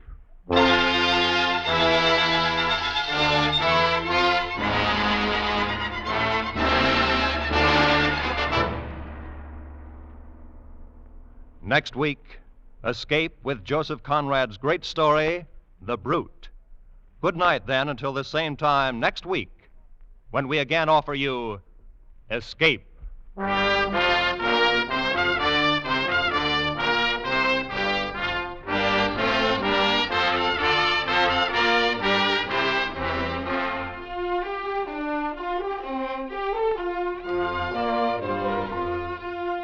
This is CBS, where 99 million people gather every week, the Columbia Broadcasting System.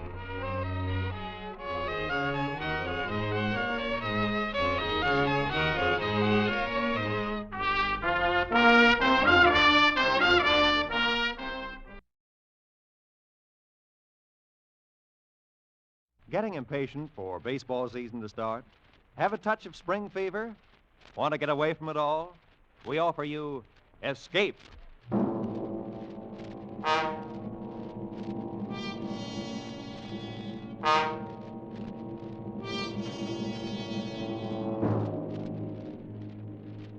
You are in mid-ocean, aboard a Jinx ship. Already 9 men have died, and you know that some malignant force is aimed at you, from which you cannot escape.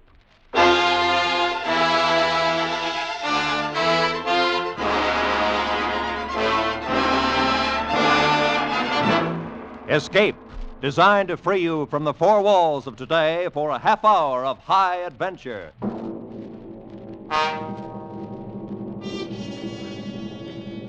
Tonight, we escaped to the North Atlantic in the year 1900, and to a sailing ship whose very name struck dread in sailors' hearts, as Joseph Conrad told it in his famous story, The Brute.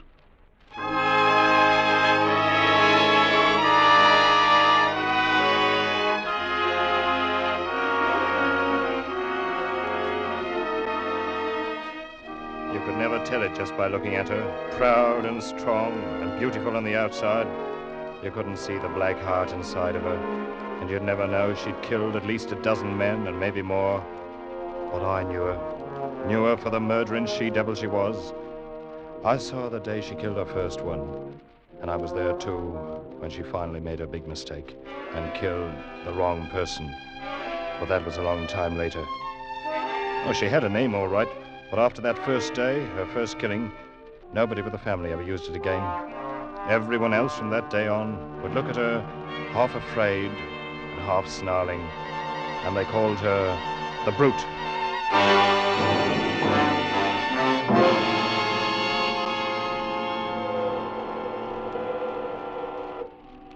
I remember I was 14 the day my father took me down to the South Thames boatyard to watch the launching of the ship.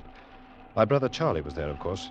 8 years older than me and very proud of his 1 gold stripe, now that he'd been made an officer on the Apps line. Charlie and Father were talking. I just stood and listened to them and didn't say much of anything myself. Look at her, Dad. Ever see a ship in your life with lines like that? I bet she'll outsail any clipper in the China trade. Well, that remains to be seen, Charlie. How soon are they going to launch her? Any minute now. Oh, I'd give a lot to be sailing on her, instead of on the Malcolm Apps. Well, the Malcolm's a good ship, son. As good a ship as any the Apps family owns. Oh, I'm not kicking. I'm glad enough to be through apprenticeship and get my commission. But even at that, I'd almost rather be a bosun on this ship than third mate on the Malcolm. I understand that Colchester's to be her captain. Yes, that's right. Oldest commander with the Apps and Sons line. Look at the size of her, Dad. She's a full 2,000 tons. Less half a ton, Charlie. Oh, good morning, Mr. Jermyn. Mr. Wilmot. Hello, Ned. How do you do, sir? No, Charlie, she came to 1,999.5 when we measured her up. Well, 2,000 tons or not, Mr. Germain, you'll never build a better ship than this one. I don't know, Charlie. I built her the way Mr. Ops wanted her. She's big and she's stout, but I don't know. And what's your reason for saying that, sir? No reason that makes any sense. I've had the devil's own time with her. Cabin doors jamming when they shouldn't. Edge covers that wouldn't fit after they'd been measured up. Blocks fouling for no reason at all. I don't know, Mr. Wilmot.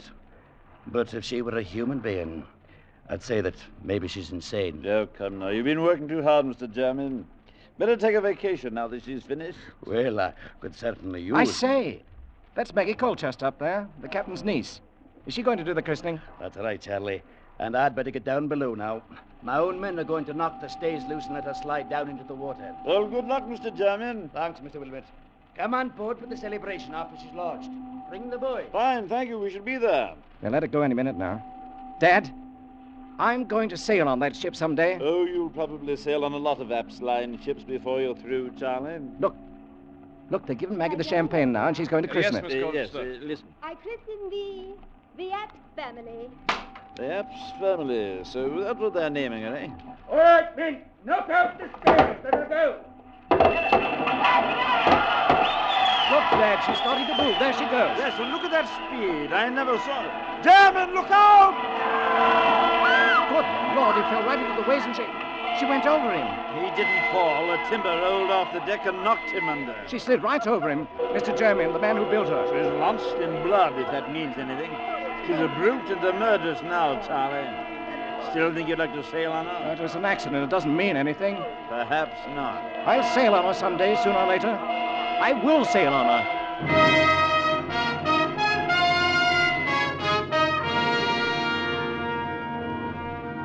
Well, the way things worked out, I was the one to sail on her first instead of Charlie. He'd gone on out to the Orient aboard the Malcolm. And 6 months later, when I started my apprenticeship, I found the company had assigned me to report to Captain Colchester on the Apps family, or the Brute, as everybody was calling it privately. There was some kind of mix-up in the sailing orders, and by the time I came on board, a tug already had a line on the big sailing ship and was starting to ease her stern first out into the channel. All right now. Ease ahead there. Pick up the slack. Captain Colchester was at the taffrail shouting orders to the tug captain, and the mates were forward somewhere, handling the check line. You've got the slack now. Haul away. I stood at the waist, waiting for a chance to report in, and watching a young fellow about my own age, who was doing something or other up aloft on the mizzenmast above me. The tug had drawn the line out taut, but the ship hadn't started to move yet. You've got no way on her yet. Turn your engine up to full speed. The tug was churning the water to froth, and the hawser was tight as a bowstring, but we still didn't move. Keep her up. Hold that on full throttle. Then suddenly the ship gave a lurch and started back like a bucking horse. The men forward had no chance to ease the check cable, and a second later it snapped. The ship plunged on back and then sheered over to bring up with a smash against the pierhead that knocked me sprawling on the deck. And at that moment, the lad who'd been working aloft on the mast crashed down onto the deck not 10 feet away from me. And he lay there without moving. Give a hand up here on my waist, mate. Young Hawkins just fell out of the tops. Hey. That's too bad. Is he dead, Captain Colchester? He's dead, boy. You get a hold of yourself. Don't stand there trembling. You never seen anybody die before? Yes, sir. On the day they launched this ship. Oh, Germain, eh? You're young Ned Wilmot, I suppose, the new apprentice. Yes, sir. And no doubt you may have heard this ship called by an unpleasant name once in a while. Yes, sir. The Brute. Well, you'll be kind enough to remember while you're aboard that her name is the Apps family, and she's had her share of accidents, the same as any other ship. Is that quite clear? Yes, sir. Now get along forward with you and stow your gear away on the forecastle. You'll take over young Hawkins' duties for the time being. Yes, sir.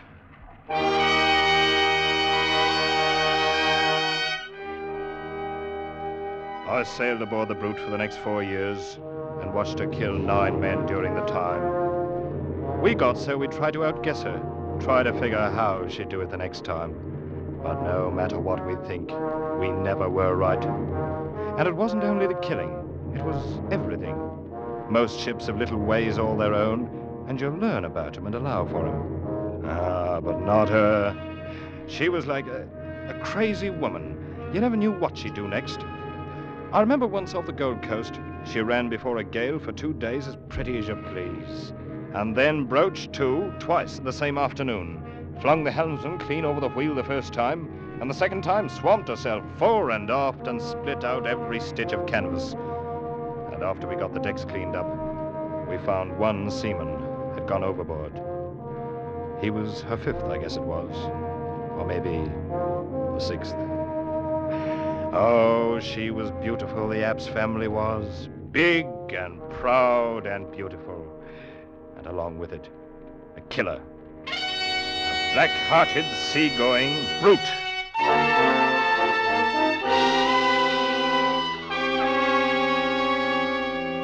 My brother Charlie was on the China run all that time. First on the Malcolm and later on the Lucy Epps. But we never happened to hit port on the same time. Finally, the time of my apprenticeship was up. We boomed into London at the end of the trip. I went before the board for my papers. I guess they figured anybody who could stay alive for 4 years on the Brute must be a seaman. Anyway, I passed, and Mr. Epps handed me my sailing orders along with the commission. I was assigned as 3rd mate to Captain Colchester on the Apps family.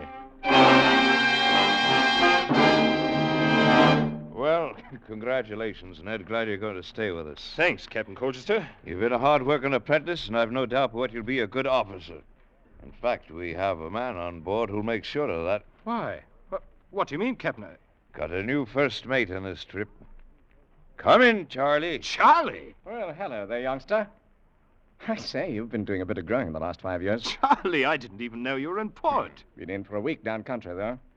I hear you fooled the board. Careful, man. You're talking about your own 3rd mate. Yes, so they tell me. Well, you'll be jumping lively on this trip, my boy. Easy, easy. Don't forget, I know this ship and you don't. And I'll learn it quick enough. Been wanting the chance for a long time. And between us, I think we can even break this jinx. Lads, there'll be no talk of a jinx on this trip. At least not in the cabin as long as Maggie's going along. Maggie? Who's Maggie? Ask your brother. I think he's the one who talked her into the trip. Although she claims it's for her health. I'll leave you two to get acquainted. We'll be about 10 days loading if you've got any plans. What's he talking about, Charlie? Who's Maggie? His niece, Maggie Colchester. You remember her, the girl who christened the ship? Of course. Ollie, well, hasn't Dad told you where I've been spending shore leaves for the last year and a half? No, Charlie, I didn't know anything about it. Well, then let me show you something. Here. Now, if I have my way, Maggie will be wearing this before the trip's over. Here, take a look. Blimey, that's all right. Yes, I bought it in Cape Town. It's a blue-white diamond set in platinum. Is it big enough to go on a finger? Oh, it's big enough, all right.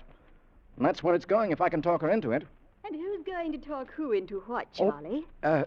Maggie, I was, saying that, I hoped I could talk you into going ashore for dinner with me. Oh, where are you now? You big liar. Oh, Maggie, this is my brother, Ned. Ned, this is Maggie. How do you do? And are you one of the officers, too? I'm the new 3rd mate. Well, I certainly hope you're more truthful than your brother. Maggie. Whose invitation to dinner I am accepting with pleasure. Oh, really? See you both later. All right, you are. About an hour. Charlie, she's lovely. Well, she's more than that, Ned. She's everything as far as I'm concerned. Well, in that case, good luck. I hope you get her. Well, we'll see about that. Anyway, with Maggie aboard, we've got to make sure this jinx ship stays on good behavior for once. It'll be the first time if she does. And it's the first time we've had both the Wilmots on board together. We'll tame her down, Ned. We'll make her calm and peaceful as an old workhorse. Just you wait and see if we don't.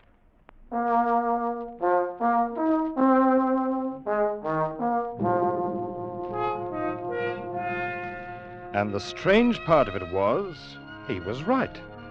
We stood out past Gravesend and made the passage to the China coast in 121 days of the finest weather you could ever hope to meet. And for the first time in her bloody life, the old ship settled down and sailed herself as neat as you please. Charlie and I had talked about it sometimes when Maggie wasn't around, and he'd always laugh and say the brute knew when she'd met her match that she didn't dare try to buck the two of us. But I was more ready to give the credit to Maggie, to think maybe she'd charm the old murderess the way she'd charmed all the rest of us. From the second day out, Maggie was the secret darling of every man on board. She was all over the ship, here, there, and everywhere, with red tam and her bright blue eyes, never still a minute, and having the time of her life. If she'd come along for her health, she'd found it before we passed Gravesend.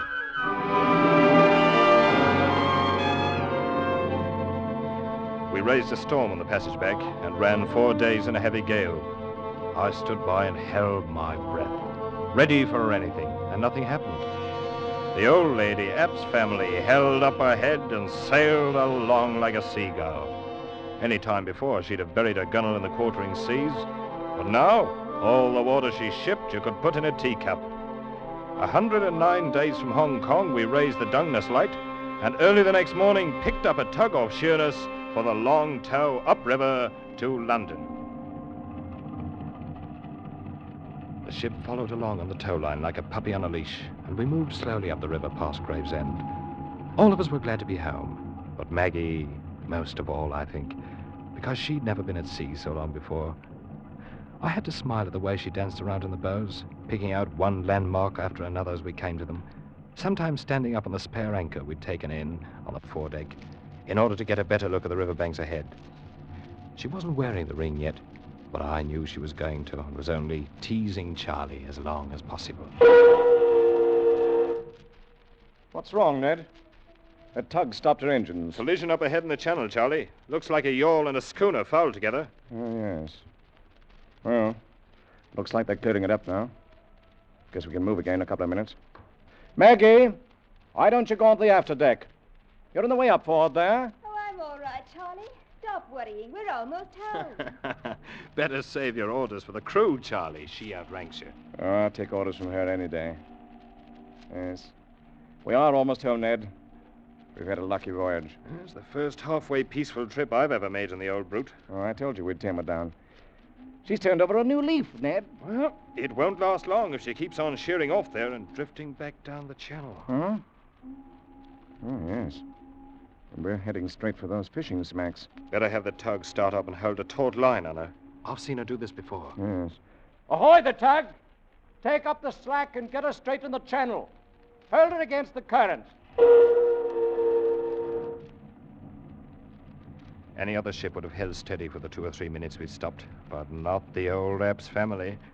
And now when the tug tightened up in the hawser, pulling at an angle across her bows, she wouldn't respond, wouldn't budge. The old girl wanted her own way. She was just as stubborn as ever. Ahoy, the tug! We're still drifting. Open up to full speed. Confound her. Never saw a ship act like this. The heavy hawser was pulled so tight it was humming, and Tug's paddles with her engines full whipped up the water like a mill race. And then it happened. The heavy towing chock tore loose from the deck. The hawser began sliding across the bow, ripping out rail stanchions like matchsticks. Then I thought it was going to sweep under the flukes of the spare anchor, the anchor that Maggie was standing on. Maggie! Get off that anchor! Look out! Charlie! She tried to jump clear, but she was too late. The great anchor had tipped up on its side, clasped her about the waist like a monstrous arm of steel. It had carried her with it, and swung down and over and smashed against the side of the ship. She went into the water. Take charge of the deck, Ned. I'm going in after her. Ned, was that Maggie? Yes, sir. She's overboard, Captain Colchester. Maggie. Oh, the dirty, murdering brute. Now it's women she's killing. Let go the port anchor! Hold the ship as she is and get the boats over! I hadn't told Charlie, and I didn't say anything about it to Captain Colchester. But I stood there, and I knew it wasn't any use. Because I'd seen the way the heavy anchor had carried her over, and then swung in to smash her against the bow before it dropped her into the water. And I'd seen the way that water beneath the bow was all colored red.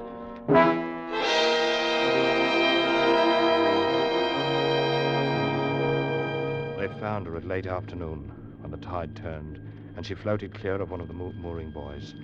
And the next morning, we tied up in the London docks. The men had been happy at coming into their home port, but now they remembered how she'd been happy too, their own darling.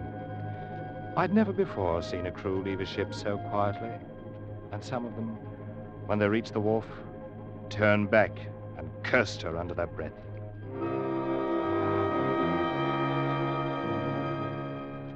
Finally, it was only Charlie and I, alone on the quarterdeck, and Captain Colchester was below, somewhere in the cabin. She never wore it, Ned. The ring. She never wore it. But she would have, Charlie. I know she meant to. She was just having a little fun with you, that's all. With all of us on board, why did the brute have to go for Maggie? Why? I guess there's not much answer for that.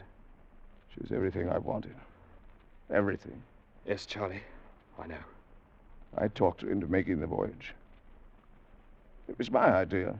It's no good, Charlie, this kind of thinking. I guess you know that. I don't know. She's everything I wanted. Charlie, Oh, Mr. Wilmot. Over here, Captain. I'm going ashore. The shipkeeper's come aboard now. The two of you are free to go whenever you like. Thank you, sir. Charlie, nothing. I'm resigning command in the morning. I'll never set foot on board her again as long as I live. I feel the same way, sir. Well, come into the company office in a day or two and sign out for the log. Good day, gentlemen. Charlie, we'd better go ashore, too. We're done here. Yes, I suppose we are. I'll arrange to have our gear picked up later. There's no use of... Captain, look out! Missed him! That yardarm off the mainmast fell right behind him. Ah, you missed me, you murdering brute! And that was your last chance, Ned, that yard was made fast to Dungeness. And now it falls out of the tops with the ship lying still at the wharf. Yes, Charlie. Come on, let's go ashore. Wasn't the devil satisfied for one trip? Is there no way of stopping her? How many more does she want to kill? Charlie? Oh, Ned. Ned, take me home.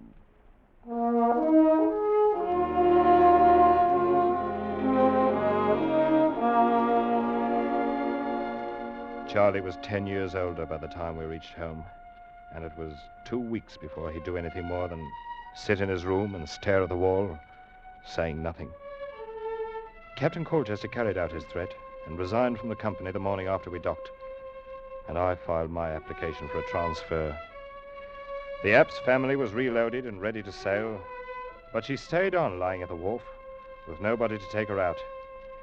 And that's the way things stood for 2 weeks, until one morning a bombshell dropped.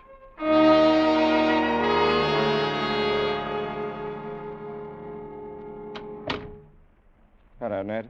Charlie, I wondered where you went this morning. And I left the house early. How do you feel? Fine. Ned, Mr. Apps tells me you've applied for a transfer. Another ship. Well, yes, I did, as a matter of fact. You saw old man Apps? Yes, I stopped in at the office this morning. Ned, it's up to you, of course, but I hope you'll change your mind. Not a chance. The ship sails tomorrow morning. Oh, so they finally found somebody crazy enough to take her out? Yes, they did. Me. You? You're going to skip her the Brute? That's right, Ned. But I it's a short voyage, North Atlantic run. Be awfully glad to have you along. Somebody I can depend on if you feel like signing on again. Charlie! Of course, it's up to you. All right, Charlie. I'll sign on again. Be glad to.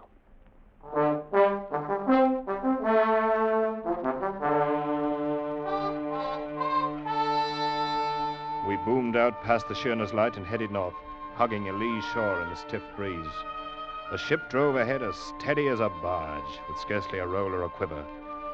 But in spite of the smooth and easy way she handled, I couldn't help feeling uneasy. I could sense the black spirit of her brooding somewhere down inside, mocking and taunting us with her bloody memories, and waiting for a new chance. By nightfall, we were running hard in along the Kettling coast, where those rocky headlands break at intervals out of the shelving sandy beaches. The onshore wind held steady in our quarter, and the sun sank down behind the land some 3 miles away.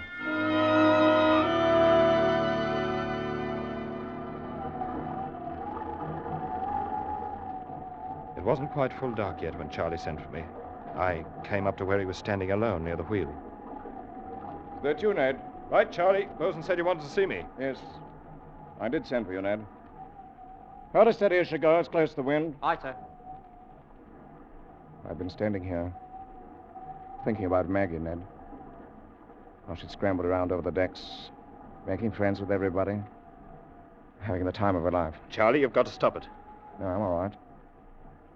I like to think about her. It's this ship and all the memories around it. It's what I was afraid of. No, it's all right. Ned, I want you to take charge of the crew and give an order. Of course, you'll question the order, but you'll carry it out anyway. Do you understand? What's the order, Charlie? Have all hands prepare to abandon ship. What? But why? There's nothing wrong. Mr. Wilmot, it is not an officer's place to question an order by the captain. You'll do as you're told. Yes, sir. You can give the order now, Mr. Wilmot. Charlie, I can't let you... Very well, Captain. All hands on deck! Stand by the boats! Prepare to abandon ship! All right, helmsman. Find your place at the boats. I'll take over the wheel. Aye, sir. You don't know what you're doing, Charlie. We're in no danger. There's no reason to abandon ship. You're always in danger aboard this black-hearted brute. I'll put on the quarter now. You can get the boats in the water when she yields. Hurry on. Steady! Going on the quarter! Easy on. All right. Now. All hands! Lower boats! We shouldn't have any trouble running ashore to that beach there at the south. Hey, what about you? I'll hold her steady until everybody's clear. You'd better go over the side. Your boat's standing there. Oh, no, not until you do. I'm staying with you, Charlie. Don't be a fool, Ned. I'm doing this alone. No, Charlie, not while I'm here. Mr. Wilmot, you will abandon ship and take charge of the boats in the water, and that's an order. Charlie, I can't... Mr. Wilmot! Very well, Captain. That's the spirit, lad. Learn to obey orders and step lively. And you'll be a seaman yet. Good luck, Ned. Thanks, Charlie. We'll stand by for you in the boat. Of course, lad. Fine. Bye. I slipped over the gunwale and dropped down into the boat that trailed alongside on a line from the rail. I'd hardly hit the bottom when the line slackened. I knew Charlie had cut us loose from the ship. He was alone on her now, alone in the night sea, with a black brute.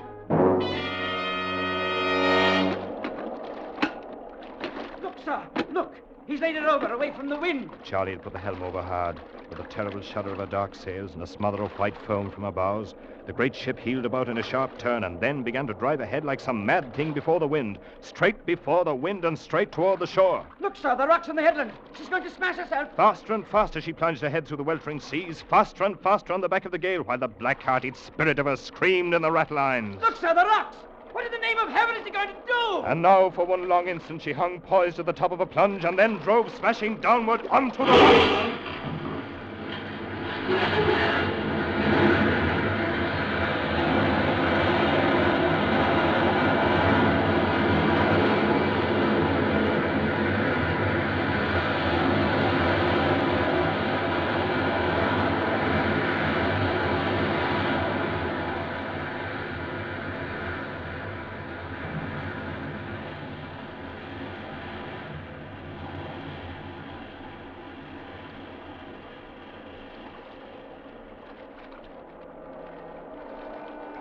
We stood by, as close as we dared, for 3 hours, while the killer ship pounded herself to bits in the surging sea.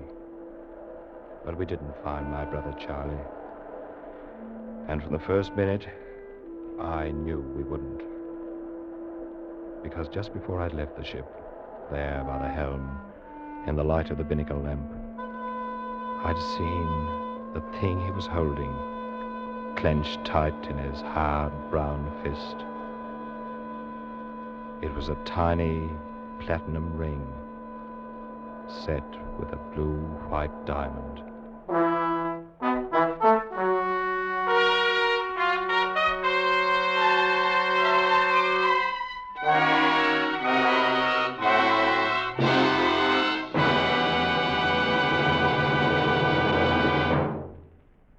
Escape is produced and directed by Norman MacDonald, and tonight brought you The Brute by Joseph Conrad, adapted for radio by Les Crutchfield, featuring Dan O'Herlihy as Ned Wilmot and Eric Rolfe as Charlie Wilmot, with Nina Cowden as Maggie, Jeff Corey as Captain Colchester, Wilms Herbert as German, and Parley Bear as the father. Music is conceived and conducted by Wilbur Hatch. Next week. You are far into the remote hill country of Afghan, caught in an ambush by the fierce Pathan tribes, trapped in a hopeless fight from which there seems no escape.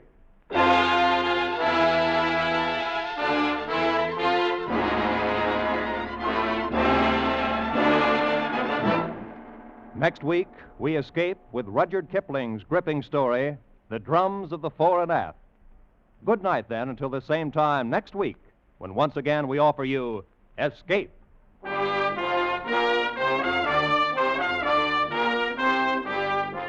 This is CBS, the Columbia Broadcasting System.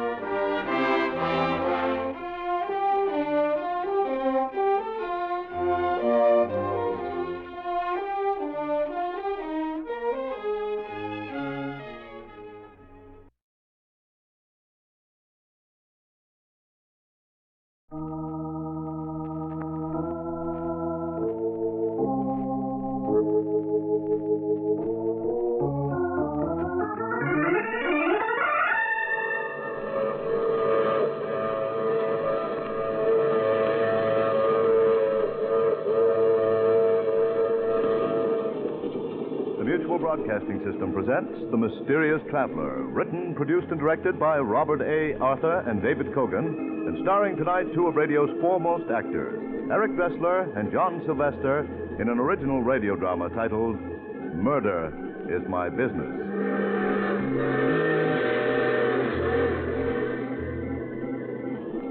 This is The Mysterious Traveler, inviting you to join me on another journey into the realm of the strange and the terrifying. I hope you will enjoy the trip, and it will thrill you a little and chill you a little. So settle back, get a good grip on your nerves, and be comfortable, if you can. Our story tonight begins in a huge white mansion overlooking the Hudson River, some 50 miles above New York City. In a large, comfortable room, David Phillips, a slender, nervous man in his early 30s, is seated at a desk, typing.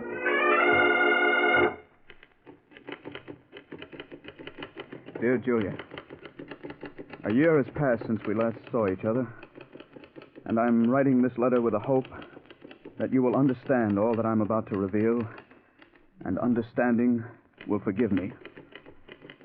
I'm a writer, darling, and yet I find it difficult to put into words the horrible events of the past year. As they flash through my mind, I can feel the quickening of my pulse, and the hatred within me surges up as overwhelmingly as... But I mustn't think of that. It's much more important that you understand what has happened. It all began the day I was in my study, writing a script for the Dangerous Adventure radio show.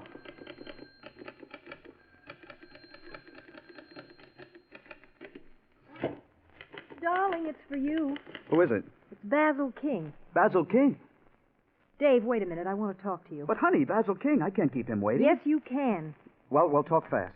King's looking for a writer for his radio show, isn't he? Yeah, Sig Rodman just quit. Quit? You mean he had a nervous breakdown? And so has every other writer who's ever worked for Basil King. Dave, I don't want you to write for him. But, Julie, his show pays $600 a week. We could pay off all our debts with that kind of dough. Darling, be sensible. No amount of money is worth the punishment you'll have to take from him. Now, look, we'll talk about this later. He's on the phone. Tell him no. Shh, he'll hear you.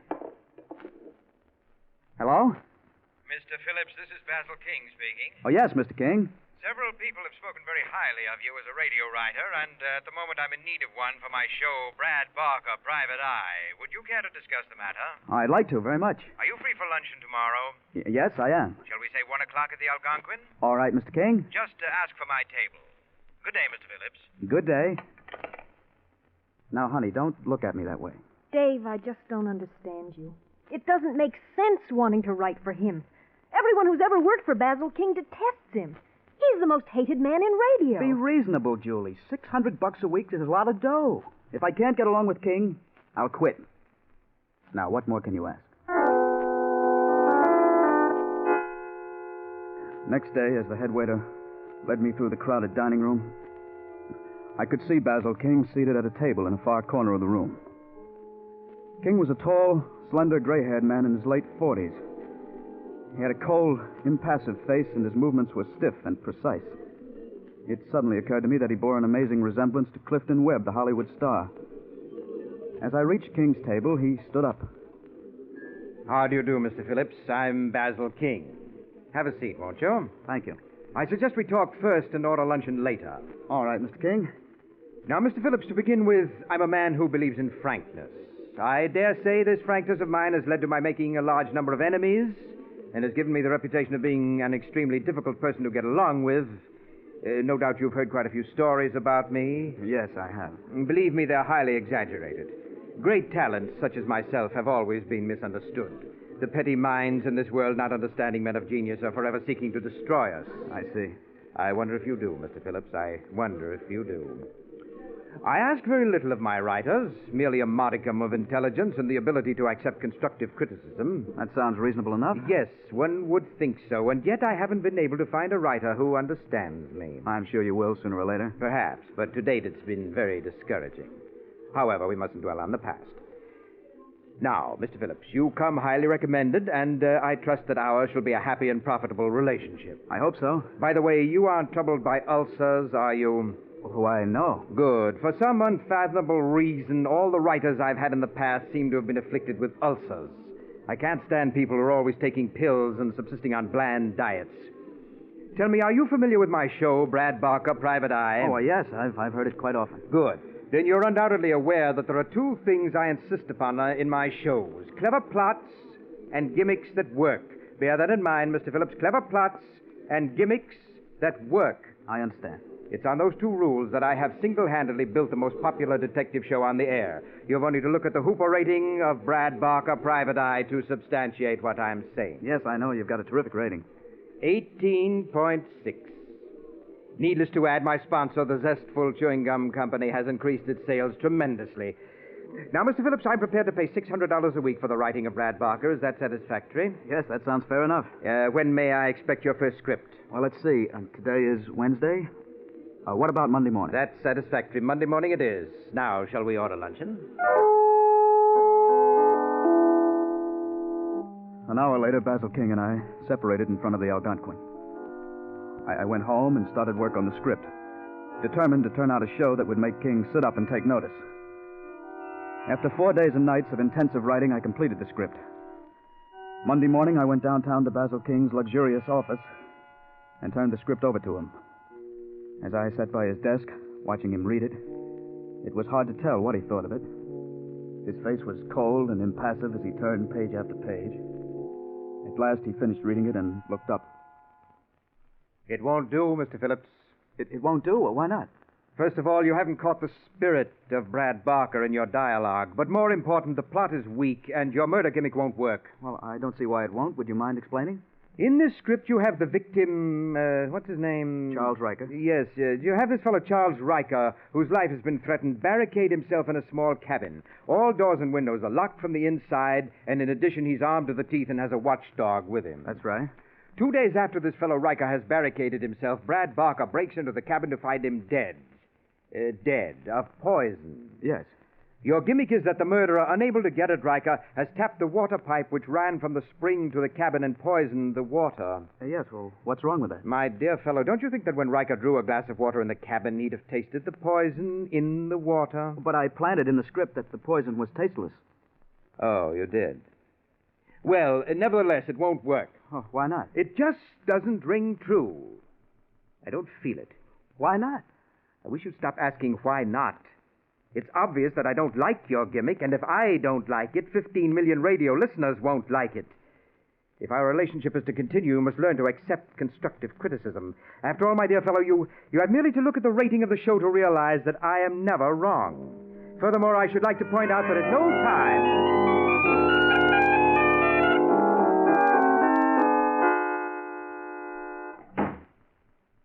Is that you, Dave? Yes, Julie? How did King like your script? He didn't like it. That's putting it mildly. Oh, but that was a good script. One of the best you've ever done. That's what I thought. But Mr. King didn't. No wonder all his writers have nervous breakdowns. That man doesn't know what he wants. Well, I'll give it one more try.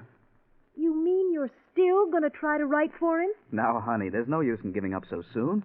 Maybe once I get to know King's likes and dislikes, it won't be so tough to write for him. Dave, I've never interfered before, but this is too much.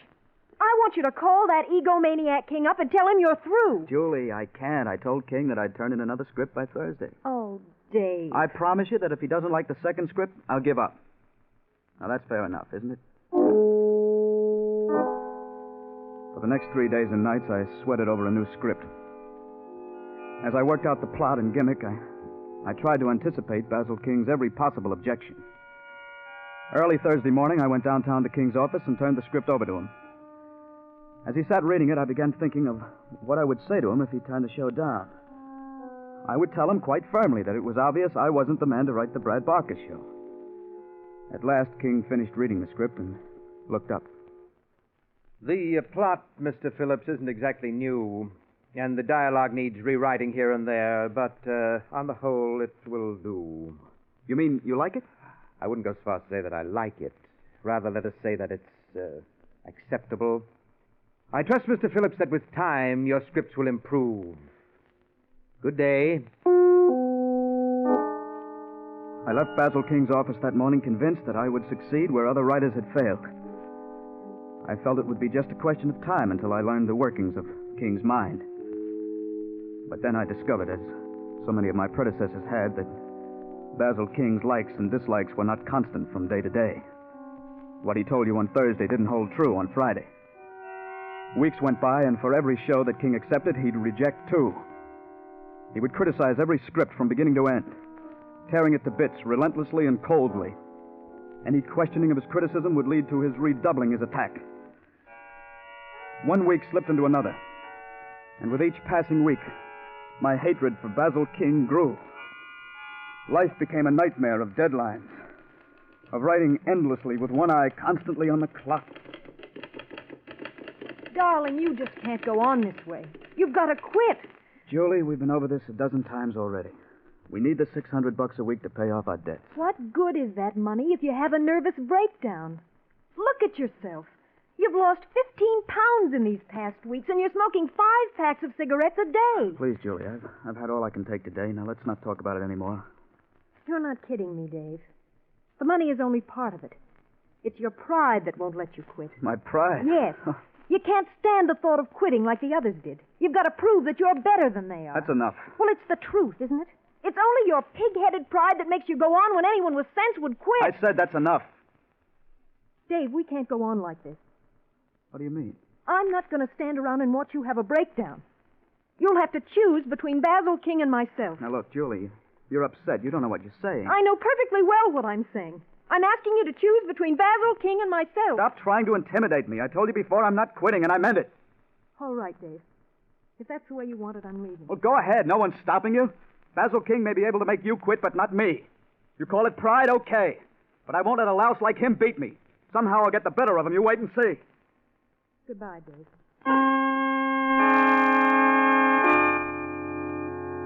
I was so emotionally worn out the night you left me, Julie. I could scarce comprehend my loss at the time. There seemed to be only two people in the world. Basil King and myself. As I traveled back and forth day after day between my typewriter and King's office, my hatred for him increased 100-fold. Feeling my hatred for him, King redoubled his sadistic attack, sensing that I was determined not to quit. The weeks slipped by, and the nightmare continued. King insisted that I come to all rehearsals of the show so that the cast, as he put it, might see the culprit who wrote the script. It was at a rehearsal that I first met Mr. Pearson, president of the Zestville Chewing Gum Company. He was sitting in the control room, watching with great respect as Basil King rehearsed the cast. No. My dear Miss Hunter, I assumed when I hired you that you were a radio actress. If I'm wrong, please enlighten me. What did I do that was wrong, Mr. King? I don't feel it. I just don't feel it. Try it again. Rocky, you've got to give me a chance to explain. It wasn't my fault. Honest, it wasn't, Rocky. Cut. Miss Hunter, you sound too young.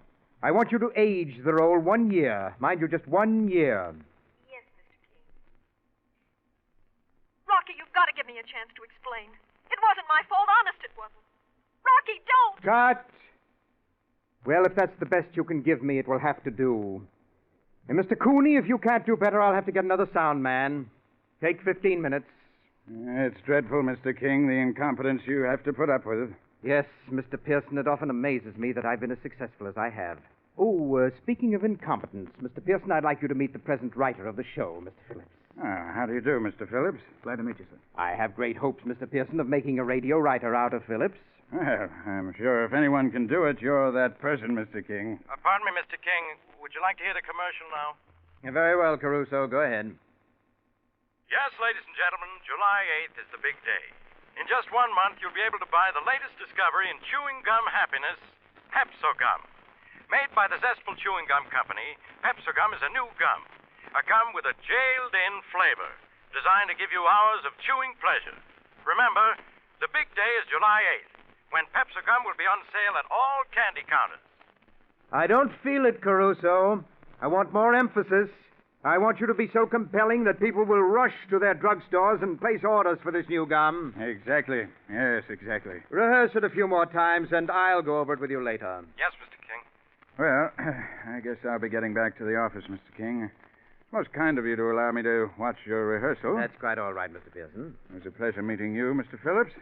I assume that you'll be at the factory for next week's broadcast? The factory? Yes, Phillips. We're doing the broadcast in the factory next week. Yes, it's the company's 25th anniversary. You've no idea how our employees are looking forward to your broadcast. Yes, indeed. Well, good day, gentlemen. Goodbye, Miss Pearson. Mr. Phillips, I have here the script you turned in for next week's show. It won't do. Why not? There are so many things wrong with the script that it's hard to know where to begin. Let's start with your murder gimmick. You have the victim, I believe his name is Roger Roden. Yes, that's right. Yes, you have this fellow Roden picking up an envelope, licking the flap, and sealing the envelope. A minute later, he drops dead. Your gimmick is potassium cyanide powder has been mixed into the glue of the envelope flap. Yes, and when Roden licked the flap, his tongue absorbed the poison. It just won't stand up. Why not? For the simple reason that Roden's tongue wouldn't absorb enough potassium cyanide to kill him. Oh, but it would. Potassium cyanide is a very potent poison. Just a few grains will kill a man. Possibly, but I'm not convinced. And if you can't convince me, you won't convince our 16 million listeners. It just won't do. It will work. I tell you, it will work. I'm sorry, Mr. Phillips, but I don't agree. How soon can you have another script for me? It was at that moment I knew I was going to murder Basil King. Perhaps all along it had been there, buried in my subconscious. For the first time in weeks, my hands stopped trembling, and I was able to think clearly of all that had happened. I had allowed Basil King, a man who was a psychopathic case, to drag me down to his own level. And what was worse, I had lost Julie. My stupid pride had driven the one person I loved away from me. Basil King would pay for that. And all the anguish he'd caused so many people. I thought of King's rejection of my potassium cyanide gimmick. And suddenly it came to me how ironic it would be if his death were brought about by potassium cyanide. Yes, the great man, dying by a gimmick which he declared wouldn't work. Of course, I couldn't use the envelope flap, but there were other ways, and I would think of one. Well, that night, a plan began to form in my mind. A plan which was completed a week later as I was being shown through the Zestful Chewing Gum Factory by Mr. Morris, the superintendent of the factory. I had no idea the factory was so large, Mr. Morris. We seem to have walked miles. I'm afraid you radio riders just aren't used to walking. Probably ride in taxi cabs all the time. I guess you're right. Oh, what's this place? This is the shipping room. Oh. Well, that about completes the tour. I reckon you've seen just about everything. Say, all these boxes have Pepsi-Gum marked on the side of them. That's right. You're getting ready to distribute it all over the country? Yeah, we're going to start shipping next week. You know, I've heard so many announcements on the show about Pepsi-Gum that I'm curious. What's it taste like? Well, it's hard to say. It has sort of a sharp flavor. Sounds good. If you have any around, I'd like to taste it. Well, I'd like to give you some, Mr. Phillips, but the old man, Mr. Pearson, he's given out strict orders not to give any of it out. Reckon he's trying to keep it from the public till the last minute. Oh. But employees have tasted it, haven't they? Oh, sure. Well, Mr. Morris, you're looking at an employee right now. I do write radio shows for the company. Yeah, I guess you are an employee after all. I reckon I can give you a pack of Pepsi gum. There you are. Thanks. An attractive-looking pack of gum. Yeah, you got to catch the customer's eye if you want to sell gum. Well, what do you say if we go back to the auditorium? Fine. I've seen the whole factory, and I've got a pack of the new Pepsi gum. What more could I ask for? A few minutes later, I left Mr. Morris in the auditorium, where the great Basil King was rehearsing the cast for the show. I walked across the street to the inn where we were staying and went up to my room. There, I took the pack of Pepsi gum from my pocket and withdrew one of the 5 sticks of gum. I very carefully removed the wrapper, and then taking a dampened handkerchief, I wiped the candy powder off the stick of gum. It took but another minute to evenly sprinkle potassium cyanide powder over the wet stick of gum. In a very short time, the gum dried, and it was impossible to tell that the fine, powdery coating on it was a coating of death. I rewrapped the stick of gum and carefully inserted it in the center of the pack. When I arrived at the auditorium 10 minutes before airtime, the great man was relaxing in the control room. With him were Mr. Pearson and Bill, the broadcast engineer. Oh, there you are, Mr. Phillips. I was afraid you were going to miss the broadcast. Mr. Phillips may not be a good writer, but he is a punctual one, Mr. Pearson. Mr. King, you're a great one for banter. You have a ready wit. Thank you, Mr. Pearson. Look at that auditorium. Completely packed.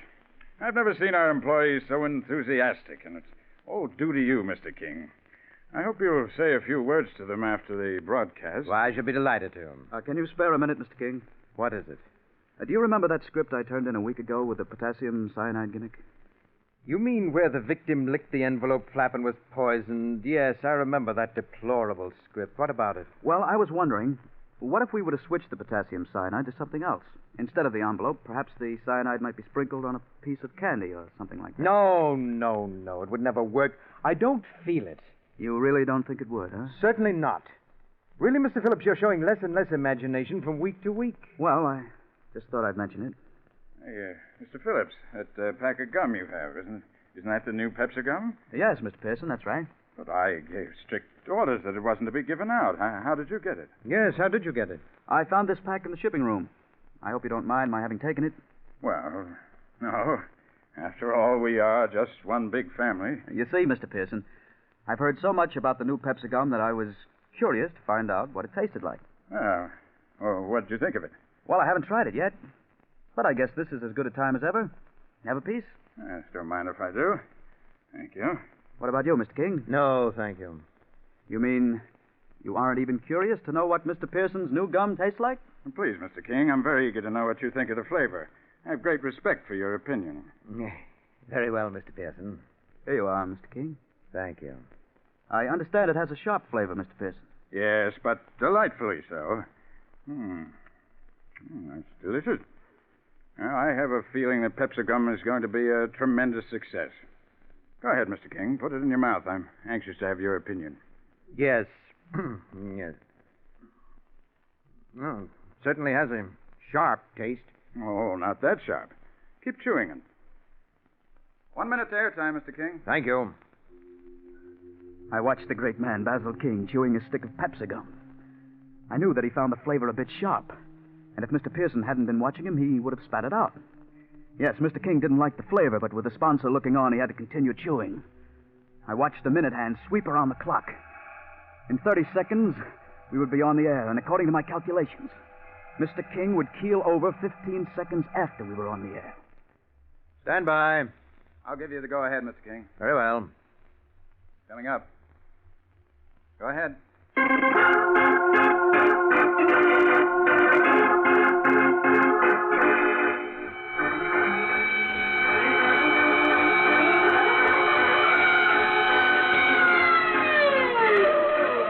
Zestful Chewing Gum Company presents Brad Barker, Private Eye. Conceived, produced, directed, and edited by Basil King. My dear fellow, the monitor is too high. That's it. Take it down. You engineers just don't know. Oh! My heart! Brad Mr. Barker, King, what's wrong? My heart! Quick, catch him. I've got him, Mr. Pearson. You'd better get a doctor. It looks like a heart attack. Yes, I'll get one immediately. Bill, turn down the monitor. Just do the best you can. Okay, Dave. You take care of him, and I'll take care of the show. And soon there will be a fresh flavor added to the zest of chewing gum. King, can you hear me? Yes, get a doctor. Do you remember the potassium cyanide gimmick? Potassium cyanide? Yes. I just want you to know you're wrong. It does work. That's why you're dying. What? That stick of gum I gave you. It was covered with potassium cyanide powder. No, get a doctor. A doctor can't help you.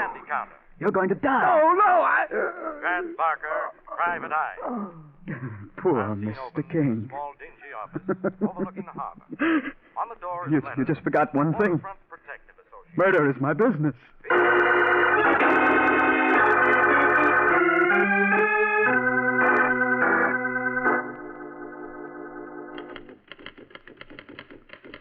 Julie, darling, that was a year ago, and I've never ceased to regret your leaving me. I'm writing this in the hope that you will find it in your heart to forgive me. I admit that it was my stupid pride that wouldn't allow me to acknowledge defeat at Basil King's hands. But he's gone now, Julie. And if you could only see your way clear to start all over. Hi, hello, Mr. Phillips. Remember me? John Pearson? Mr. Pearson? Yes. You remember Mr. Morris, my factory superintendent? Hello. We happened to be driving past and thought it'd be a nice gesture to drop in and find out how you were getting along. Please, I've got to finish this letter to my wife, Julie. I've got to finish it. It doesn't seem to be getting any better, does he, Mr. Pearson? No, he doesn't. Look at all these letters scattered around. Must be at least 100. They're all addressed to his wife. What a pity, huh?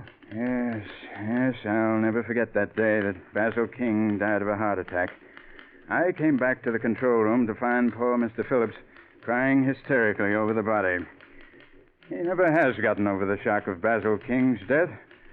What a wonderful friendship that was.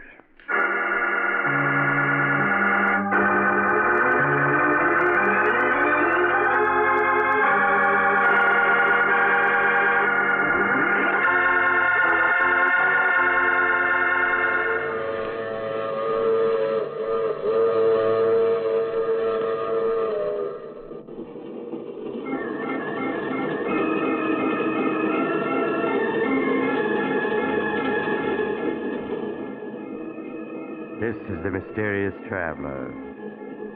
Did you enjoy our little trip? It's too bad about Dave Phillips, isn't it? His mind snapped in his hour of triumph. 16 weeks of life with Basil King proved to be just too much for him, mentally. As Basil King used to say, being a radio writer calls for a weak mind.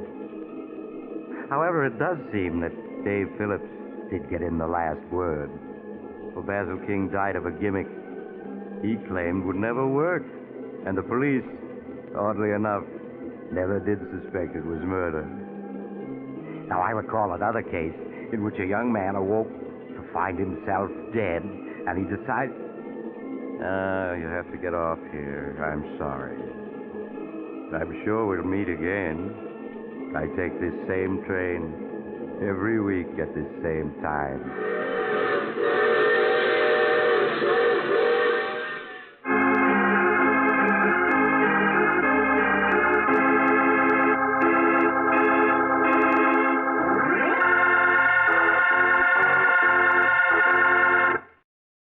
You have just heard The Mysterious Traveler, a series of dramas of the strange and terrifying. All characters in tonight's story were fictitious, and any resemblance to the names of actual persons was purely coincidental. In tonight's cast were Maurice Tarplin, Eric Dressler, John Sylvester, Shirley Blank, and Richard Coogan. Original music was played by Paul Taubman. Sound was by George Cooney, broadcast engineer Walter Payne. Mysterious Traveler is written, produced, and directed by Robert A. Arthur and David Kogan.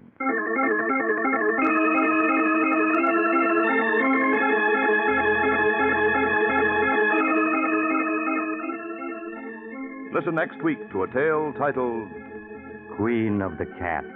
Another strange and suspenseful tale of the Mysterious Traveler.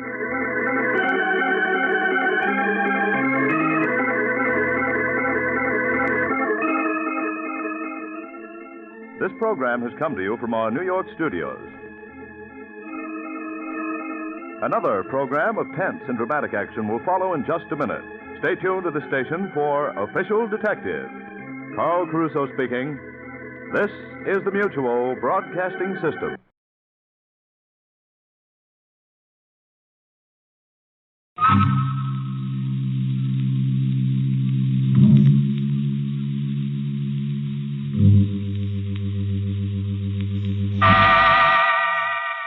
Inner Sanctum Mysteries.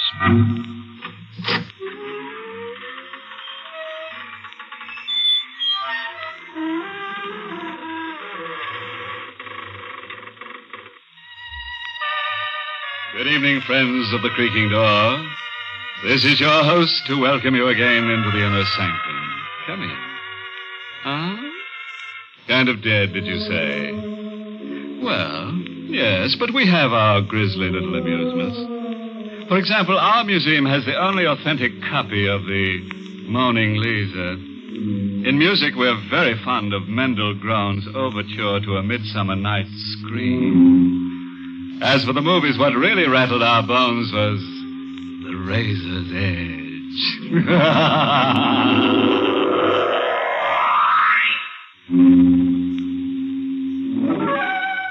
Well, as the dentist said when the drill hit bottom and the patient screamed, you've got a nerve.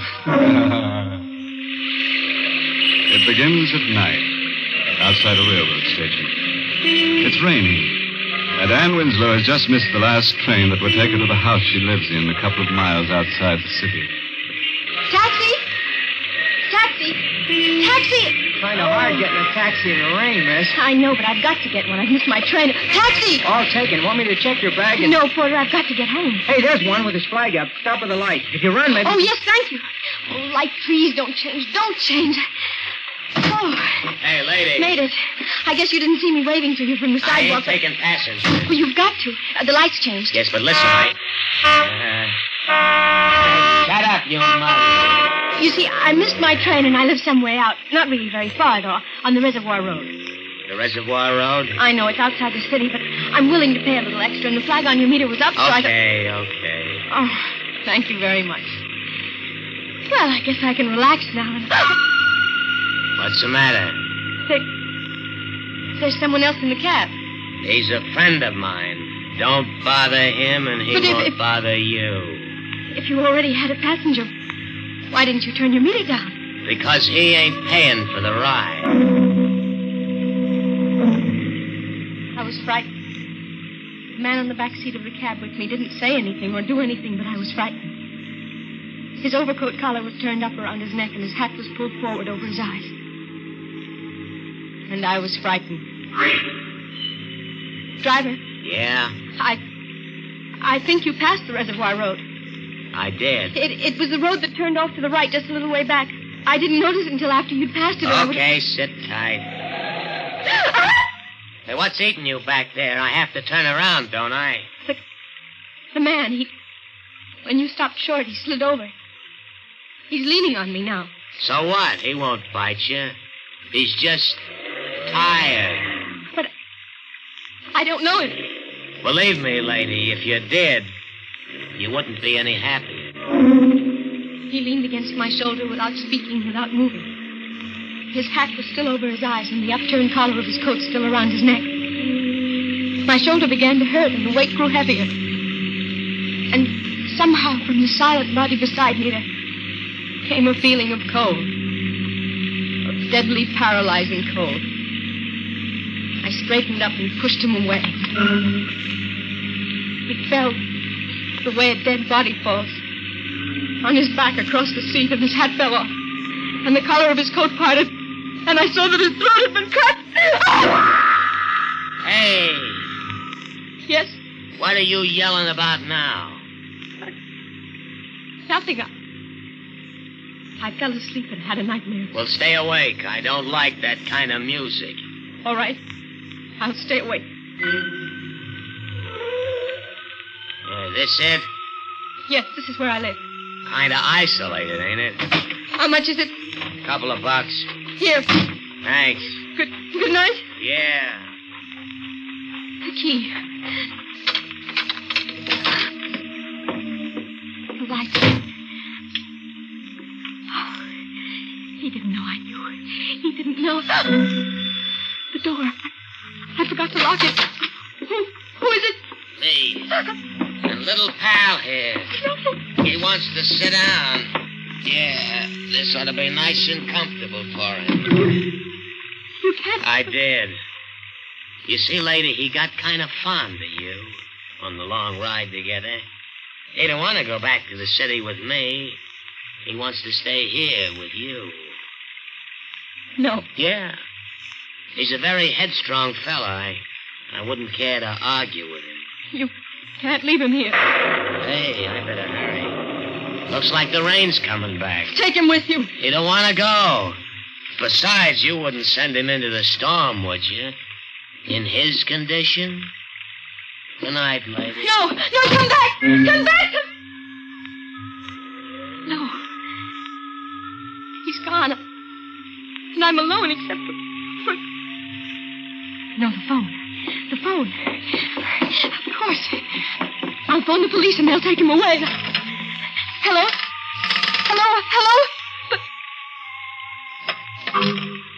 It's dead. The phone is dead. And I'm alone.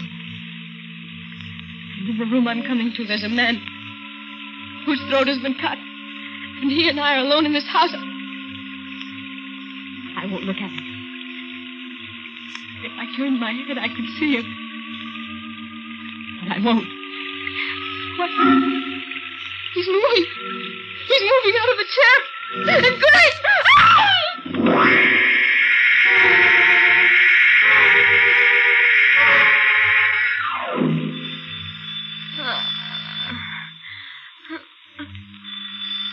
What? Oh. Doorbell. I'd better get up. I was on the floor, and the man who strode up the door. Good morning. It's morning. Yes, I would have come earlier, but... Morning, then I must have been unconscious all night. I beg your pardon? Who are you? Manson, detective, 2nd grade, county police. From the police? Yes. Oh, but I couldn't reach you last night. The phone was dead. I tried... Well, the lines were out all through this area.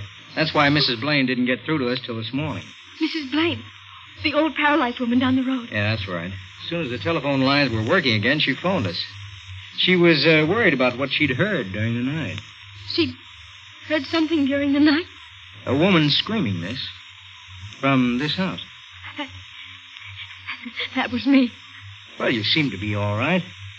Why did you scream? The dead man in the living room moved. The dead man in the living room? I see. Suppose we go take a look at him, huh? You don't believe me, do you? Well, it's not an easy story to believe, is it? But we don't have to argue about it. All we have to do is go into the living room. All right, come in. I feel sort of shaky. You see, I fainted when he moved, and I've been on the floor all night. This is the living room? Yes. I think I'll stay out here if you don't mind. I'd rather not look at him again. There's nothing to be afraid of now. A policeman's here. And it's daylight, and they'll take him away. Well, miss. You saw him? I guess you must have been dreaming. Dreaming? Mm-hmm. Because, you see, there is no dead man in the living room. There's nobody there at all. Try looking under the sofa next. What? Oh, you weren't looking around for the corpse. Uh-huh. You were just hunting for that collar button you lost last spring. All right. Have it your own way. But if you happen to reach in under a hunk of furniture and your hand touches something cold and wet, that won't be a collar button, friend. Well, let's get back to Ann Winslow, who was a nice girl, but who had corpses walk out on her. No dead man in the living room. But he must be there. I don't believe it. Now, look here, miss. He was in that chair in that... Now, miss, it was just a dream. Or maybe a shock you had of some kind. Don't call me miss. My name is Ann Winslow. That's a pretty name for a pretty girl. He was there. I took a taxi in the city last night when I missed my train, and he was on the back seat, and when I pushed him, he fell over, and I saw that his throat had been cut. And when we got here, the taxi driver brought him into the living room and went away and left him here with me. Well, sometimes it's hard to tell the difference between what you dream and what really happened. Stop trying to be kind to me. He was here. If he was, he'd still be here. Corpses have a habit of staying where they're put. Oh, wait. There was blood on him. There'll be some on the chair. On the back, maybe, or the seat cushion. Well? Nothing. How'd you happen to miss the train last night? I was at a party. Did you get the taxi's license number? No. The driver's name or number? No. I was too frightened to think. Would you recognize the driver if you saw him again? I'm not sure. It was dark, and I might, but You're not giving me anything at all. There are thousands of cabs, thousands of drivers, and I've got nothing to go on. I'm sorry, Mr. Manson. Well, forget it. The drive out here wasn't bad, and I met someone nice. Thank you. I just wish I could be of more help. Well, if anything comes up, don't be shy about yelling for me. It's my job. You don't think I'm crazy? Of course not. This whole business, well, it was just one of those things, huh? Well, I better get back to headquarters. Yes. You've been very patient. That's all right. So long. Goodbye. Just one of those things. One of what things? He was in that chair. Oh, it's all right now. There's nothing. Nobody in it. But I can't sit in it. Seat cushion's getting shabby. Maybe if I turn it over. On the other side. Someone already had turned it over because it wasn't a dream. It wasn't a dream because there's blood.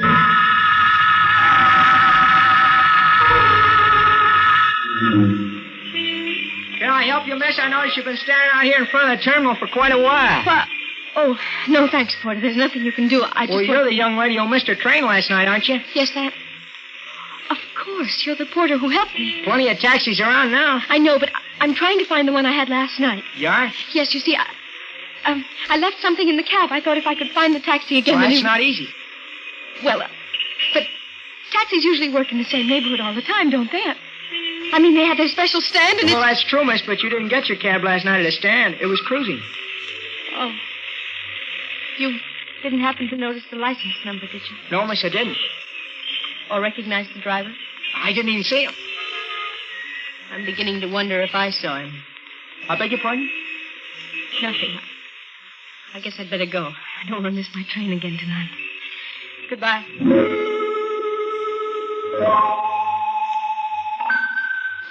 And tonight I locked the door. It's funny. Must have left the lights on. Hello. You... The cab driver, what are you I heard you were looking for me, miss. You're the same... Yeah, I'm the cab driver who drove you out here last night. And a friend of mine. Hey, I notice he ain't around. No. Where is he? I don't know. I was awful fond of him. I wouldn't like to think of him wandering around cold, maybe, and, why were you looking for me? The police didn't believe it. Policeman, huh? Didn't believe what? That there had ever been a corpse. Too bad. So, no harm's been done, and you haven't anything to worry about because the policeman probably thinks I'm crazy. Maybe he'll change his mind. Maybe one of these days you'll spot me and call a cop. Maybe the cop will start asking questions, and I ain't good at answering questions. They won't. Once you put the finger on me, they will. I won't do that. I'll forget the whole thing, honestly, I will. Maybe. But will the cop you called? He thinks I'm crazy. You're a good-looking girl, miss.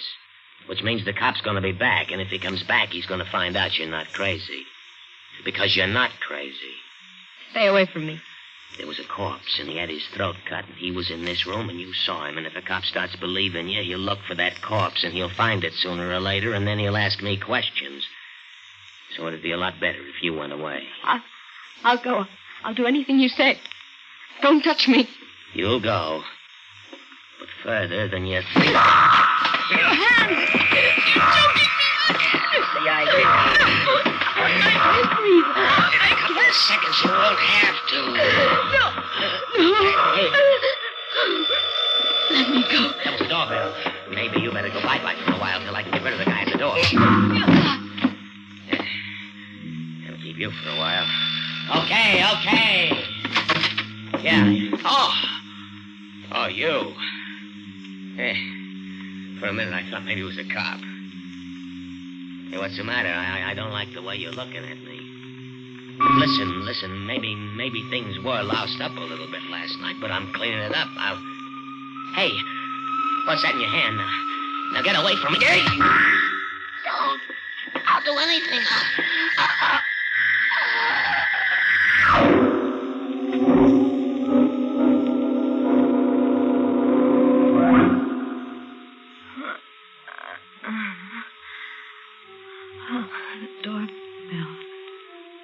The doorbell.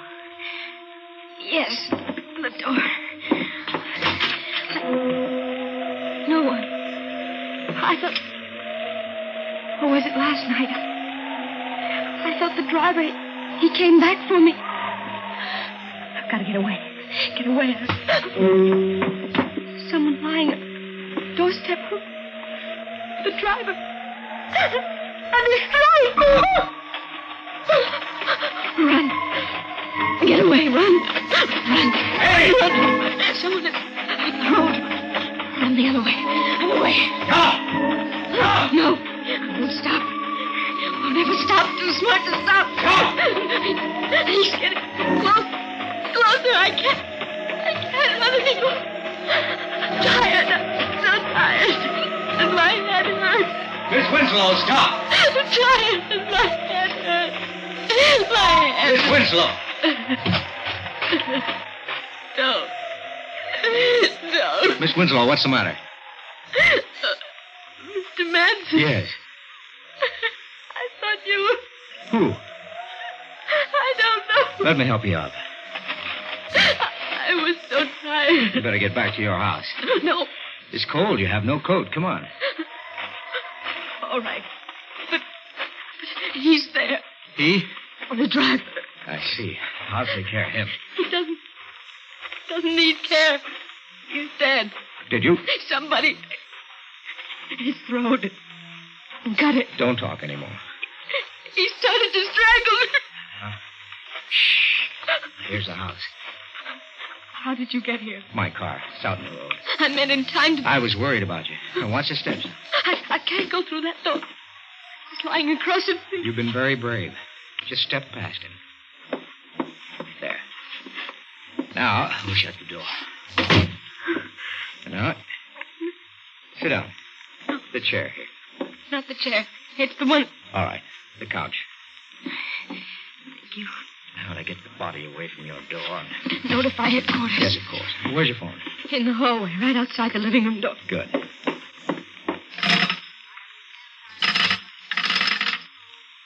The phone's dead. The lines? They're all right. But the wire on this phone must have been cut. By the driver, maybe. I gotta get word to town now. Yes. Can you drive? No. That's too bad. Otherwise, you could hop into my car and... Look, I'll be gone only a little while. No, don't. Our man was murdered. And his murderer must be found. We can't waste time. You're right, but please... When I leave, you lock the door of this room behind me, see? Nobody can get at those windows, so with the door locked, you'll be perfectly safe. All right? All right. Now lock it. And don't open it for anyone but me. Yes. Then I'll be seeing you. Lock the door. And don't open it for anyone but Mr. Manson. All right. And I'll be perfectly safe. Perfectly safe.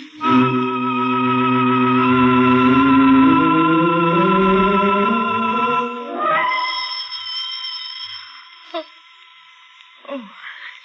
I dropped off. The phone. It was locked. Oh, I remember. Wait, he told me not to open it for anyone but himself. Still, this isn't anyone. This is the phone. No, I'll let it ring. I won't leave this room. Let it ring. He said the phone was dead. Not the line, but only my phone. Mr. Manson said the wire had been cut, but if it really had been cut, it couldn't ring. And it is ringing. It's ringing. That means he was lying. And if he was lying, he wanted me locked in this room so I wouldn't tell anyone. It stopped. Hello? Hello? It stopped, but I can call. The police, I'll call. Calling somebody? Put the receiver back. I said put it back.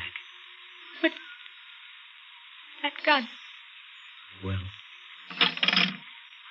that's better. Living room, please. How come you tried the phone? It rang. Too bad I didn't rip the wire out as I should have. Careless of me, but too bad for you. What do you mean? I haven't much choice, have I? The driver's buried alongside of the corpse you met last night. Back in the woods. That's where I went. You're not a policeman. I'm a murderer. The corpse you saw last night was an old friend of mine who had ideas about sharing my profits in a little racket I run. I'd cut his throat and fix things with that cab driver to take the body out into the country and bury him. You hopped his cab, and the goon didn't have brains to get rid of you before you spotted the corpse. He got panicky and left it with you, and told me about it. I rushed out here to sell you a bill of goods. You bought all right, except the cab driver got scared when he spotted you watching for him at the railroad terminal. He decided to shut you up. I trailed him, and realizing how easily he lost his head, I took care of him. And now I'll have to take care of you. You can't go around killing... I've done all right so far. What's that? The door. You did call somebody before I got back. No. The door. I forgot to lock the door. I gotta get out. It's a state trooper. He won't get me. Oh. Anybody else? Hey, you. Is he dead? Yeah. It's a doornail. He was a murderer. He was. That's why he started shooting without waiting to find out. All I wanted was to tell him to move that car of his. It was blocking the road.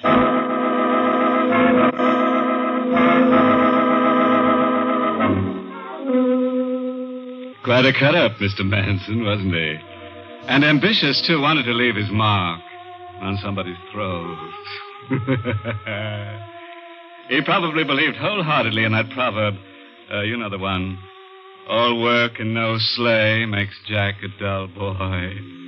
Oh, that reminds me. I'd better hurry out and turn the motor off on that taxi.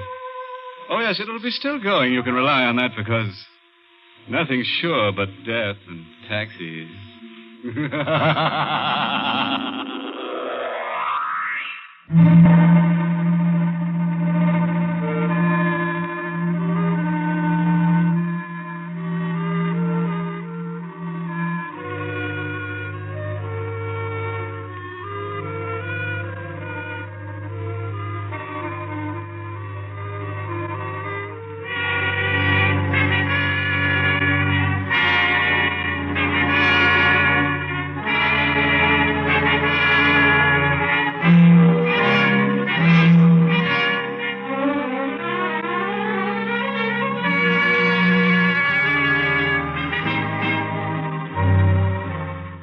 Inner Sanctum has come to you through the worldwide facilities of the United States Armed Forces Radio and Television Service.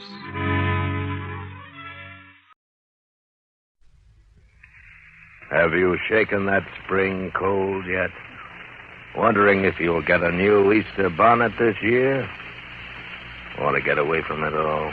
We offer you Escape.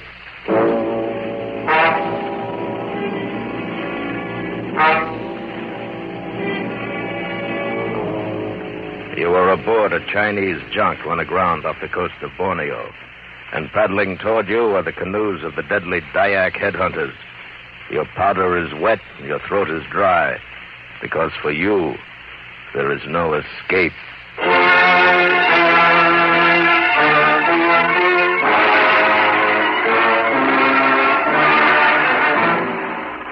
Escape, produced and directed by William N. Robeson, and designed to free you from the four walls of today for a half hour of high adventure.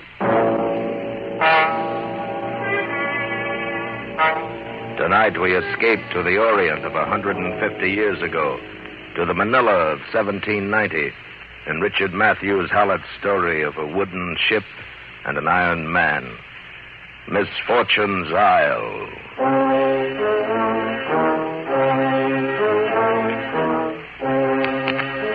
The Water Witch was lying at anchor so close up against the jetty I could have leaned over and spit on the wheels of the elegant Spanish carriages clattering along the promenade.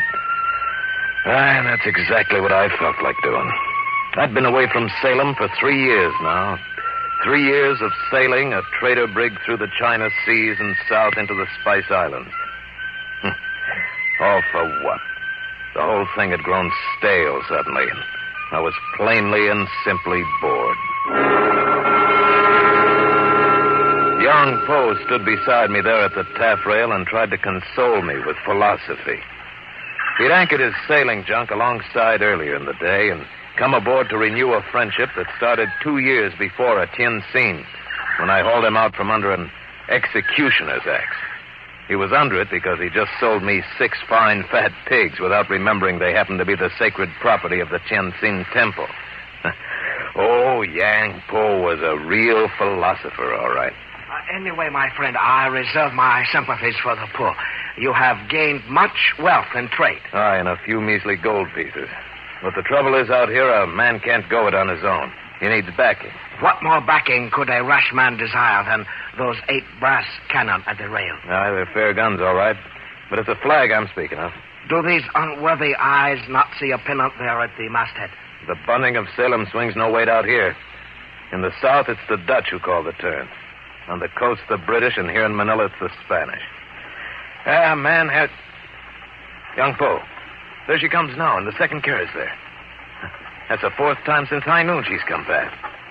4 fine horses and 2 footmen. She rides in style.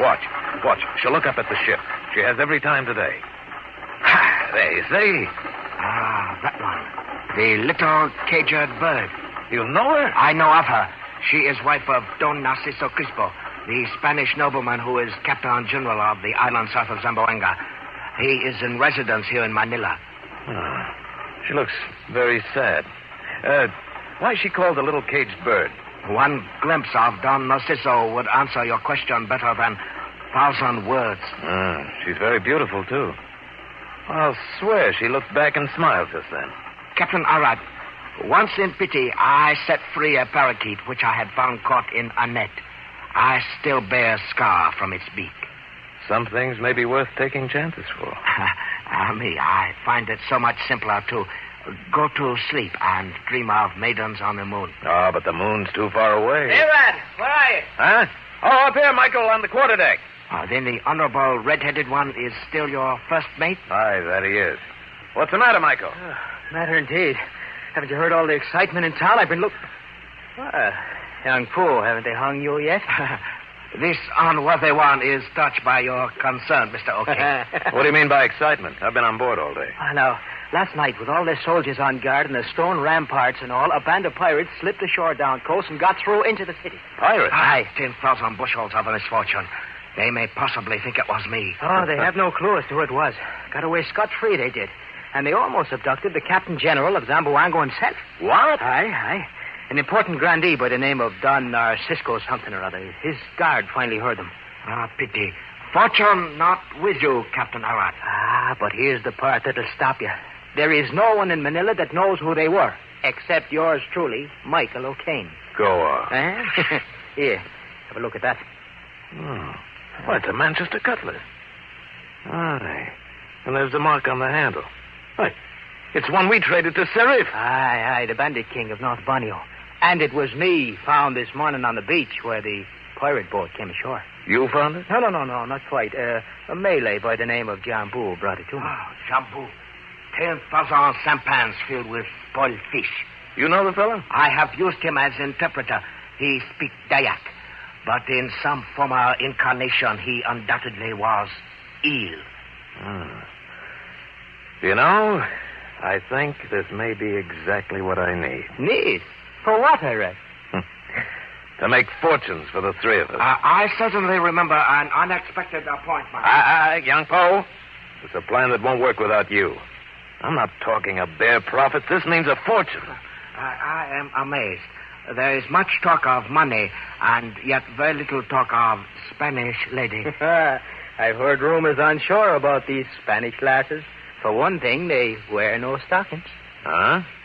And how's a man to know it, Michael? You can't count too much on hearsay. Well, no, it was a Spaniard that told me. All right, now listen, lad. Let me tell you the plan. And if we're all agreed, I'll go ashore and talk to this Don Narciso. After I have heard it, I think I shall go and sacrifice White Rooster to Queen of Heaven, though I doubt it will do a great deal of good. The only thing I can't understand is why this Jambu didn't take the cutlass to Don Narciso in the first place. It is quite possible he did take it there in first place, Captain Arad. It is point worth consideration. It took a bit of talking right enough, but finally the others agreed to the plan. And no more than 2 hours later, I was talking to the Captain General of Zamboango himself. He turned out to be a little monkey of a man, yellow as a faded sunflower and much older than I expected to find. I'm quite well satisfied regarding your identification of those who perpetrated the outrage, Captain Howard. But maledictions and fatalities. I have also heard the stories of this pirate, Serif. No, I think a broadside of my 32-pounders can furnish him enough fatalities, Excellency. It is not that simple. They say his headquarters on the Borneo coast is nothing less than a fortress. It's only a bamboo stockade lying at the mouth of the river. And it's in range of the guns on my brig. My friend Yang Po has been there. But hard against the mouth of the river is the Pluchalaca. Misfortune's Isle, huh? Aye. And on it, limestone caves filled with birds' nests worth $50 a pound in Canton. That may well be, Captain Arad. But there is also the Upas tree. You must have heard of it. Aye. But I count little on hearsay, Excellency. It is not hearsay. The Dayak headhunters poison their spears and arrows with its juices. I have seen men scratched by them die like that. Some things are worth taking chances for. I must say that I quite agree with you, Narciso. Delfina, Captain Arad, may I present my wife, Doña Delfina de Crispo? Captain Arad. I'm on it. Narciso, I have heard it all. You must agree to this expedition. Huh? You know the king's offer.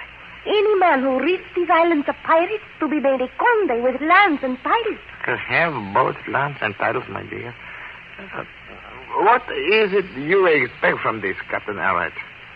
A fortune, Excellency. Huh?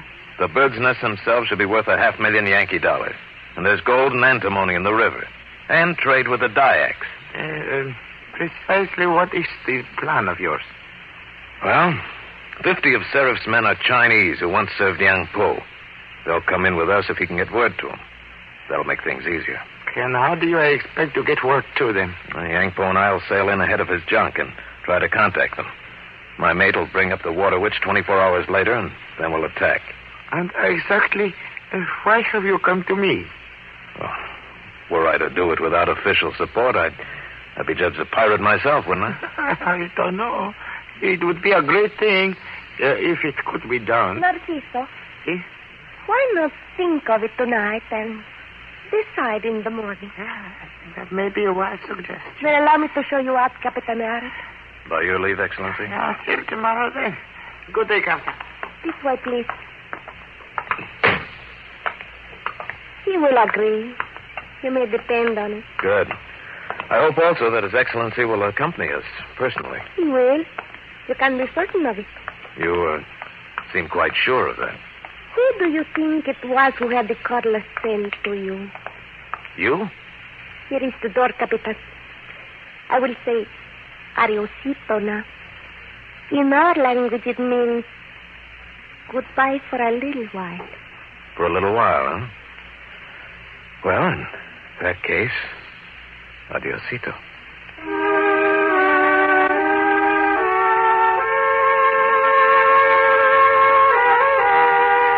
Delfino was right. The next morning, he agreed to it. And 2 days later, we sailed out of Manila Harbor. Don Narciso accompanied me on Yang Po's junk, and Michael O'Kane followed at the helm of the Water Witch. Our luck deserted us as we rounded the Corregidor and sailed square into the tail end of a typhoon. There was little wind, but a heavy sea was running, and it took us on the port bow for all that night and the next day. We lost sight of the Water Witch. and the leaky old junk pitched and rolled like a dory. Young Poe stayed mostly below in his bunk and dreamed peacefully of the maidens on the moon, while I stayed on deck and skippered her through it. It was late the second night before I had a chance to go down to my cabin. Buenas noches, Capitan. Delfina! What in the name of the devil are you doing aboard? Being tossed about mostly. It is a very unsteady ship you have, Capitan. Well, she'll be a lot more unsteady when 100 Dyak headhunters start trying to board her. How did you arrive here? In a sack of feathers. It's really all that saved me during the storm, you know. Oh, confound it. Don't you realize your husband is on board? Sleeping in the deck cabin. Suppose he should come down here for something. He did once. I hid in the wardrobe. Oh, all the fool tricks. But you did, Señorito. For a little while. Yes, but it wasn't an invitation. Who could tell? Anyway, I shall prove quite valuable to you. I doubt it. You will see. Narciso will become frightened at the last moment. He always does. And what will you do? Whatever is required at the time. I am not afraid of fighting, my Capitan. I have seen it before. Confound it. We had a fortune in our reach, and now you come along and ruin it. You underestimate me. Well, I won't do that again. You are very rude. I meant to be. Why did you marry him? I had no choice. My father was ambitious. Narciso was influential. And did your father realize his ambition? He became a colonel and was killed at Santiago de Chile. Oh, I'm sorry. And now if you'll remove yourself from my bunk, I need some sleep. If you are going to move in here, then what am I going to do? Oh, you'll think of something. You made all your own plans so far. Oh, thank you. But if my husband sees me, then he may think you brought me on board. Well, in that case, I shall be forced to kill him in the duel. Good night. You are going to sleep? I hope to. Try the shrine of the Queen of Heaven. It's the last cabin in the stern. No one goes there but young Poe, and he'll have to be told about you anyway. Good night. Even when you are rude to me, your mouth is so very sweet. Buenas noches.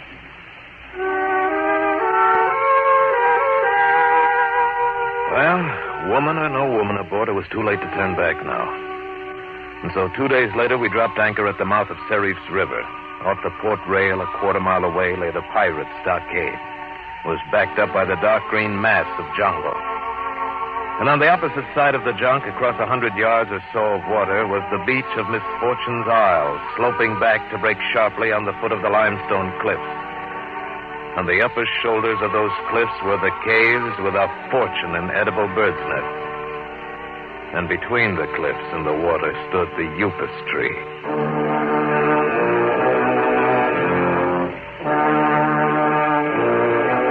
100 legends were told about the Upas tree, how its shadow could kill a man, how the spirit of a white goddess was prisoned in the thick, dark foliage of its top, and how birds that lighted on its branches fell dead to the ground. Well, one thing at least was true enough. The Dyaks made a horrible poison from the juice of its bark, and they worshipped the tree.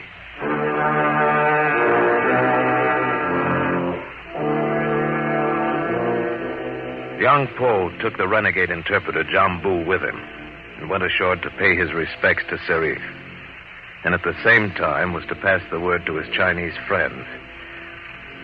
It was late afternoon when he came back, and I'd become nearly as uneasy as Don Narciso. Young Poe came aboard alone and motioned me to follow him below, saying nothing until we were alone in my cabin. It is my humble opinion, Captain Howard, that heaven favors us with decided lack of fortune. Why? What happened? Serif, most polite. I, most polite. We enjoy most friendly conversation while we both held our knives beneath our robes. All very polite. Well, did you get word to your men? Serif blessed with presence of 200 Dyaks and 50 Malays. My own brethren are unfortunately down the coast for 2 days. Oh, that's a bad piece of luck. But I have news of much worse one. Jambu, that son of 10,000 devils, has deserted us. Deserted us? He has joined Serif. Oh, he'll tell him exactly what we're planning. No, not believe Jambu would do such a thing. Delphina, I told you to stay out of this cabin. Jambu worships me. He's my slave wife. It was he who helped me sleep on board. Oh, so that's why he's done it. He has not deserted. What could he hope to gain by it? You, probably. This unworthy one offers suggestion that we stand out to sea until water which come tomorrow. A fine idea, except for one thing. Your sleepy little sons of heaven left the cable slack. We're grounded on a mud bar with no chance of moving before the tide tomorrow morning. We'll have to stand and fight. Ah, yes, they are so careless. I forgot to tell you, they even neglected to cover powder during storm. The water ruined it. Well, then we'll not even have the 4 cannon. Really matter of slight importance. They only ornaments. They would blow up if we fired them. You could hardly have picked a more suitable time to tell me. Well, we'll fight without them. The impetuosity of youth. I think I sleep for a while and dream of maidens on the moon. Young Po, you'll stay on your feet and start your men boiling kettles of oil and piling rocks by the rail. It would be so much pleasanter to die in one sleep. If I know Sir Ifil not attacked until nearly midnight. Delphina, can you swim? I can do anything. Primarily, I want to know if you can swim. I can. Good. Young Po, I'll be back and help you in an hour, but I have a job to do first. Come along, Condesa.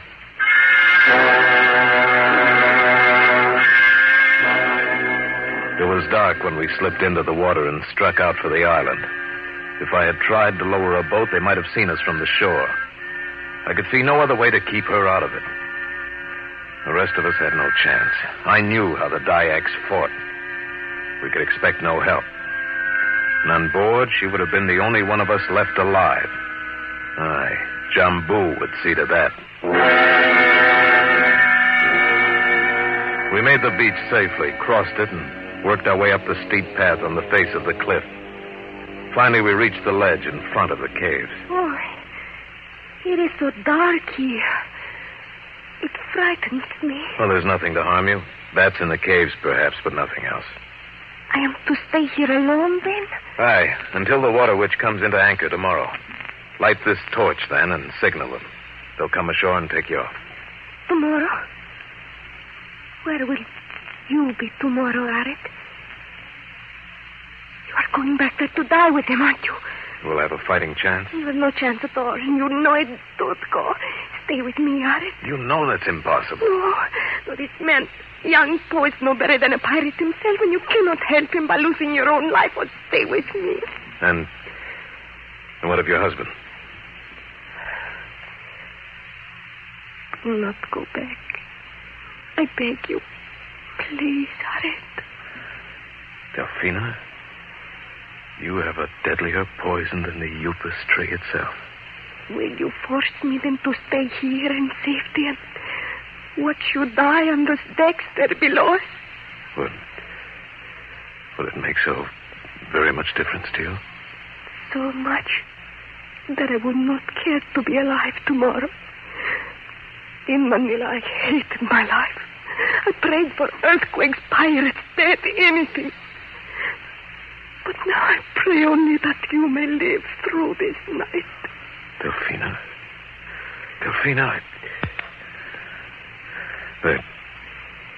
there's nothing can be said. Leave then if you must. But before you do, kiss me. Delphina. Buenas noches, precioso. Adiosito. Adiosito. For a little while. Had I stayed there one moment longer, I should never have left her.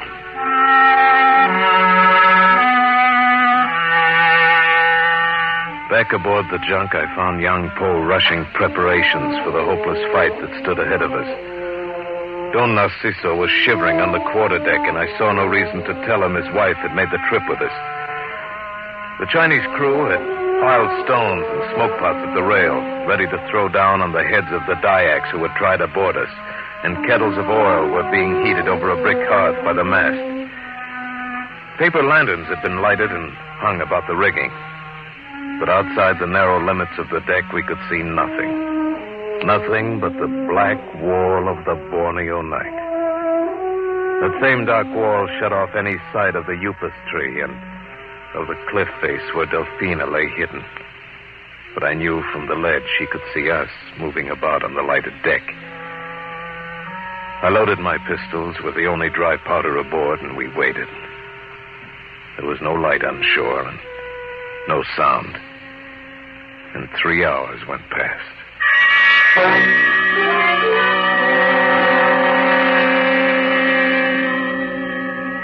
Signores, have all possible measures been taken? My venerable Captain General, I have offered incense and rice to Queen of Heaven.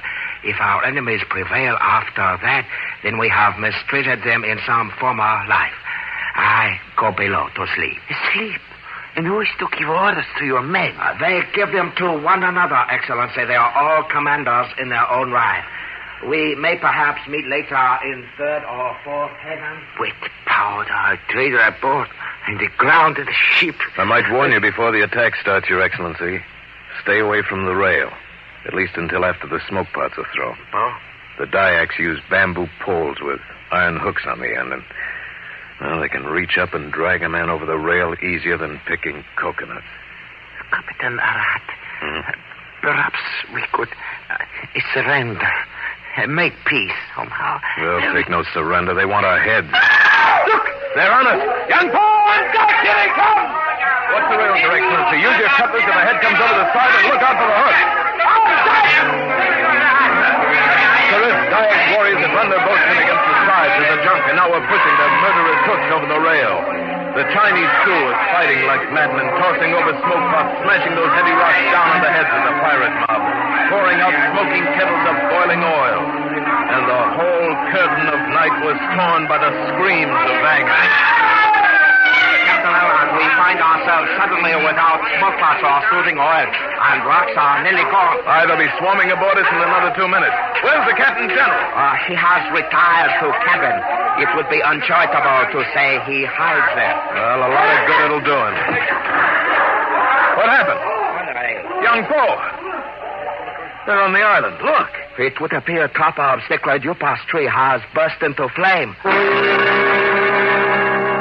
The great flaming torch of the tree spread into full bloom and leaped up to the heavens, lighting the whole sea around us. And everywhere about us, screaming in hoarse terror, the Dyaks drew off in their boats and stared at the blazing death of their sacred tree. And then in full view on the glaring face of the cliff, the beautiful and weird figure of a woman, hair streaming behind it, swung slowly out from behind the flame, and up, and then disappeared over the ledge in front of the cave. And at the sight of their white goddess escaping from her prison in the tree, the Dyaks broke in panic and turned their boats and raced for the shore. And while I thought of the signal torch I'd left with Delphina, suddenly the battle was over. 10,000 bushels of unexpected good fortune. The little parakeet has saved our worthless lives. Aye, then you recognize her. These venerable eyes have never looked upon sight more fair. I shall address her hereafter as Princess of Heaven. And I think perhaps another recognized her also. Caramba, did you not see it? That was Delphina. It was my wife. I know. She was aboard with us. Aboard with us? By your permission, senor? No, she stowed away and asked that the knowledge of her presence be kept from you. I have no doubt she found you quite agreeable to such a plan. Take care, Excellency. Take care? I will see you hung, senor. And as for her, I shall whip her through the streets of Manila. We will discuss that later. I do not discuss my decisions. In fact, it may be better that I bring her aboard at once. Perhaps beat her to death on this very deck. You pardon me. It is my humble opinion that elderly men should learn to control their emotions. Wait. There's a Dyak warrior hiding there by the rail. The boats have gone and left him. Excellency! Excellency, away from that rail! I take no orders from you, senor! Get back! Look out! Silence! Stop it! Wait, Yapo! Very commendable shooting, Captain Arat. Aye, but a little use to the Captain General, I'm afraid. See what you can do for him, Young Po. I'm going ashore to look after her. See what I can do for him. Now, how can I be expected to replace man's head on his body, especially when head seems to have rolled overboard?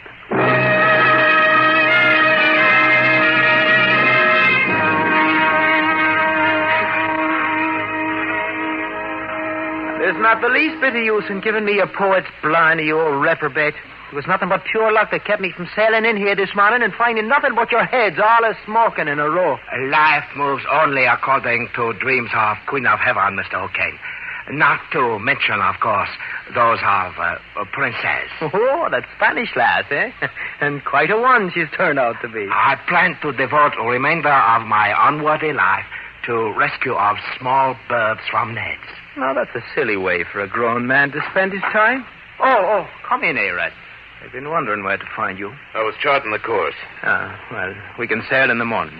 Both ships are nearly loaded. Good. We'll head for Canton.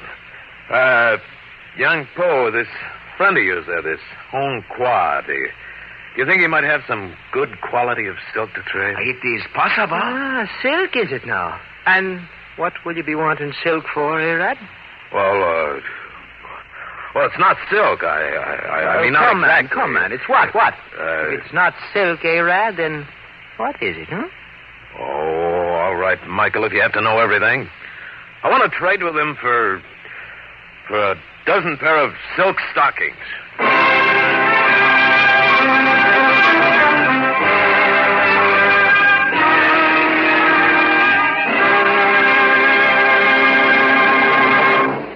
Escape is produced and directed by William N. Robeson, and tonight brought you Misfortune's Isle by Richard Matthews Hallett, adapted for radio by Les Crutchfield, with Paul Frees as Captain Arad, Virginia Gregg as Doña Delfina, Bill Conrad as Young Poe, Barry Kroger as Don Narciso, and Tony Barrett as Mike O'Kane.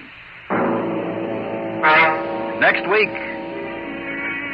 When you're tired out from doing nothing all weekend, when Blue Monday stares you in the face, next week at this time when your problems seem just too much for you, we offer you Escape.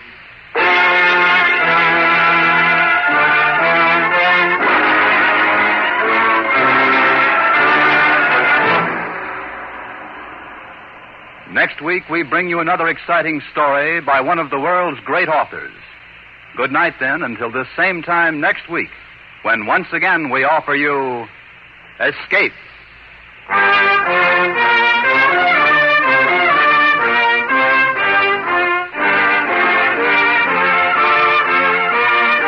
This is CBS, the Columbia Broadcasting System.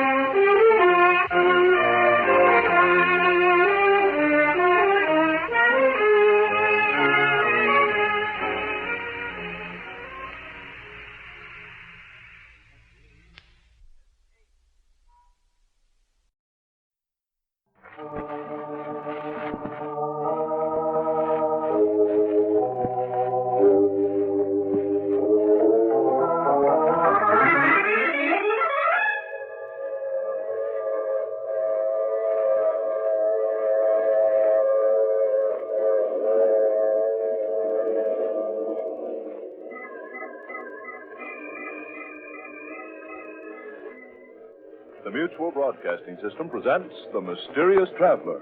Written, produced, and directed by Robert A. Arthur and David Kogan, starring tonight two of radio's foremost personalities, Carl Weber and Inga Adams, in an original radio drama titled Queen of the Cats.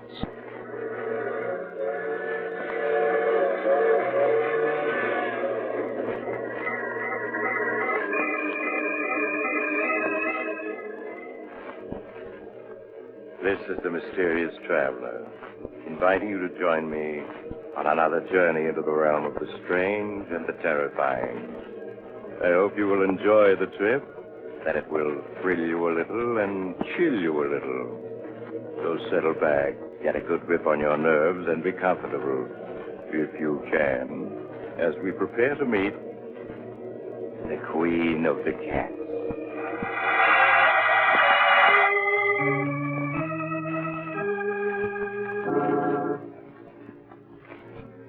Our story begins late one night in a large New England town. Jane Elliott, An attractive girl in her early 20s hurries down a quiet and darkened residential street. Finally, she stops before a large colonial house with a nameplate on the door. Dr. George Richards. She hesitates a moment, then rushes up the few steps to the door.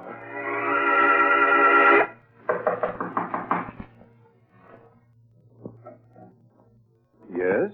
Dr. Richards, my name is Jane Elliott. I'm sorry to wake you up at such a late hour, but I'm desperate. That's quite all right, Miss Elliott. Please come in. Thank you. Now, what seems to be the trouble, Miss Elliott? You're pale and trembling. No, I'm not ill, Doctor. It's Chris. Chris Arnold, my fiancé. Doctor, you've got to help him. You've got to, or something terrible will happen. I know it will. I'll do everything I can, Miss Elliott. Now, please tell me what's wrong. Well, I don't know what's wrong. All I know is that Chris is frightened. He's in deadly fear of something. I see. Where is your fiancé now? At his home, Brookfield Manor. Doctor, I know it's late, but won't you come with me and see Chris? He needs help desperately. Please, Miss Elliott, you mustn't cry.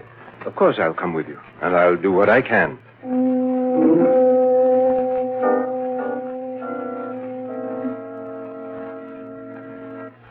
If you'll follow me, Doctor, Chris's room is this way. All right.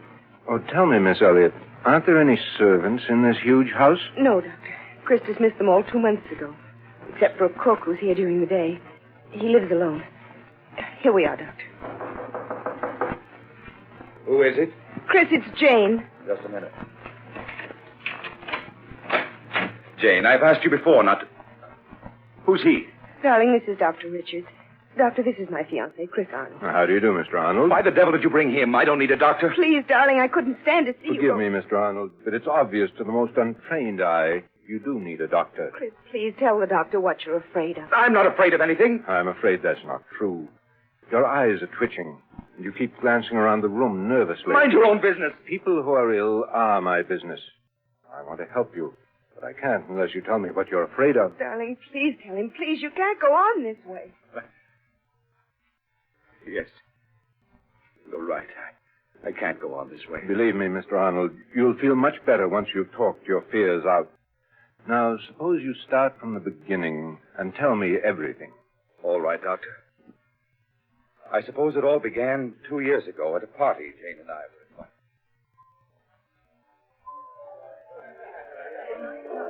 Oh, Chris, isn't this a wonderful party? The only thing wonderful about it is you. Oh, Chris, don't. People are watching. A fine thing when a man can't kiss his best girl in public. At Miss Tyndall's school, we were taught a young lady never kisses a man in public. Miss Tyndall is setting romance back 50 years. Who are you looking for? Rana Farouk, my roommate at Miss Tyndall's. Oh, she's the Egyptian girl you were telling me about. Yes, I want you to meet her. Only, better not fall in love with her, as every other man does. Sounds as though she's a second Cleopatra. Oh, there she is, Chris. Come on. So that's Rana. No wonder men can't resist her. Chris, your mouth is open. Rana! Hello, Jane. I've missed you. Rana, this is Chris Arnold. Chris, Rana Farouk. Hello, Chris.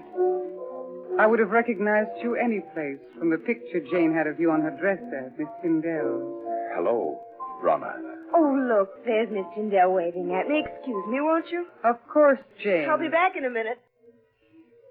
You know, Chris, at Miss Tyndall's, the first thing I would see in the morning when I got up, and the last thing before I went to bed, was your picture. And I always knew that someday we should meet. And now we have. Why are you staring at me like that? Aren't you going to say anything? I prefer just to look.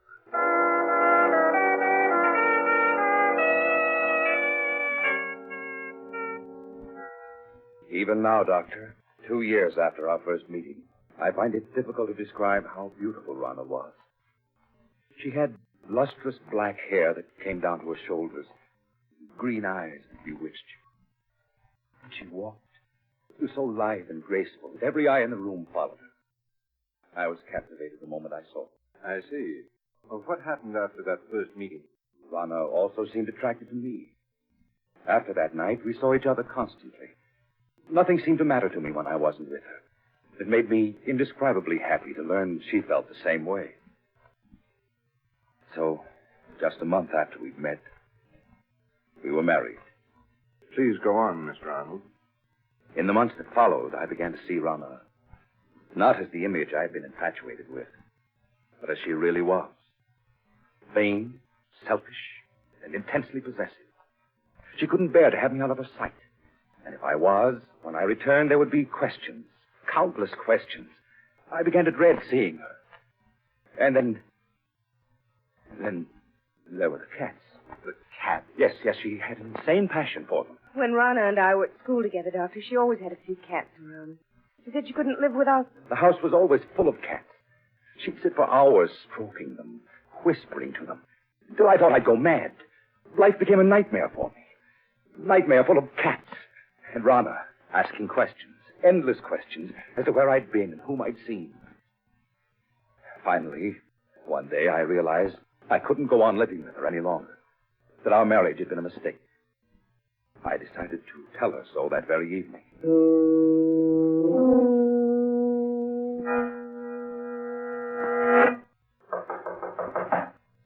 May I come in, Rana? Of course, dear. Good evening, Chris. Darling, why didn't you tell me that you'd had lunch with Mary Walker when I called you at the office this afternoon? How did you know I had lunch with her? A friend told me.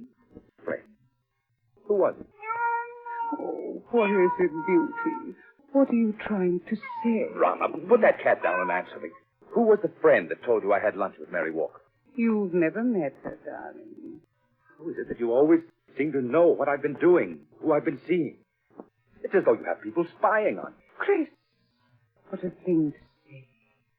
Now, please hurry and change, or we'll be late for the Hopkins party. There's something strange about the way you always know what I've been doing. Sometimes I suspect... Chris, look out! You stepped on Sabina's tail. I'm sorry, but I didn't see her. I've asked you before to be more careful. Oh, poor Sabina. Are you all right now, my beauty? If there weren't so many cats underfoot, I wouldn't have stepped on her. Why must you keep them around? Because I love cats. They're beautiful, sacred. Thousands of years ago, my ancestors worshipped cats. When you speak like that, you almost look like a cat. And why not? Is there anything in the world more beautiful than a cat? You see? They agree. Rana, I can't go on like this anymore. Why, darling, what do you mean? Our marriage was a mistake. I want a divorce.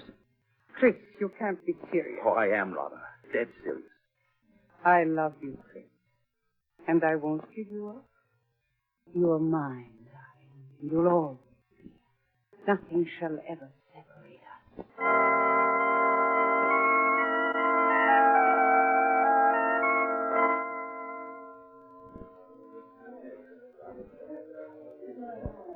Would you care for a cocktail, sir? No, thank you. Well, even if you won't have one, Mr. Arnold, I will. Jane, it's good to see you again. Just let me look at you. It's good to see you, too, Chris. You're as lovely as ever, Jane. Chris, you're not looking well at all. You all right? I am now. Jane, can't we go someplace and talk? What about the terrace? All right, Chris. Here, this door opens onto it. How is Rana? Oh, she's fine. Jane, I've made such a mess out of it. I was a fool to mistake infatuation for love. Jane, can you ever forgive me for the way I behaved toward you? There's nothing to forgive. I must be going now. Well, Jane, this is a surprise. Rana.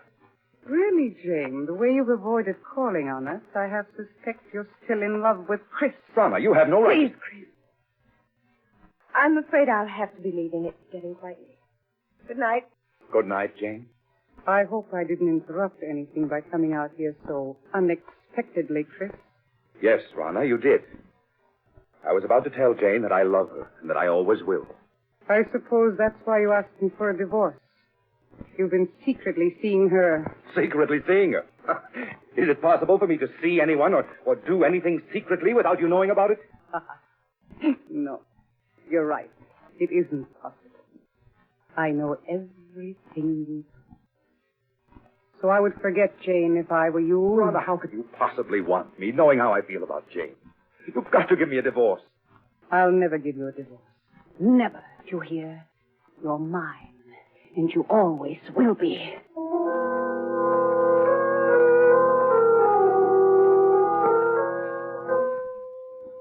I can still see her, Doctor. She stood there, hissing at me. Chris, you're mine, and you always will be. Suddenly, I realized that she looked like a cat. An angry cat. Her green eyes, cold and murderous. Her long nails digging into my arms. Her body tense.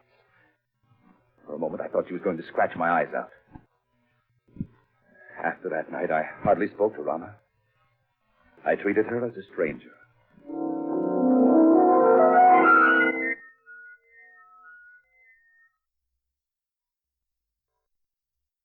Darling, you're behaving very childishly, refusing to talk to me. It's been a month now. Why are you slowing down? I want to talk to you, Chris, and I can't talk to you while I'm driving. There's no point in your stopping. We have nothing to say to each other. Oh, but we do, darling. Chris, we could be so happy together if you want. You know how much I love you. I'd do anything to make you happy. Anything. Anything? Then you can give me a divorce. So you're still thinking of her? Hoping I'll give you a divorce so you can marry her? Well, I won't. You hear? I won't. I think we'd better be moving along. Chris, you haven't any right to treat me like this. I'm your wife. Only in the eyes of the law, not in my eyes. I hate you. I hate you. You cat! You almost took out my eyes with those claws of yours. I'll scratch your eyes out before I let any other woman have you. This will bring you to your senses. Now, slide over. I'll drive. Very well, Chris.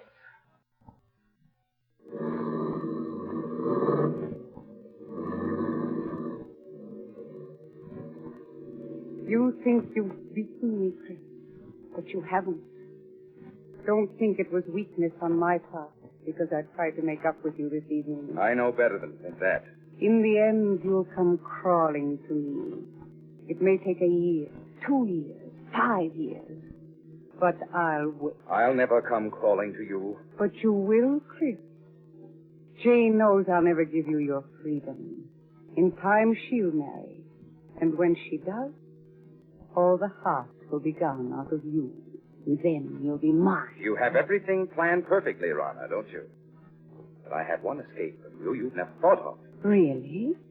And what is that, Chris? I can escape through death.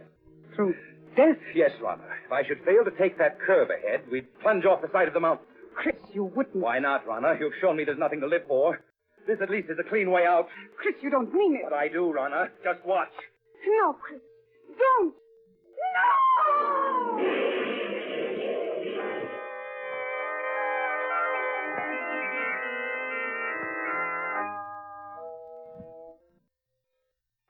When I drove the car over the side of the mountain, Doctor, I thought Rana and I were going to our death. But fate decreed otherwise. When I recovered consciousness 48 hours later, in the hospital, I learned it was only Rana who died. Yes, I recall reading about it in the papers. It was a miracle that you survived. Yes, for weeks they despaired of saving me. But at the end of 8 months, I walked out of that hospital. It was just a week after I was discharged that I ran into Jane on the street. Chris. Oh, Chris, it is you. Jane. Chris, I heard about your accident just a few days ago when I got back from California. Jane. You always seem to pop up just when I need you. Dear, you look so much older. These past months must have been so difficult. I don't want to look back as fast, Jane, but only to the future. The future I once hoped we'd share. And still.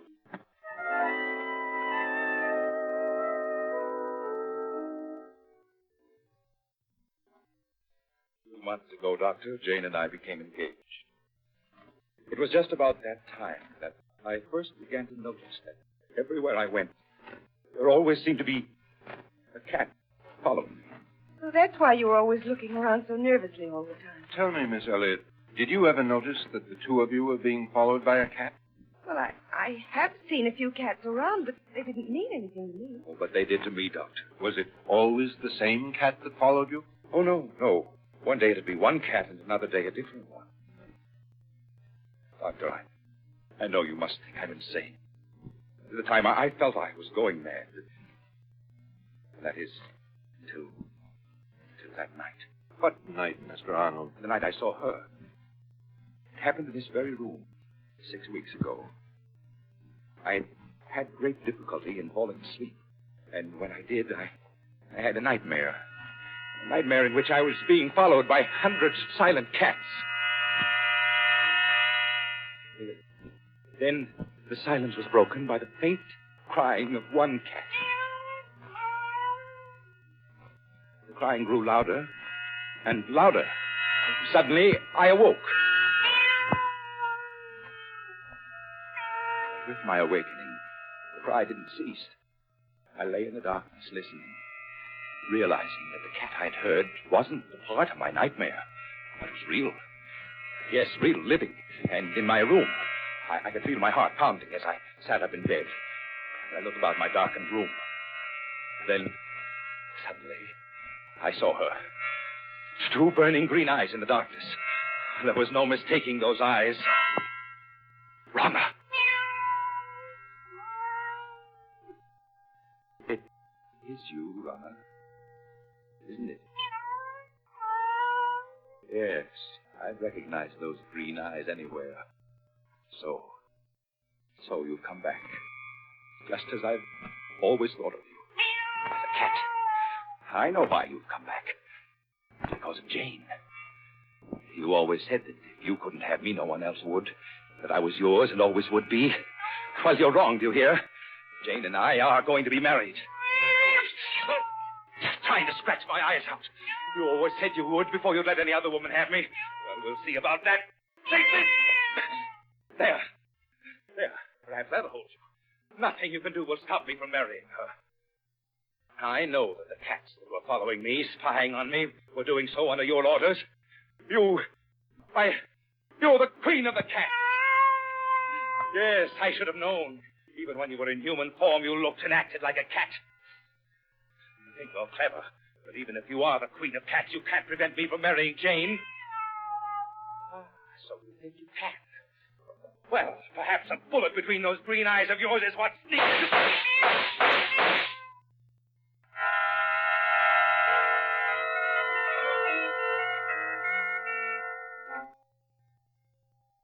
I emptied the gun at her, then turned on the light. There was no sign of her. She had vanished. All that I found were 6 bullet holes in the wall. Now, Mr. Arnold, isn't it possible that you only dreamed all that actually you fired your gun in your sleep and the shots themselves awakened you? I tried to tell myself that, Doctor. But during the nights that followed, I knew it was not a dream. But night after night, she appeared in my room. I'd lie awake, waiting to hear her voice. Then she would appear, stare at me, burning green eyes, waiting. I knew she'd never leave me alone as long as I intended to marry Jane. Finally, I couldn't stand it any longer, and I went to see Jane. I asked her to postpone our wedding for a time. And without asking any questions, she agreed.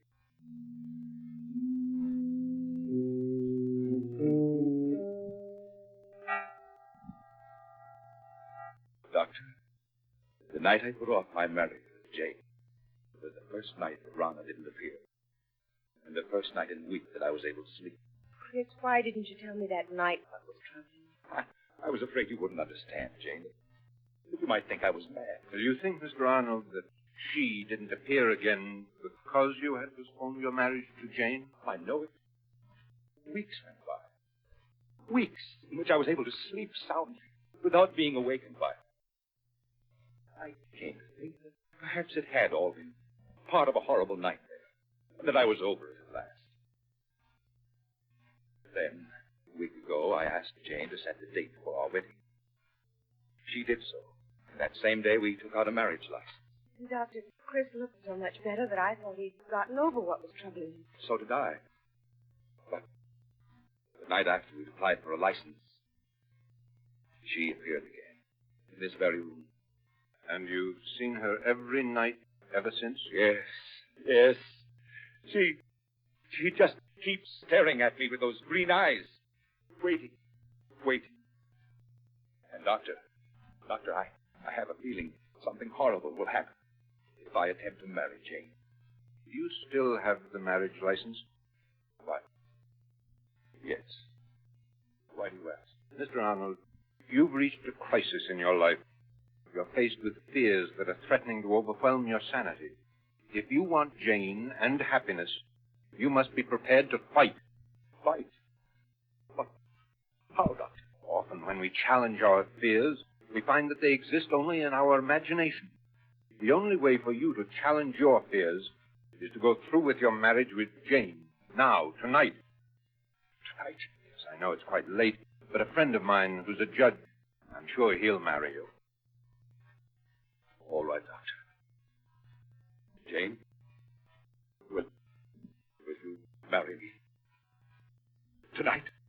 Oh, yes, Chris. Yes.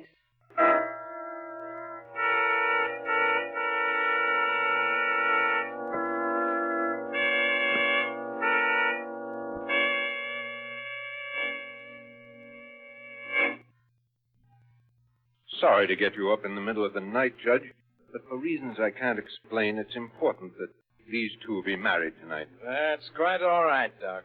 Always glad to oblige a friend. Have you got the license and the ring, young man? Oh, yes, sir. Here's the license. And here's the... What was that? It's only my cat, Lucifer. Never saw a fellow so nervous. Scat, Lucifer, scat. There, he won't bother us anymore. Chris, it's all right. He's gone. What's the matter, son? Don't you like cats? No, he doesn't. Judge, would you mind getting on with the ceremony? All right, Doc. Never saw so many nervous people. Now, young man, you take her right hand. That's it. Now, shall I give the long ceremony or the short one? Oh, the short one, please. All right. You, Christopher Arnold, take this woman to be your lawful wedded wife, to love, honor, and cherish, as long as you both shall live. I do. It's Runner. What place does that cat come from? Scat! Please, it's only a black cat. You mustn't pay any attention to it. Of course not. Now, it's Runner, I tell you. Look at her eyes. Why are you so afraid of cats? I told you she's trying to prevent me from marrying Jane. Well, I'll get rid of her for once and for all. Chris, what are you doing with that gun? Put it down. This time I won't miss. I missed. She's escaped. She won't get away. No, wherever she's gone. I'll find her. I'll find her and kill her. Chris, come back.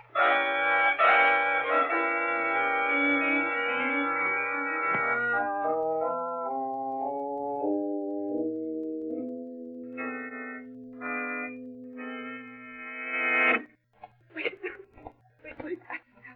I'm out of breath. Doc, where can he be? No, Miss Elliot. He can't be far off. We'll find him. There isn't a soul in sight. Doc, you sure he isn't crazy? Please, Judge. Well, he sure acted like he was. Pulling out that gun. Listen. Doctor, that must be Chris firing that gun. Yes. Come on. Those shots came from close by. But, Doc, there's no one in sight. I think those shots came from that driveway just ahead. Hurry, please. Hurry. We better take it easy now, Doc. This driveway's in complete darkness. Yes, you're right. Can't see a thing. It's so dark. Have you got any matches, Doc? Yes. Wait a minute. I'll strike one. Afraid it isn't much of a help. Doc, look. Dead cat. What? Yes. It was shot to death. Look. Here's another one that's been shot to death. Oh, but neither of them is the black cat. No. Match is out. Wait a minute. I'll light another one. Come on. Doc, isn't that somebody lying over there? Chris! No, Miss Elliot. You stay with the judge while I look. All right, Doctor. This would never have happened if I hadn't agreed to marry. was afraid. So afraid. Doc, is it Arnold? Yes. It's him. Dead, isn't he? You can see it in your face. Yes. He's dead. Doc, I don't understand. What happened to him? He's been clawed to bits, as if by hundreds of cats. His face has been torn to shreds, and his eyes...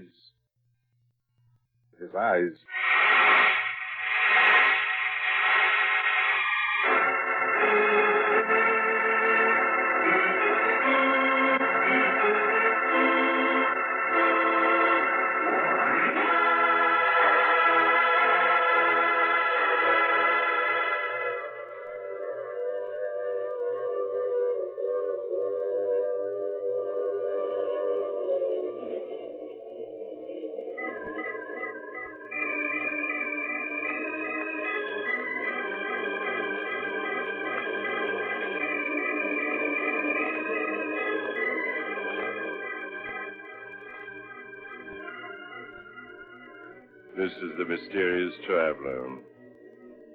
Did you enjoy our trip? Too bad about Chris Arnold, wasn't it? Seems there just isn't any escape from a jealous woman, particularly when she's the queen of the cats. You know, strangely enough, at Chris Arnold's funeral, just as the coffin was being lowered into the grave, the mourners suddenly noticed a black cat with green eyes sitting on the edge of the grave, quietly licking its paws. That cat simply couldn't be driven off. Now, I recall another case in which two ghosts got together and decided, you have to get off here. I'm sorry. I'm sure we'll meet again. I take this same train every week at the same time.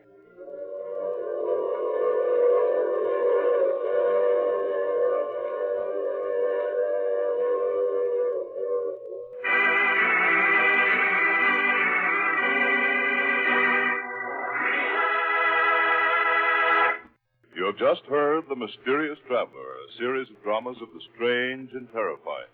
All characters in tonight's story were fictitious, and any resemblance to the names of actual persons was purely coincidental. In tonight's cast were Maurice Tarplin, Carl Weber, Inga Adams, Mitzi Gould, John Seymour, and Brad Barker. Original music was played by Paul Taubman.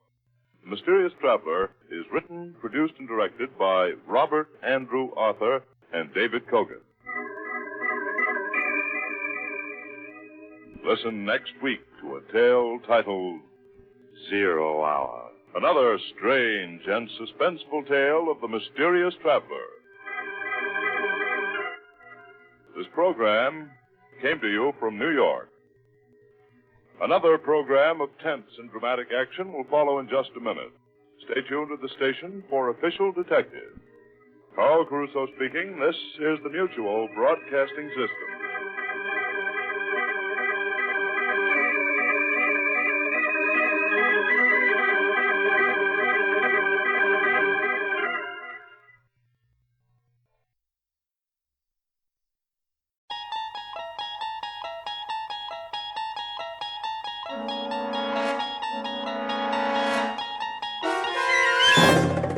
You unlock this door with the key of imagination.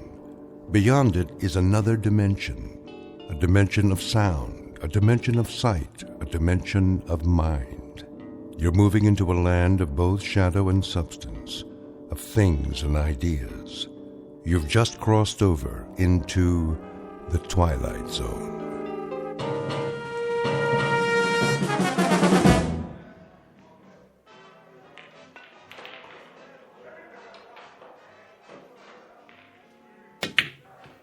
Oh, tough luck, mister. Yeah, I thought I could make that one easy. Yeah, I thought so, too.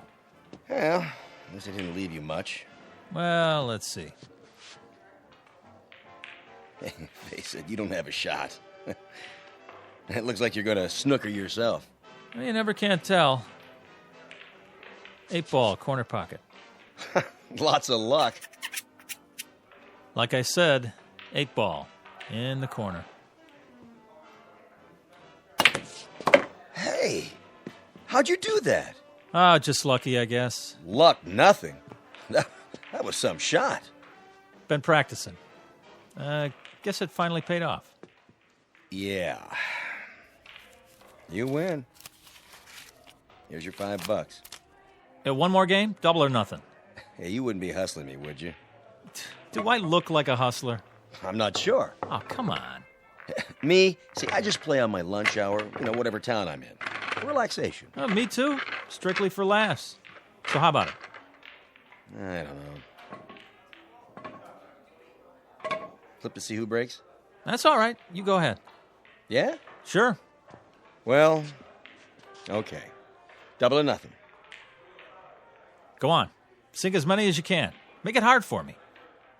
No money on the table. Oh, yeah. Okay, Pops. You know I don't allow gambling in here. We're just having a friendly little game. Jesse, why don't you give it a rest? Now, he do this a lot? Every day. It's all he lives for, this one. So he is a hustler. What are you talking about? Tell him, Pops. I never hustled anybody. Not for money, for pride. Go outside, Jesse. Get some sun on your face. You'll feel better. I already feel better. Forget the money. We'll play for the fun of it. No stakes? Not a dime. In that case, let's see how good you really are.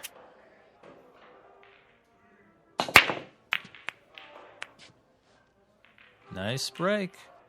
Of course, I didn't sink any, but that's my advantage. Yeah? Too many balls on the table. It doesn't leave you a shot. Watch me.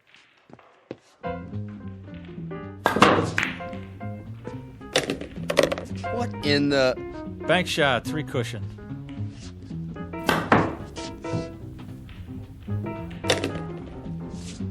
Curveball.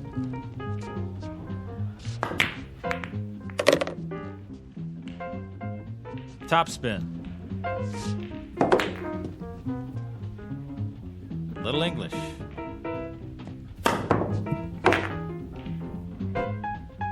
And over and under.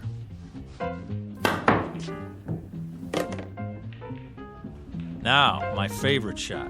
Took me years to learn this one. You're not going to believe it till you see it with your own eyes. This is the way it's done.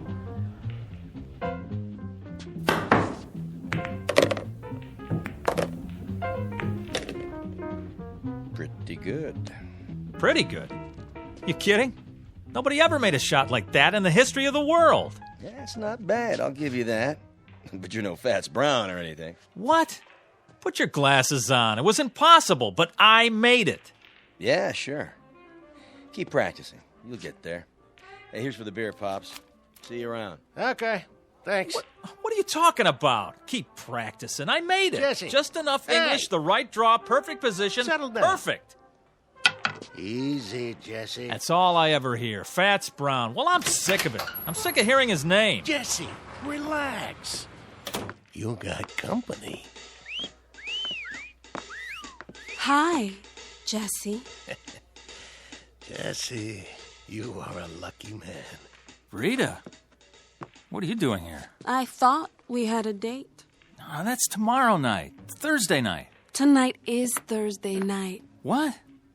Oh, I guess I lost track of time. I'm sorry. I was supposed to pick you up at 8 o'clock. 7. 7. It's 9. Wow. Wow. You look great. Don't change the subject. But I did get dressed up special just for you. Well, we can still go out. It's pretty late for dinner. Well, how about if we go out for a drink? Or a movie? How did you forget about our date? Yeah, how did you do that, Jesse? I was shooting pool, and I guess I just lost track of the time. Uh-huh. The guy I was playing started baiting me, saying, I'm no Fats Brown, I'm no Fats Brown. Can you believe that? How could I not be better than a guy who's been dead for 15 years? When it comes to dating, it's a draw, Jesse. Okay, I deserved that. Look, I'm sorry. I'll make it up to you. Come on, let's get out of here. Why not? There's nobody left to hustle. Right, kid?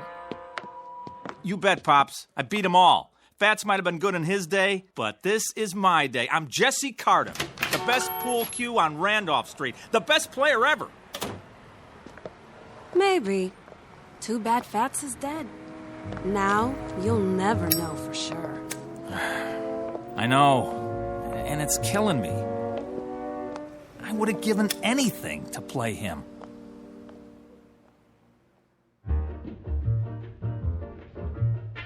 Jesse Cardiff, Pool Shark. The best there is, the best there was, and the best there ever will be on Randolph Street. He has spent every free minute honing his skill for pride and for love of the game. But he's about to learn that there's more to a man's reputation than skill or talent or even fame, and that being the best at anything carries its own special problems, in or out of the Twilight Zone.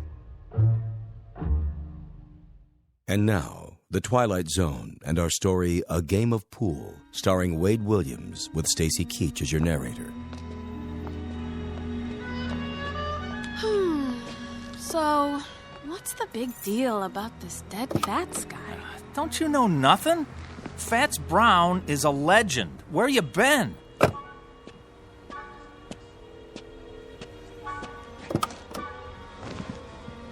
Most people say he's the best ever. Then he must be. No, not really.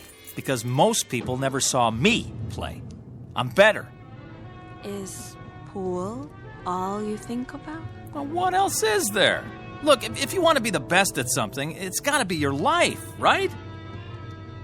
Where do I fit into your life, champ? Oh, you are right there. I work you in whenever I can. You got to understand something, baby. Pool takes a lot of concentration. Well then, I got a great idea. What? I want you to stay here. Yeah? Then concentrate Oh. on losing my phone number. Oh, Rita, don't be mad.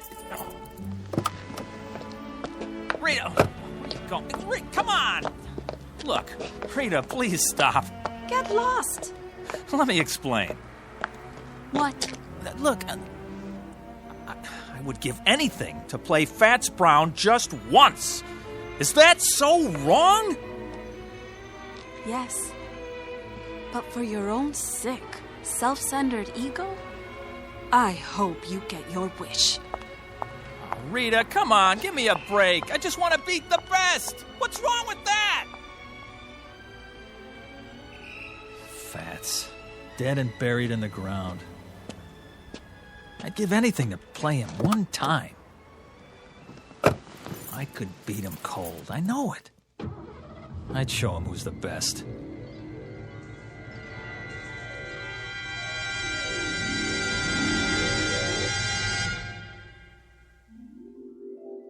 I'd give anything to play him one time.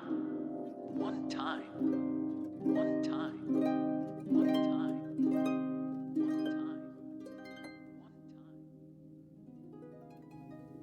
Fats Brown.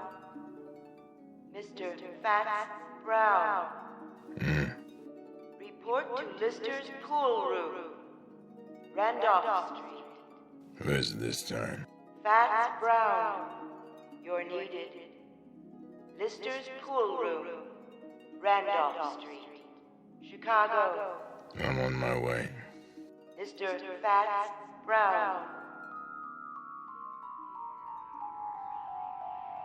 One game. Whatever way he wants it. Doesn't matter to me. Straight pool, anything. If I just had the chance to meet Fats Brown face to face one time. At your service. Who? How did... You called? Yeah, but... I must be seeing things. Why do you say that? Fats Brown? I thought you were... Dead? Not quite. As long as people talk about you, you're not really dead. As long as they speak your name, you continue. Continue? The game goes on, you might say. A legend doesn't die just because the man does. No, I know that, but... But what? This is impossible. Nothing's impossible. Some things are less likely than others, that's all. Wait a minute. There's a picture of the real Fats on the wall. You look like him, but... Not many people do. Yeah, there, standing by a table, holding his custom-made pool cue. You mean this one? Where'd you get that? Nice stick. Good balance. I had it made to order. Wait a minute, let me get a look at the face. The chin, the nose... Not one of my better pictures. It isn't a rib. I mean, you're him. You're... James Howard Brown, known to my friends as Fats. I know it's a shock, but then you called me, I didn't call you. Well, I didn't mean to... I mean, that is, I was just trying to... To what? I don't know. I was just saying if I could prove... It was big talk. Is that it?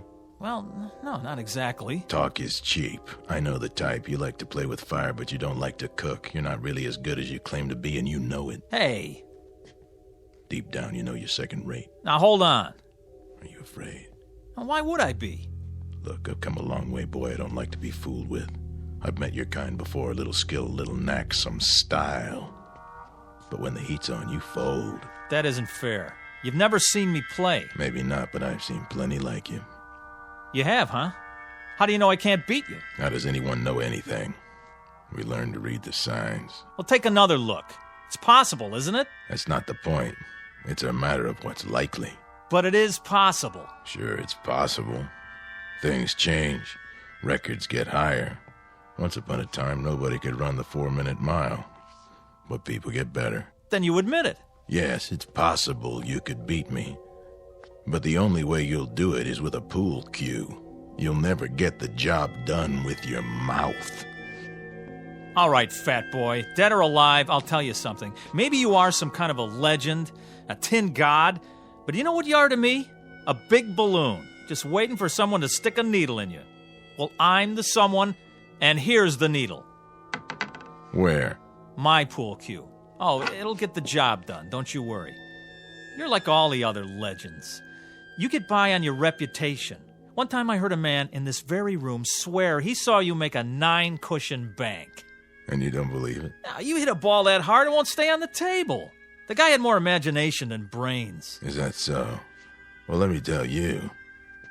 That's not what counts. The question is, can I back it up? Oh, how right you are. I know how good I am, but you... Then you'll play me? Rack the balls. Are you sure? Sure, I'm sure. What about the stakes?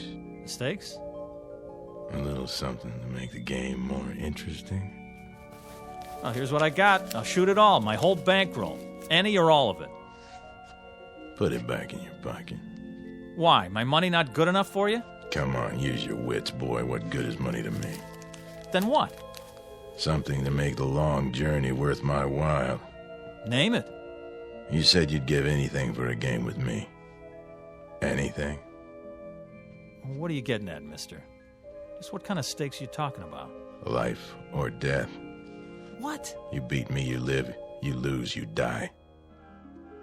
You're pulling my leg. The proposition is simple enough. You're crazy. Interesting. What is? To see how much faith you have in your ability. Or should I say how little? Go chase yourself.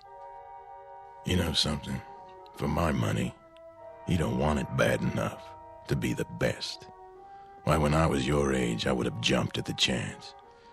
But then I was better than second rate. Watch it. You wouldn't know about that. It takes more than skill to be a champion. It takes equal parts talent, work, luck, and nerve. A quality you sadly lack. Nerve? You mean insanity? How so? You want me to risk my life on a game? Insanity, then, if you prefer.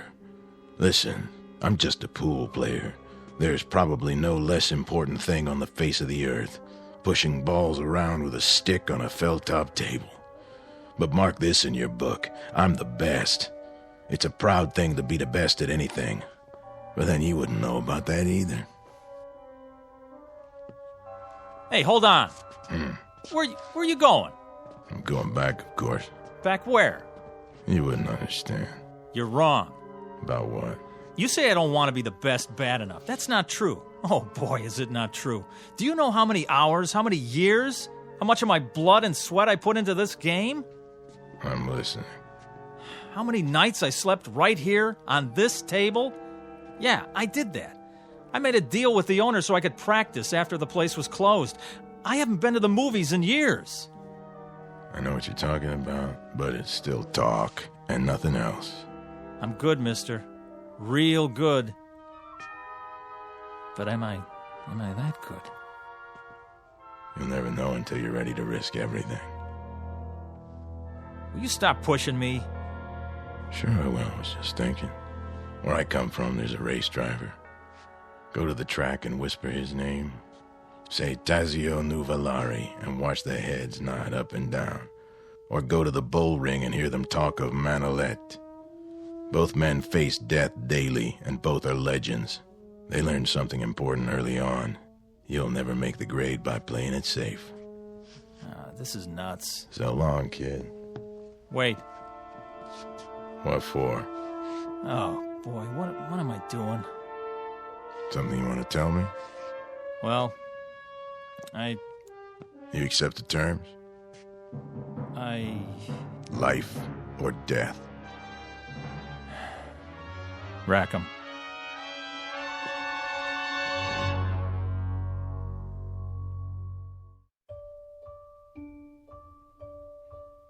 Just so you understand, once we start the game, there's no turning back. Get cold feet and it'll be too late. You heard me. Rack the balls. In a hurry, are you? I've been waiting a long time for this. Have you? Yes, I guess you have. First, the tools of my trade. Now, what's so special about that stick, anyway? It's the man that counts. You're right. But this one suits me. You know how it is, the big game hunter has his elephant gun, specially bored with a custom grip. The fencing master uses a blade from Lima. This cue, it was made for me in St. Louis. It cost $600 back then, and I made a living from it for 35 years. It never let me down. Well, there's a first time for everything. Yes, I guess there is. The question is, what's the most likely outcome? Look, if you're not going to rack him, I will.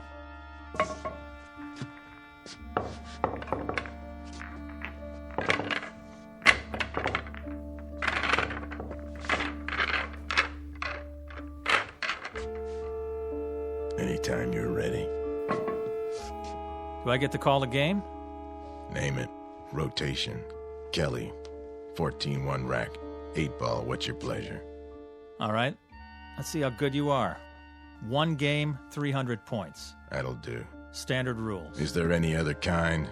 But just so there's no misunderstanding, we play for the value of the balls. 9 points for the 9-ball, 10 for the 10, and so forth. Agreed? Agreed. Good. Do you have a coin? Right here. Toss for break? You flip. Sure. Call it. Tails. Here goes. Why'd you put your hand over it?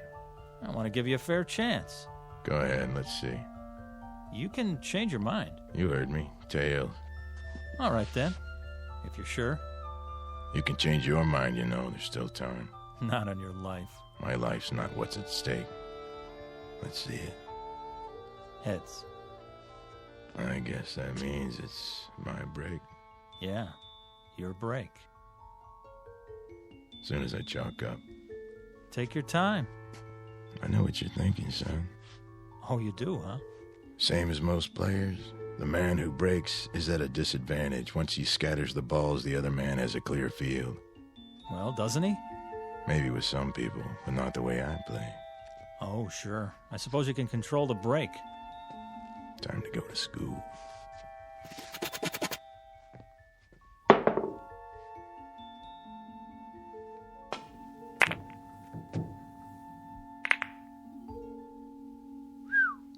Wow. 2 balls into the rail, back to where they were, exactly. No advantage given. That's a perfect break, all right. Mm-hmm.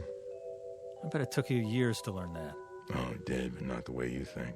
What do you mean? Takes more than practice. Not just setting up shots in an empty pool hall. You have to handle the pressure out there in the real world. Well, this is my world. You're on my turf now. I know this table like the back of my hand. Maybe, but who have you played here? Kids, 2-bit hustlers, traveling salesmen? Step aside, fat man. Be my guest. Now it's your turn to scatter them. You'd like that, wouldn't you?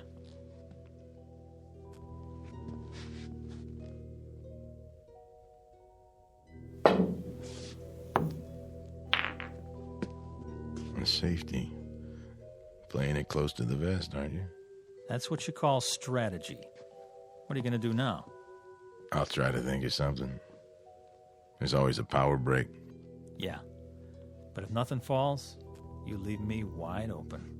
And if I sink one, you're really in trouble. With luck, I can run the whole table. Prove it.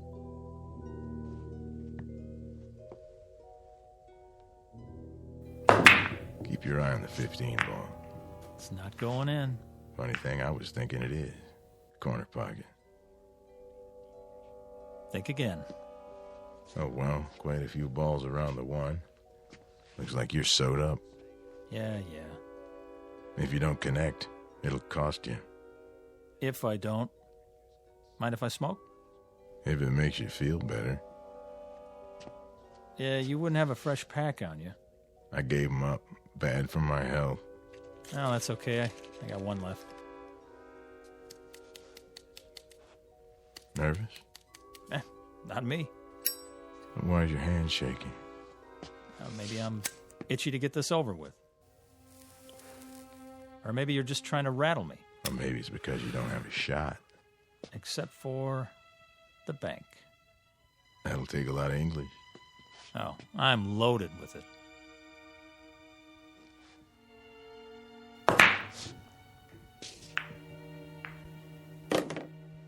So you are.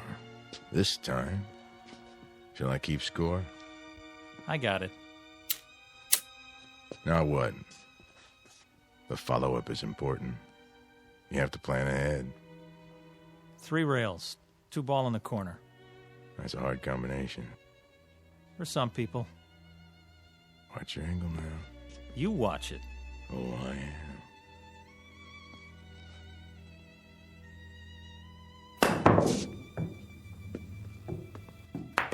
How about that, fat boy? Not too shabby. It was great. In some places.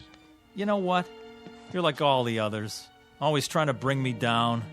Well, why would I do that? When I was a kid, there were plenty of guys like you. Guys who were good at things like music and basketball and arithmetic. They'd do anything they could to make me feel about an inch tall. Well, you fooled them, right? Yeah, I sure did. I knew there was something, somewhere, that I could be good at. One day, I was about 16. I wandered in here. It was cool and dark, like being underwater, you know? Yeah, I know. So I kept coming back. I used to stand around and watch them play. Got to know the place, till I felt relaxed. One day I picked up a stick and asked this old man. He was sitting right over there. I said, "Do you want to play, mister?" "Why not?" he said. And I beat him. That was when I knew I had an eye for the game. 3 ball. Go in. An eye, huh? What happened to it? Well, I almost made it.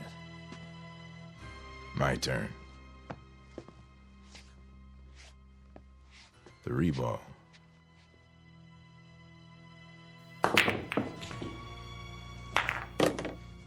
You know, almost works a lot of the time, but not in geometry. Well, what's that got to do with it? Pool is geometry in its most challenging form, a science of precise angles and forces. You have to understand that or you're lost. Yeah. 4 ball, other end.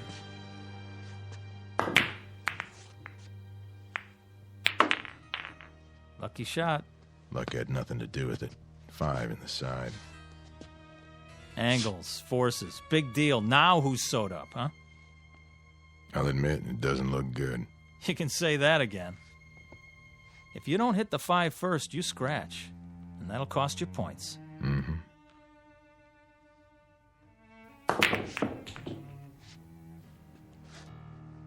Your shot. Oh, man, is it. 5 ball.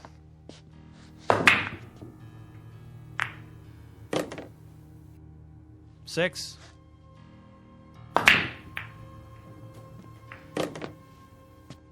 Seven.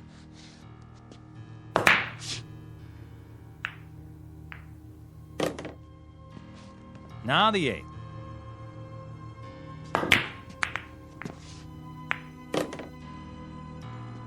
Nine in the side. 10.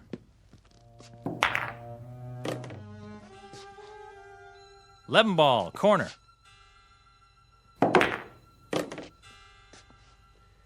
I have 59 points. You have 7. The game still has braces on its teeth.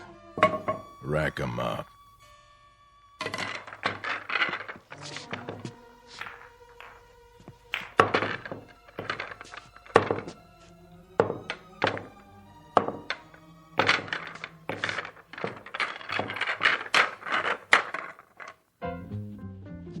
Three ball.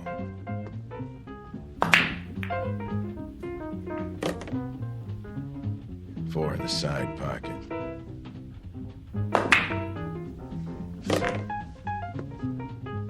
Five, corner pocket.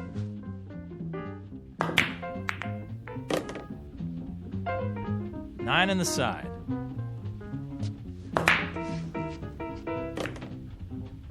10 ball in the corner.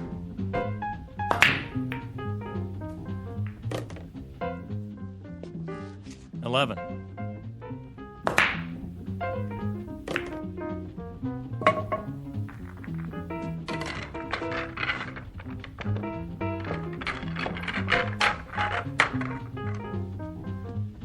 $5 ball.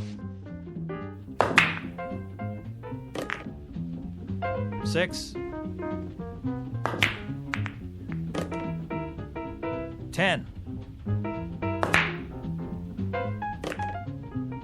15 ball. Ha!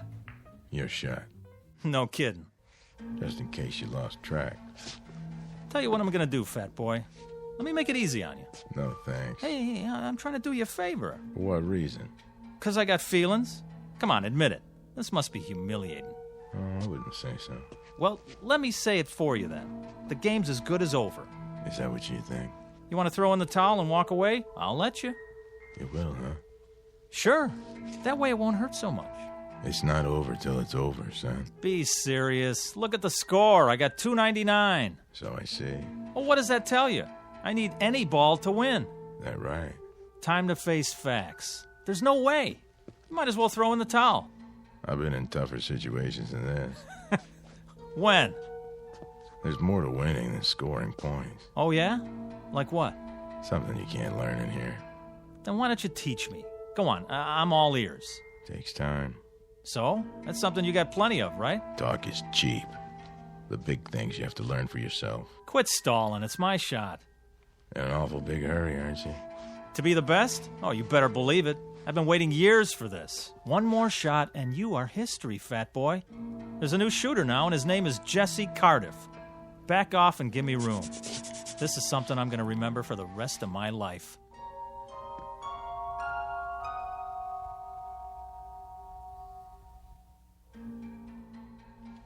Don't let me hold you up. Oh, I won't, I promise. Yep, this is the big one. They don't come any bigger. Me and Fats Brown, and I need one to win. Feast your eyes on this. Number 5 in the corner. Funny. Something you want to say? I was just thinking. You do a lot of that. What is it this time? Just that there's more to life than a pool hall. No kidding. It isn't right you being cooped up in here all the time.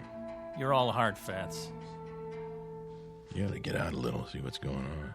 I've heard that before. From Pops. Now, what about you? What about me? Well, you didn't get to be the best sitting on a park bench. You spent a lot of time with a pool cue in your hands. You must have. Of course I did, but I found time to live, too. I've been to places where they never heard of billiards. If you call that living, why would you want to? Why bother? It's not easy to explain, but I'll try. I may not look the part, Jesse, but I've done other things, too. A whole lot of other things. I've made love, walked uphill, and swum in the ocean. I've been on airplanes and cruise ships and played tag with little children. And when I think of the wonderful things there are to see and do in this world, it hurts me to think of you rotting your life away in this miserable dark hall. What? Oh, I get it. Nice try. What's this, you don't believe me? Doesn't matter whether I do or not. You're trying to distract me, so I won't make my shot. Am I? That's a lousy thing to do. But it won't work. 5, corner pocket. Hey, what are you doing? Doing? Oh, you mean the coin. Sorry, it's an old habit of mine. Take your hand out of your pocket. Sure, if you like. Now don't say another word, just for a minute. This is the easiest shot I ever saw. There's no way I can mess it up. Nobody could. I'm in no hurry. Good. Take your time. I will. All right, I'll stand over here. Just give you all the room you want. You do that. Enough with the chalk already. What? Oh, sorry. You're not even going to get to shoot again. I'm making this shot, and there's nothing you can do to stop me. No doubt. You did that. Did what? You dropped the chalk. Then I better pick it up. My shot. But... That one right there. In the side. Oh, I don't believe it. Look at you. A little gamesmanship, a little pressure to put some fun in the game, and you come apart at the seams. You cheated. I did? How so? Well, you... Kid stuff to make you break your concentration and shoot wild didn't take much. You know, if you ask me, that's pretty low down. Some places they break a guy's thumbs for that. Not here. Game ball. Oh, one more thing. If you want to concede now and save yourself the embarrassment. Take your shot. It's not over till it's over. Right. Even when it's just a formality. Last ball. Corner pocket. Choke. You wouldn't be trying to distract me, would you?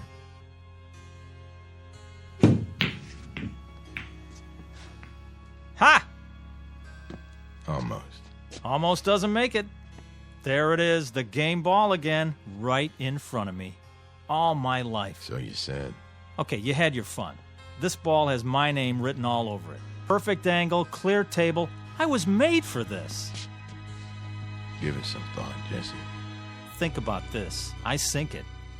I become the greatest. You're not gonna make it. It's simple enough straight in, but you won't make it. You're sweating, fat man. Now, why are you so nervous? Not why you think. You wouldn't understand the reasons. No. I understand all right. It means a lot to you, doesn't it? Even as a dead man.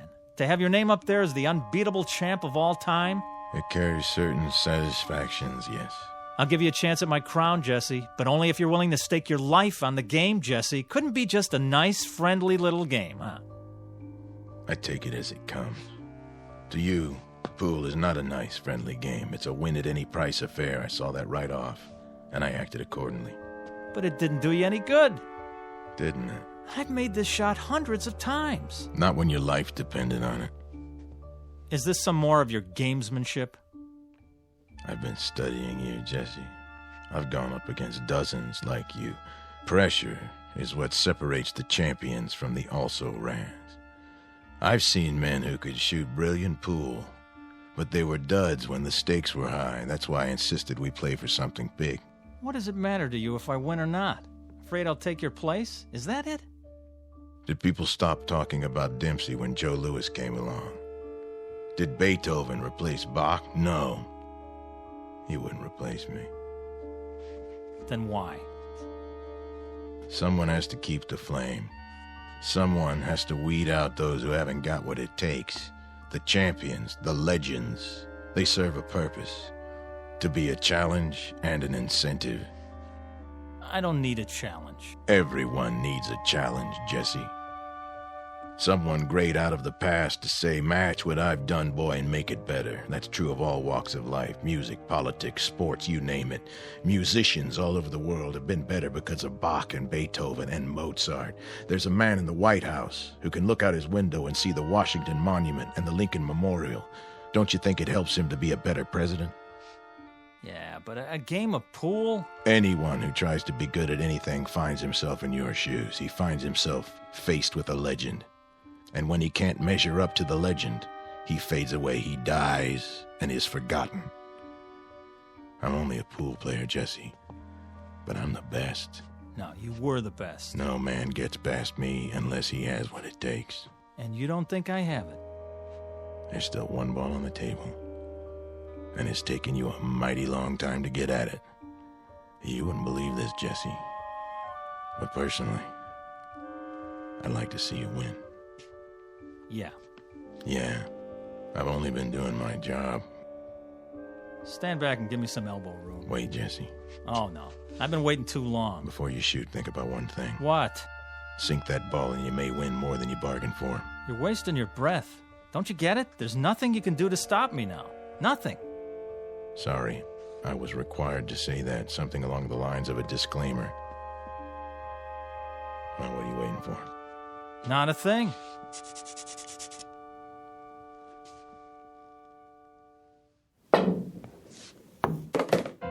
Ha! Win more than I bargained for, huh? Is that what you said? Well, it's over. I beat you. Looks like you did. Now I'm the best. I'm the best at something.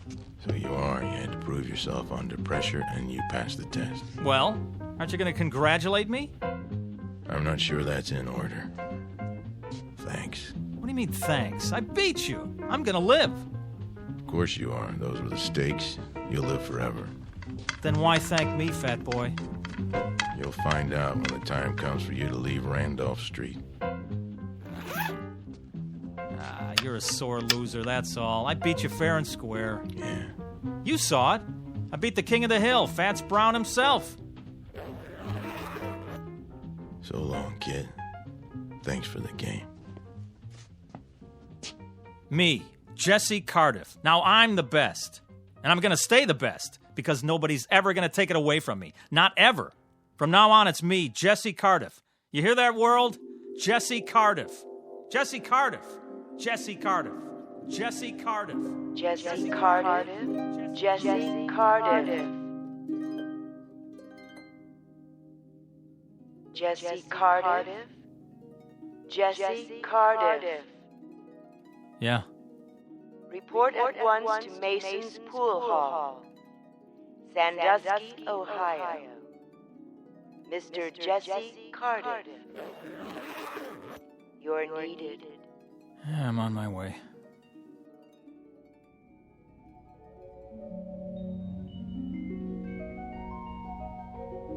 Mr. Jesse Cardiff, who became a legend by beating a man known as Fats. But many years later, after his funeral, he found out that being the best at anything carries with it a special obligation to keep on proving it. Mr. Fats Brown, on the other hand, having relinquished his champion's medal, has gone fishing. These are the ground rules on Earth and in the Twilight Zone.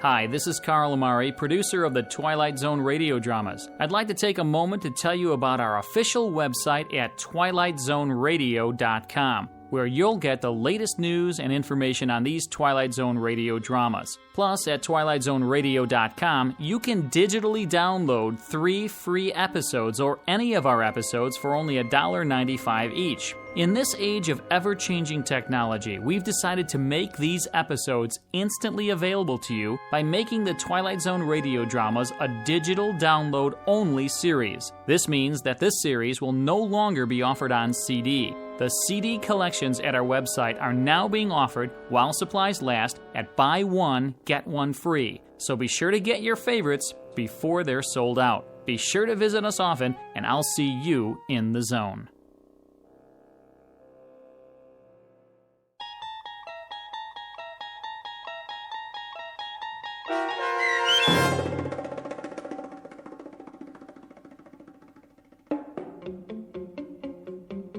A Game of Pool, starring Wade Williams with Stacy Keach as your narrator, was adapted for radio by Dennis Etchison and Joby Cerny, and written for The Twilight Zone by George Clayton Johnson.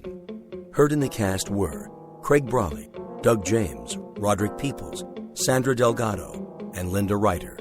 This copyrighted radio series is produced and directed by Carl Amari for Falcon Picture Group. Sound design and custom Foley effects for The Twilight Zone by Cerny American creatives Bob Benson, Craig Lee, Michael Slaybach, and Matt Sorrow. To learn more about the Twilight Zone radio dramas and to contact us, visit our official website at twilightzoneradio.com.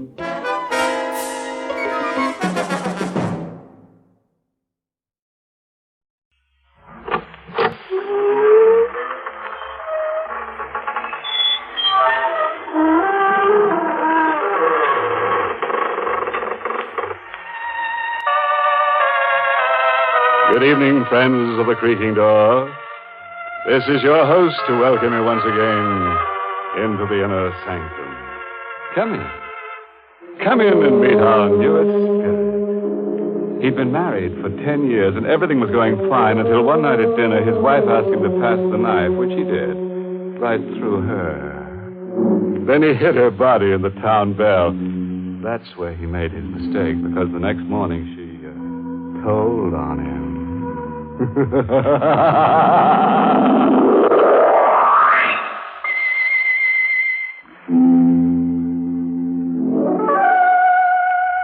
And now we can turn to a little matter of murder. Our story tonight begins on a pleasant note with a honeymoon couple. But don't start to squirm. The unpleasantness will commence soon enough. Let's look on at Joe and Nancy Stone, married hardly 5 hours, and parked at the side of the road by the bank of the old mill stream, and whispering sweet nothings to each other. Gee, Nancy, it's wonderful to be married to you. Yeah. The other clerks at Scott's department store can see us now. I don't want anybody to see us. I just want to be alone with you, Joe, for the rest of my life. Hope you don't mind spending our honeymoon in a tourist cabin instead of a swanky hotel. But I love it this way, Joe. The stream rushing past, the moonlight shining on the bridge, the woods all around us. Look, there's another car. They're parking on the bridge. He's turning his headlights out, too. They think they've got privacy. I guess they can't see us parking. Look, Joe, that couple's getting out of the car. Yeah, for a walk on the bridge. Wonder if this is their wedding night, too. It's a gorgeous car. Joe. What? That couple, they're acting very strange. Huh? They're having an argument.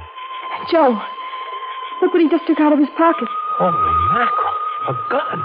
He's pointing a gun at her. He shot her.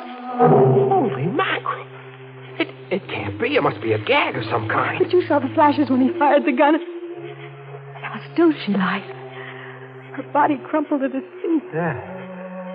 Yeah, he's picking her up. I bet he's going to throw her into the Joe, street. don't let him. Nancy, you push my hand down on the horn. He sees us. He's starting across the bridge. Setting for us.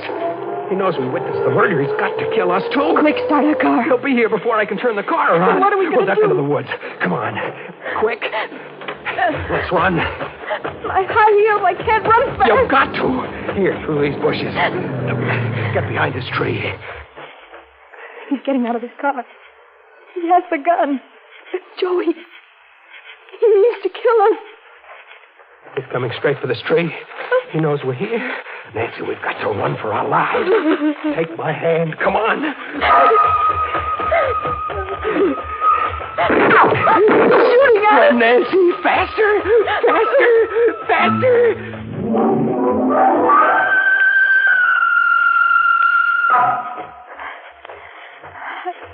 I'm tired, Joe.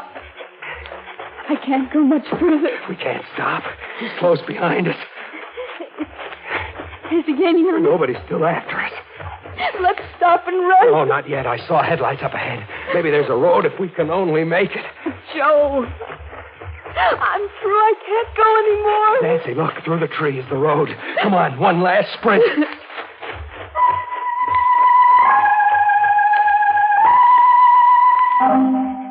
Here it is, Nancy. The road. I never thought we'd make it. Is he still after us coming through the woods? I don't know. We'll stop the first car that comes along. Oh, take it easy, baby. I was thinking of that poor girl who's lying dead on the bridge. And on our wedding night, too. Here comes a car. I'll stop it. Hey! It isn't stopping. You went right by. Joe. What? I think I hear something behind us in the woods. It's only the wind in the trees. Suppose he should suddenly step out of those woods with his gun. Maybe he gave up. Maybe went back to take care of that body. Our car is there, Joe. With our marriage license in the glove compartment. And there's a seat Mrs. Swenson gave us for the cabin. Yeah, he'll know all about it, who we are, where to find us. We don't know a thing about him except his face. The face of a murderer. Come on, Nancy. I think we better start walking. We've got to get to the cabin and phone the police.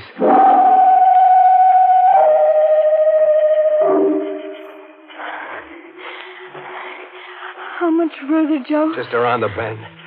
I'd like to lie down and sleep. Right here on the road. Fine way to spend a wedding night. Darling, look. We're there. Swenson's cabin. They're all dark. Everybody's asleep. Now we'll have to wake up Mrs. Swenson, use her phone. Joe. What? Look in front of our cabin. Huh? Hey, that's our car. The murderer must have driven here in it by another road to wait for us. I don't see anybody around. Maybe he's in the car. Wait here, I'll go and see. No, he'll kill him. Don't worry. We both saw his face. He's got to kill us both. If I go over there alone, he won't shoot till he knows where you are. Now, take it easy. Stay back here in the shadows. It'll be all right. It's okay, Nancy. The car is empty. Maybe he's hiding somewhere close by. No, he must have skipped out. But why would he bring our car back here? He wanted to get it away from the bridge. Don't you see? He must have dumped that girl's body in the river, and then he took our car away. No trace. I'm scared, Joe. Maybe he's hiding inside the cabin waiting for us. He'd be a sap. One shot would wake up all the people in the other cabins, and Mrs. Swenson, too. He'd never get away with it. Come on. We're going in our cabin and get cleaned up. Then we'll use the phone. The switch is right here. Hey, see? Nobody hiding. Holy mackerel. What is it? Oh, over there on the bed. What a... It's the girl's body. Just like we saw her on the bridge.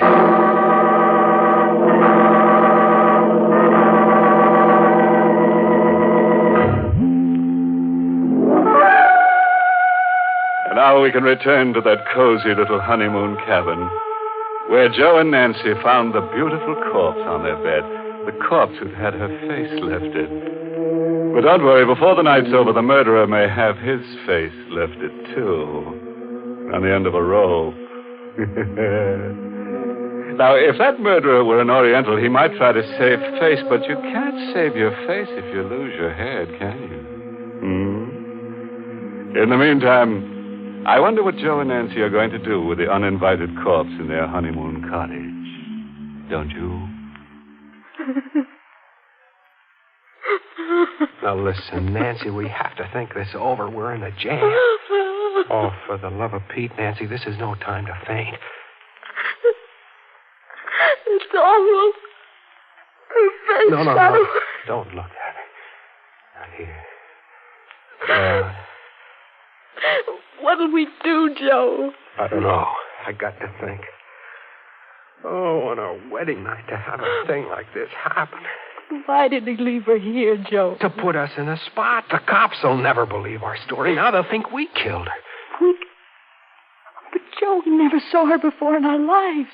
Nancy, we've got to get rid of her. What? We've got to take her back to the bridge, and dump her right back on the murderer. No. It's the only thing we can do. Suppose the cops come here and find her. They'll grill us for hours. They'll hold us for the inquest. It might take a week, 2 weeks. A fine way to spend a honeymoon in jail. I've never thought of that. We've got to do it. We've got to take her back. But that means we have to lift her up and carry her. I'll carry her, but you'll have to help. I couldn't. You've got to. What must I do? You go out and get the back door of the car open, and then I'll bring her out. Joe, they'll find us here with the body. Quick, throw the blanket over her. I'll see who it is. I can't go near her. Oh, as I say, quick. I'll try. Give me a minute. Who is it? It's I, Mrs. Swenson. This blanket, it's too short. Just a minute, Mrs. Swenson. Her feet are sticking out. Get those clothes out of the valise. Throw them on top of her. That's the best I can do. All right. Sit on the bed in front of her feet. Please hurry, Mrs. Stone. It's coming, Mrs. Swenson. Is everything okay, Nancy? Yes. I feel faint. Bite your lip. Do anything, but don't faint now. Good evening, Mrs. Swenson. Good evening, Mr. Stone. I hope I'm not intruding. I saw your light, so I knew you weren't asleep yet. We were just going to sleep, weren't we, Nancy? Yes. I should have thought you'd be asleep long ago. Oh, you see, I brought you a jug of my own homemade apple cider. I'll put it right here. Some glasses, too. Oh, thank you, Mrs. Swenson. It's awfully nice of you. Oh, not at all. It's so nice to have a honeymoon couple. I wanted to do it earlier, but my heart was bothering me. I have a bad heart, you know. Oh, I'm terribly sorry to hear that, Mrs. Swenson. Well, thank you for everything. Oh, aren't you going to try my cider? I thought you'd like to drink it toast. Well, we're not very thirsty right now, Mrs. Swenson. Are we, Nancy? No. Oh, of course not. I'll run right along and leave you both strictly alone. Good night, Mrs. Swenson, and thank you again. Good night, Mrs. Swenson. Oh, you poor dear. You look all tuckered out sitting there on the bed. I bet you don't even know how to make up a bed. Here, I'll make it up for you. Oh, no. Oh, it's the least I can do. Now, you just sit over here on the chair, my dear. Please don't. Why? Well, she means, please don't bother. Oh, it's no bother at all. Oh, look at all these clothes all thrown around. What's this? We can explain everything. Shot. She's been shot. Murdered. Please, Mrs. Swenson, it's not what you think. Murdered. You're no honeymooners. You're murderers. Stop that. Let me go. Stop that. Stop it. I'll show you smoking in your hands. I'm just trying to stop her yelling. Please, Mrs. Swenson.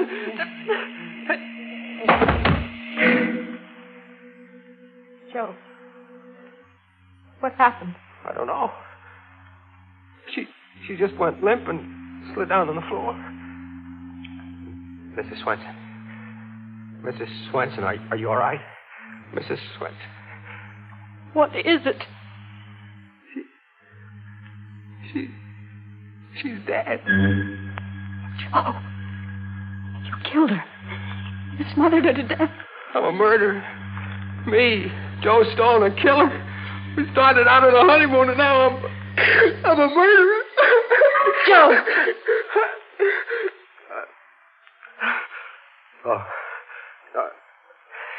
I was kind of dizzy for a second.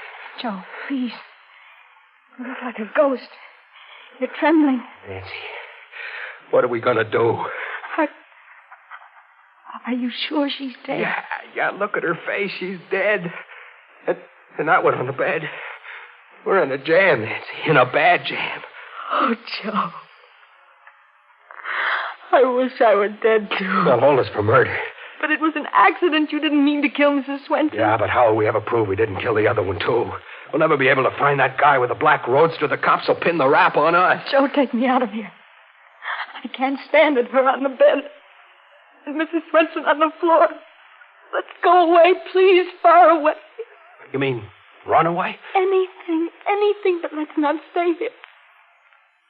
I won't go to jail. I won't. Take me away, please. Yeah, we'll get out. We'll keep going. Nobody knows our names. They can't trace us. Come on, get the clothes packed.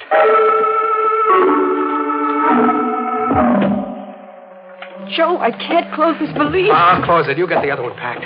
Now, don't forget anything. Look under the bed. Be sure we don't leave a single thing behind. No, mustn't leave anything behind. Everything's packed, Joe. Hurry. All right, I'll take the bags. You put the lights out. Hey. What, Joe? What's wrong? I just thought. Our fingerprints all over the place. What do we do? We've got to wipe them off everything. Grab a towel. We'll wipe everything in sight.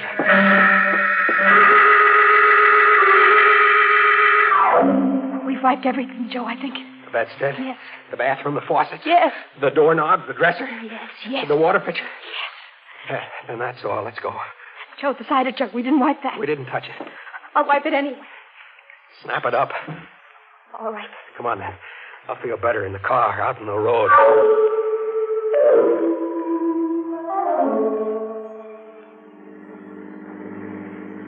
Joe, do you think we forgot anything? I don't know. I can't think. I'm numb all over.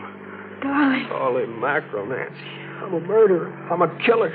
Running away. We shouldn't have done it. We shouldn't have run away. Joe, it's not as if you killed her on purpose. It was an accident. Nancy, you realize you're married to a murderer. But it wasn't murder. So easy to kill. I never thought it could be so easy. All I did was hold my hand over her face. Please, Joe. What time is it? It's almost 2:00. We've been driving for an hour. I've got a cigarette. I think there's some in the glove compartment. I'll get them. Joe. What? Our marriage license, it's gone. Are you sure? It's gone. It was right here. The murderer. He took it. But why? Why would he take our marriage license? I don't know. I can't think straight anymore. He knows our names, everything about us. Joe, there's no use our running away. He knows who we are. We'll always be at his mercy. Oh, gosh. I feel all it. I can't drive anymore. I gotta rest. I gotta think. Pull up at the side of the road. Look, up ahead, a gas station closed for the night. We can park there. Yeah.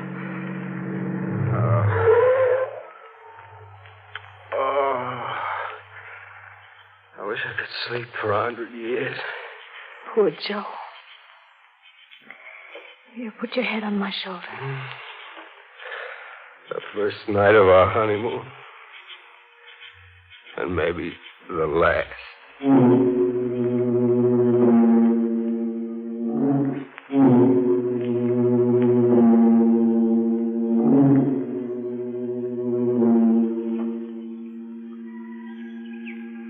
Joe. It's 6:00. Hey. It's daylight. Slept all through the night. I guess I fell asleep, too. It's cold. Yeah, we should have closed the windows. Gee, baby, you look pretty. Your hair mussed up. Joe. Gosh, your hands are cold. Here, let me warm them. It's our first morning together, Joe. Yeah, our first morning together. This isn't the way I used to dream about. How did we ever get in a mess like this? We're back where we were last night in the same jam. Nothing's changed. Those two corpses still in the cabin.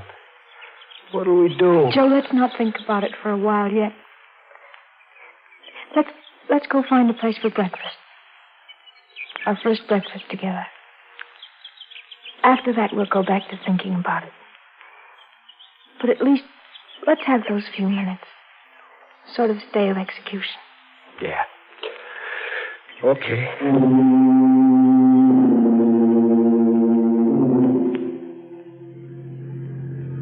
There's a place, Joe, a diner. Yeah, but I haven't got much appetite. What we both need is something hot. Think there's an alarm out for us yet? Let's not think about it. Early weather report. The customers indicates inside. rain That's good. before tonight. Morning. Early You've been traveling all night? Yeah, all night. Some scrambled eggs, please. Right. It'll take a few minutes. That's all right. We'll wait. I'll turn the radio up for you. This is brought to you. This is your friendly neighborhood station with the early morning local news. During the night, death came to Mrs. Hannah Swenson, whose tourist cabins are located on the Bay Park Highway. Joe. Yeah. Right off Route 27. Mrs. Swenson's body was discovered by Oscar Jansen, the handyman, who was awakened by the sound of a car driving away from one of the cabins. Investigating, he found Mrs. Swenson lying on the floor of cabin 3. Dr. Macklin, who was summoned immediately, noticed that Mrs. Swenson had died of a heart attack.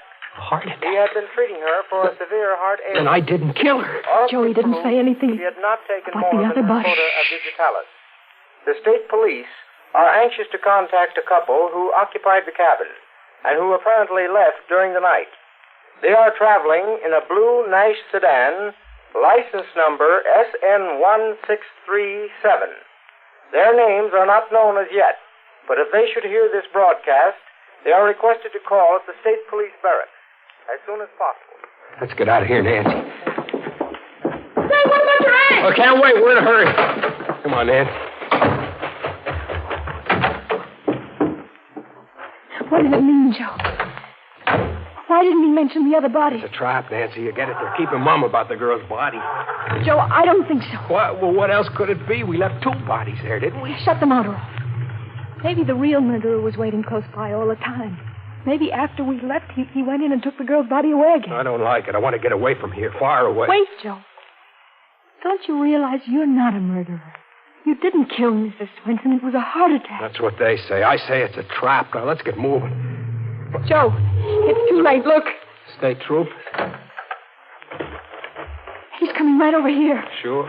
He's got this license number. Well, I guess our honeymoon is over. Well, are you Mr. and Mrs. Joseph Stone? Yes. You're Joe Stone? That's right. And you, lady, you're Nancy Stone? Yes. Well, then this belongs to you.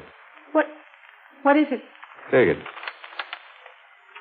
Her marriage license. Where'd you get it? One of our men happened to be cruising down by the old mill stream last night. He saw a fellow get out of a roadster on the bridge carrying a girl's body. Well, the fellow dumped the girl over the rail, and our man went after him. They had a gunfight, and the fellow got a slug through the heart. When we went through his car, we found this. And on the back of it, you notice, he wrote your license number. It was like you figured, Nancy. The killer was waiting outside the cabin all the time. And after we left, he came back and took the girl's body away again. Then, officer, you got the murderer. Yeah, sure did. But we didn't recover the body of the girl. It was carried down the stream. It may take several days to find it. Then we're not wanted for anything? Well, you're the folks that were in Mrs. Swenson's cabin last night. We figured you left in a hurry. Kind of embarrassing to have a thing like that happen on your honeymoon, huh? I can't blame you. But then we're free to go on our honeymoon? Just come down to the barracks and sign a statement. Then you can be on your way. Would you mind, officer, just a few minutes? We want to go back in the diner for our honeymoon breakfast.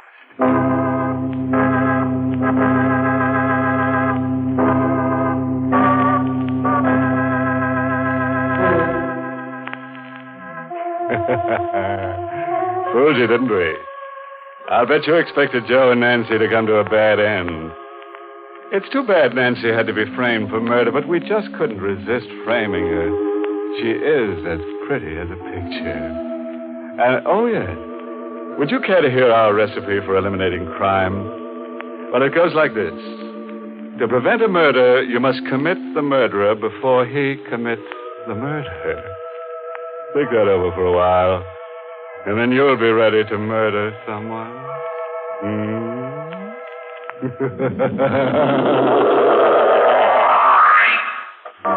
Well, friends, it's time once again to close that creaking door. Until next week at the same time, when we'll be back with a little hunk of horror.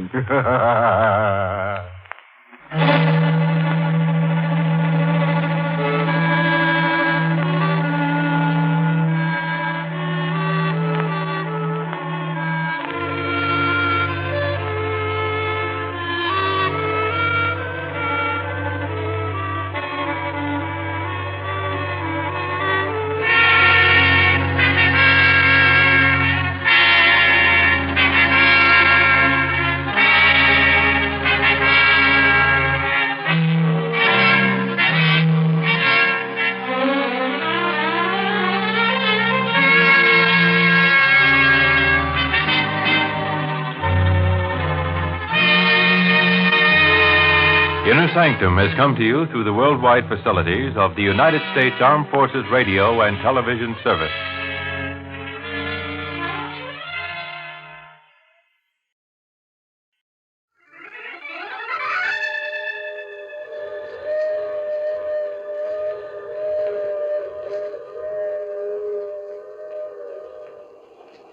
Mutual presents The Mysterious Traveler.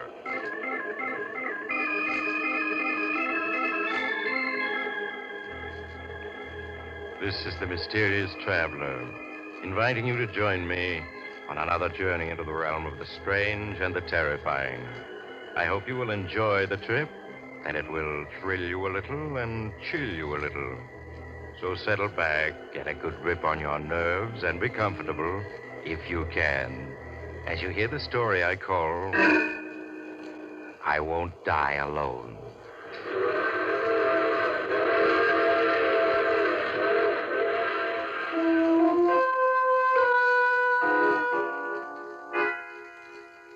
Our story begins in 1931. Two young men are speeding along in a car on a lonely West Virginia road at 70 miles an hour.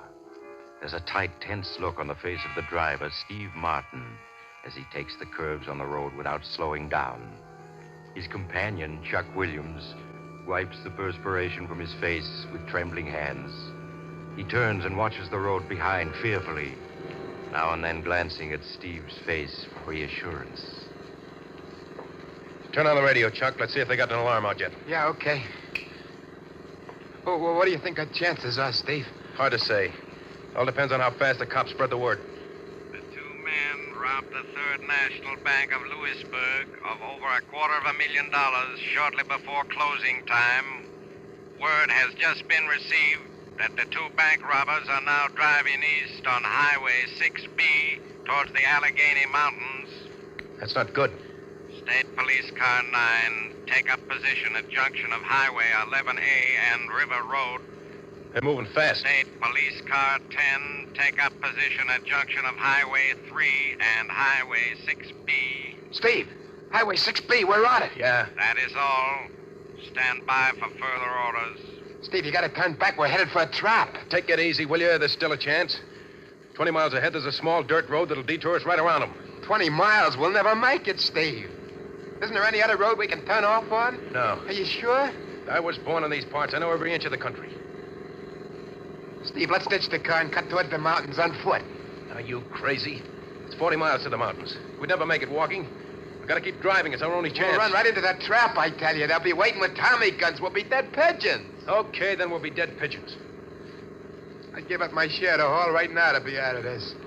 You gotta get me out of this, Steve. You gotta. Oh, shut up.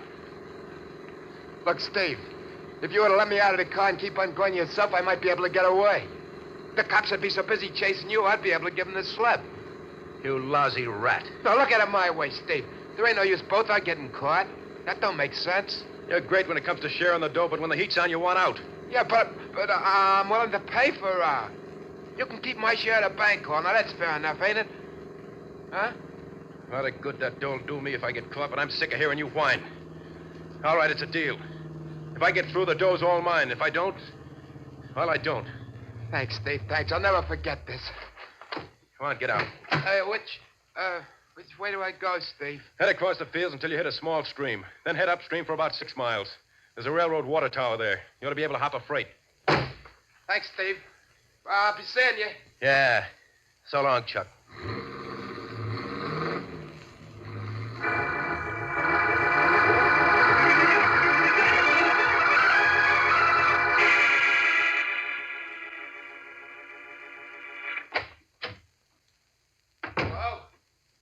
Flo, where are you? I'm here, Chuck. I was wondering when you'd show up. Let's see by the paper they got Steve. Yeah. Now, let me see that paper. It says here they caught him yesterday afternoon at 5. An hour after I left him. What'd you do, run out on him? No, I didn't run out on him. I just played it smart. What are you looking at me like that for? There wasn't no sense in both our being caught, was there? No, I guess not. Where's the dough? What dough? The $254,000 you got in the bank job. Steve had the dough. What? Look what it says there in the paper. Huh? Go ahead, read it. Martin, when captured, told police he knew nothing about the stolen bank money.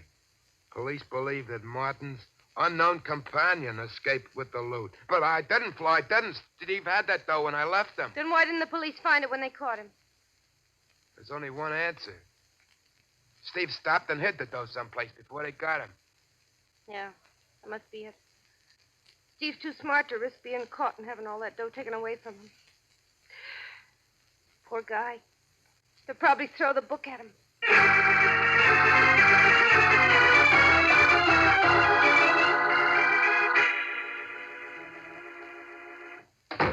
Where you been so long? What happened at the trial? They give him 25 years. 25 years? Mm-hmm. How did he take it? He didn't bat an eye. Maybe he'll think things over and squeal on me. Oh, stop sniffling, will you? Steve isn't the kind of a guy to do anything like that. Yeah, sure. Why should he want to squeal on me? Besides, if he did, the cops would find out that I didn't have the bank, though. That it's Steve who got it. He wouldn't want that to happen. Sure. Why, with good behavior, he'll be out in 18 or 19 years. Then he'll have all that dough hid. I'd rather have the 18 or 19 years than the dough. Well, it's been nice knowing you, Chuck. Hey, wait a minute, Flo. Don't go. What? Why not stick around? We'd make a good team. We don't need Steve. We don't, huh? And just what would I get sticking around? You haven't got brain, muscle, or dough. What's the attraction? Listen, Flo, stick with me and I'll get dough. I've always gotten what I wanted in the end. Without Steve, you haven't got a chance. He had all the brains, all the guts. Yeah, and what did it get him? You notice I ain't behind bars. And I'll get that big dough yet. 3 cheers. When you do, look me up.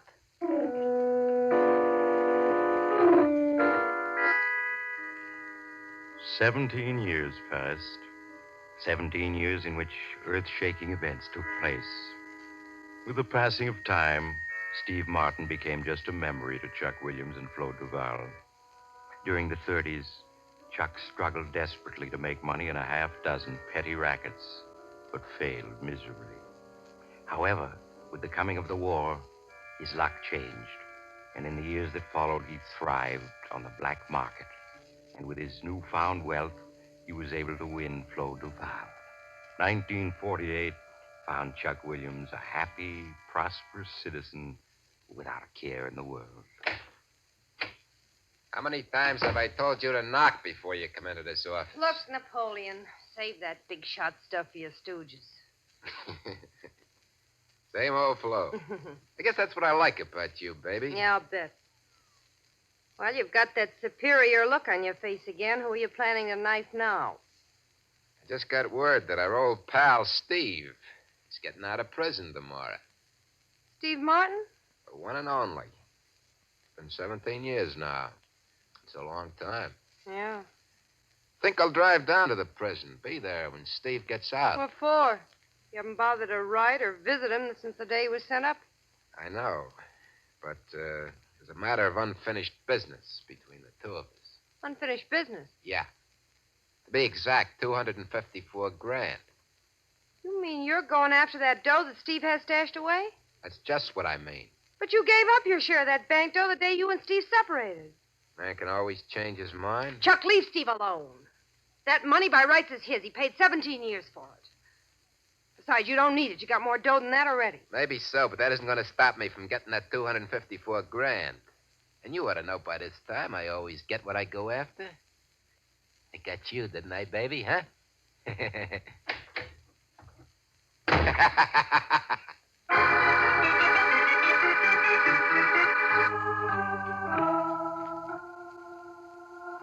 And remember, baby, when those gates open and Steve comes out, let me do the talking. Don't worry, I will. I don't want any part of this dirty deal. Relax, baby, relax. When I get that 254 G's, I'll buy you a fancy diamond bracelet. Then you'll feel better. Hey, boss. They're opening the gate. Is that him? No. Steve's twice as big as that guy. Chuck, that is Steve. Can't be. That guy looks at least 6. You're right. That is Steve. Stay in the car. Hey, Steve. Steve, over here. What's the matter? Don't you remember an old pal? Hello, Chuck. Well, I didn't recognize you at first. What in here, pal? Yeah. I guess I'm kind of surprised to see you after all these years. Well, I've been living in South America most of the time. Only got back a year ago. I know I should have written you, but I never was any good at that. Boy, yeah, sure smells better out here. Come on. Let's get in my car. I got a surprise for you. Huh? Surprise? Yeah. You remember Flo Duval, don't you? Well, here she is. Hello, Steve. Hello, Flo. Hey, it's nice seeing you again. Come on, Steve. Get in. We're driving you to town. Thanks, Chuck. Okay, Felix, back to town. Right, boss. You don't look well, Steve. It's just this prison parlor, Flo. And 17 years. Well, that's all behind you now, Steve. A few weeks of good rest and good food. You'll be a new man. I'd like to believe that. Just take my word for it. I'm never wrong. Well, you seem to have done all right, Chuck. Yeah, not bad. I own a nightclub, a bowling alley, used car business, a couple of apartment houses. I can't complain. I'm glad to hear it. I'm not forgetting an old pal either. Now, Flo and me want you to come and stay with us until you get on your feet. You know, a house guest. I'd rather not, Chuck. I don't want to put you out. Put me out? Ha! Listen to the guy. Well, we got suite servants, everything. Steve, I just won't take no for an answer. A week passed, then 2 weeks, during which Steve Martin did little other than eat and sleep and take long walks. Chuck Williams played the role of the gracious host to perfection, and his guests lacked nothing in the way of comfort. So concerned was Chuck with his guests' welfare that he always knew exactly where Steve was and what he was doing. Then one day, as Chuck had known it would happen, Steve came into his office for a private chat. Hey, busy, Chuck? No. Have a seat, Steve. Thanks. What's on your mind? Well, while I was doing time, my old man died and left me a small farm in West Virginia. That's where I was born and raised, you know. Yeah, I remember you telling me. Well, I'm going back to the old farmhouse and settle down there for a while. I see. Well, anything you say, Steve. Only let's keep in touch, huh? Yeah, sure thing, Chuck. When are you thinking of leaving? Tomorrow morning. Well, that's soon, huh? Well, we'll have to have a little farewell party tonight, okay? Yeah, fine. I'll see you later. Right you are.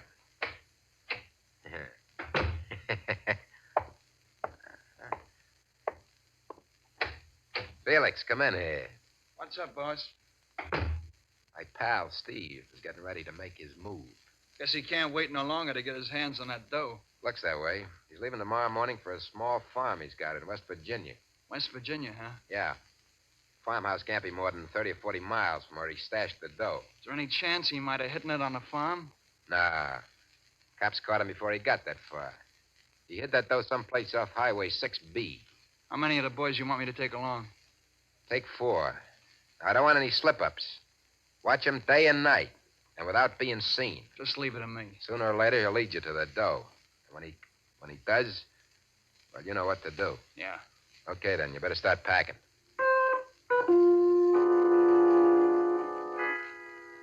The next morning, when Steve Martin took a train for West Virginia, 2 very inconspicuous men were seated at the other end of the coach he was riding in. They watched him get off the train at an all but deserted station in West Virginia, but made no move to follow him. As the train started off, Steve hired a car to take him to the farm he'd inherited. It was dusk when he finally reached the deserted farmhouse. On a heavily wooded hill 100 yards away, Felix and a companion watched through field glasses as Steve lit a fire in the farmhouse and prepared to settle down for the night. In the days and nights that followed, Felix and his men took turns watching Steve Martin's every action. And every evening, Felix would phone Chuck Williams and report that Steve hadn't made a move as yet. How many times have I told you to knock before coming into this office? What's the matter, Napoleon? Aren't things working out? I've told you to lay off that Napoleon stuff. I don't like it. Uh-huh. That must be Felix. Hello? Hello, boss. Felix. Well, what's happening? Nothing. He still hasn't made a move. All he does is fish and read. What about visitors? He hasn't seen anyone since the day he got here. Are you sure he didn't give you the slip during the night and get the dough? Not a chance. I got 2 boys watching the house at night. Well, maybe he knows he's being watched, and that's why he hasn't tried anything. I'd bet my last buck he hasn't spotted us. Nothing ever goes right unless I'm running the show. I'm leaving tonight for West Virginia. I'll see you in the morning. Okay, boss. I'll be expecting you.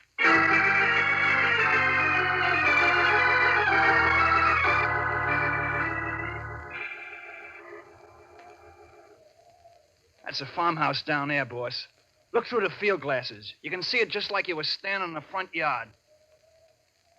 He's sitting on the porch reading. Yeah, reading and fishing is all he does. He hasn't been more than a couple of 100 yards away from the house since he got here. Well, he must have spotted you. That must be the reason he hasn't made a move. How could he have spotted us? You can see how careful we've been. Well, I'll wait a couple more days. See what happens. If he doesn't move soon, I'll have to think of something else.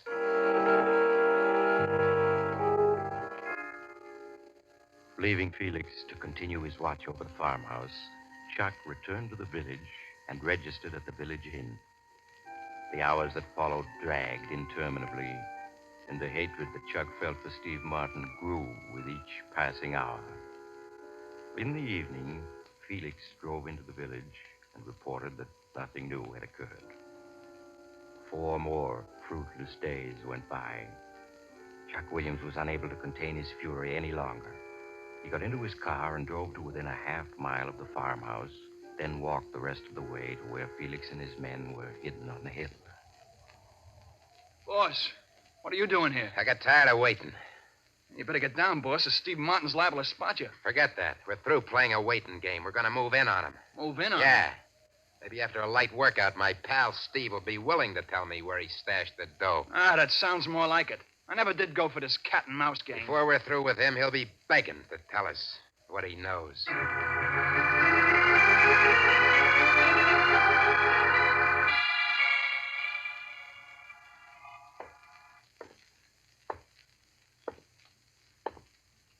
Hello, Steve.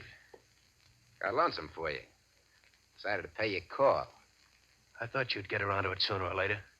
You don't sound very glad to see me. That's a fine way to act towards a pal who was your host for the last 3 weeks. Didn't I treat you right? Yeah. That's what made me figure I hadn't seen the last of you. What do you want? I'll give you one guess. I haven't got it. I know you haven't, but you know where it is. So what? That money belongs to me, not you. That's where you're wrong, pal. That dough belongs to the guy strong enough to get it. That's me. Okay, then you go ahead and get it. Should I let him have it, boss? That's not up to me, Felix. That's up to Steve. Well, pal, you gonna dig up that dough for me? No. You're not as smart as you used to be. You know I'll get what I want in the end. I wouldn't count on it. Okay, Felix. I guess it's up to you and Slim now. Hell talk. Won't you, pal? That's it, pal. Try getting on your feet. Here, let me help you.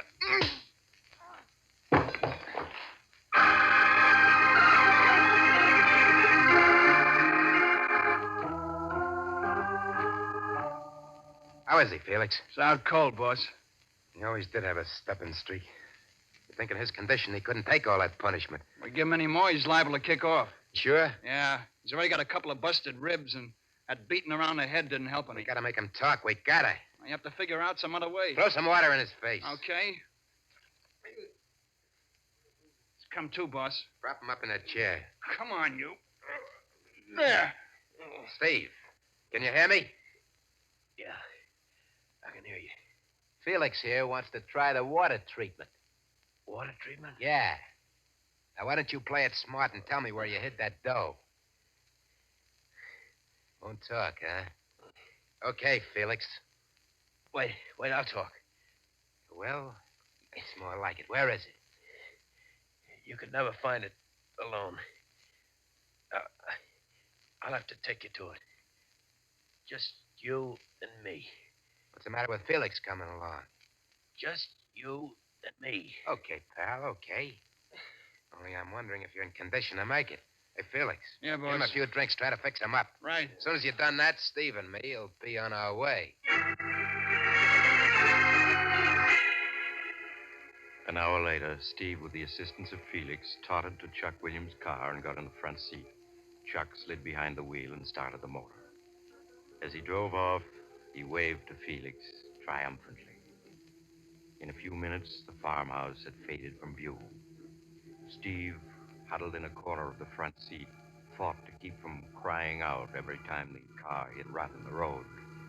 Now and then, he opened his pain-filled eyes to look out the window. Chuck watched him with satisfaction as he drove. How much further is it?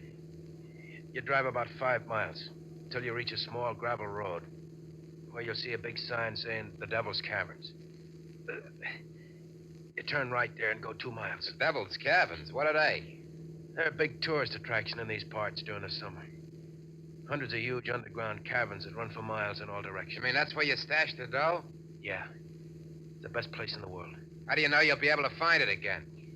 I know every inch of the caverns. When I was a kid, my old man worked as a tourist guide there. I learned my way around from him. Okay. But you better find that, though. I'm warning you. I'll find it. Now, you should be reaching the gravel road in a couple of minutes. Turn right, then it's 2 miles to the Devil's Caverns.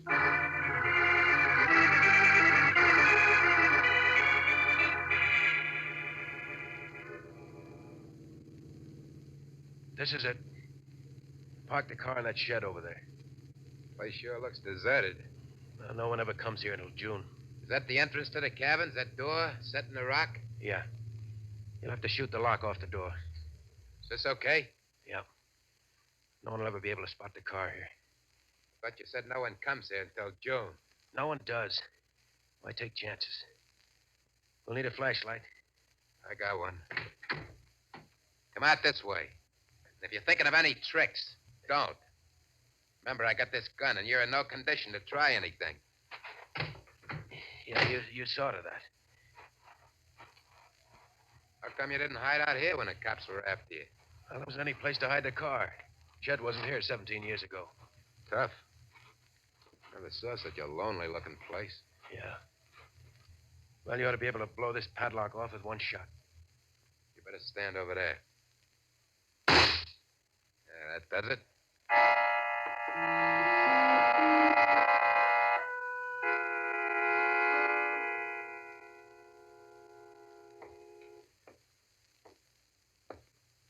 How much further is it? Seems like we've been walking an hour already. It's right up ahead. Sure you can find your way out again? All these cabins look alike to me. Yeah, I know the way out. Sure is damp in here. Hey, what was that?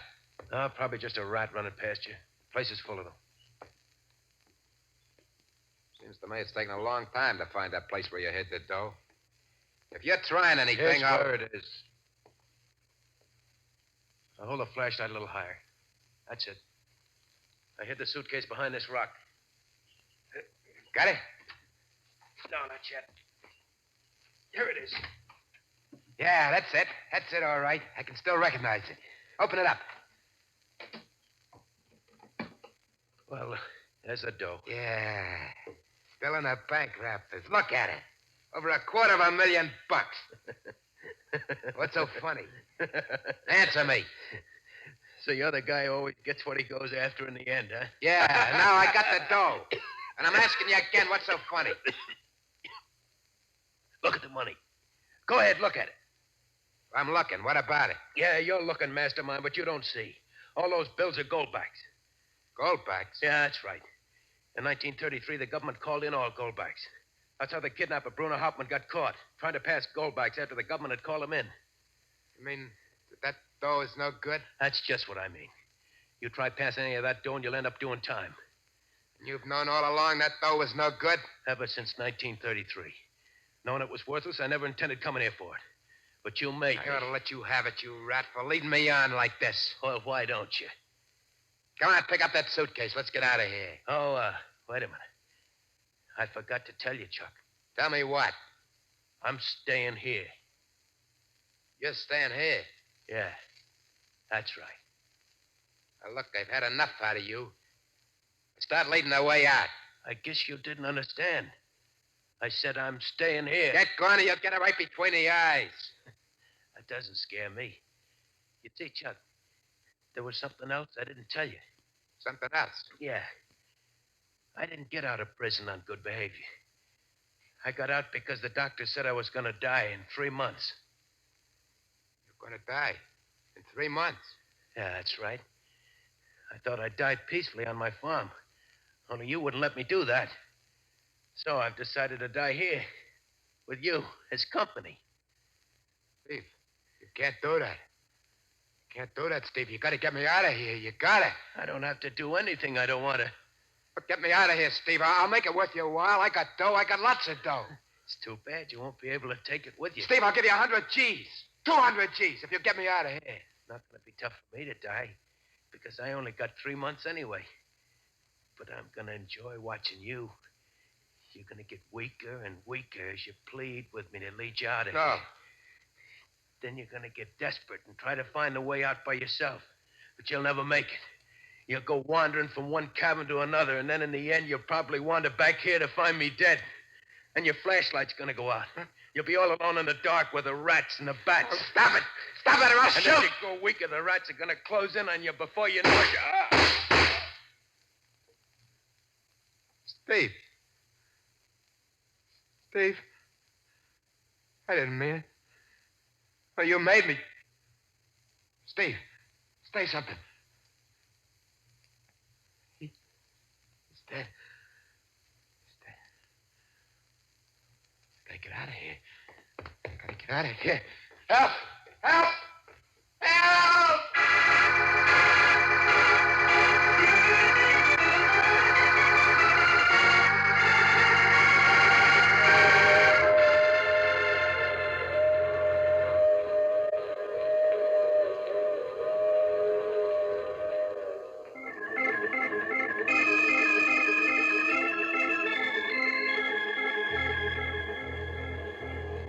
This is the mysterious traveler again.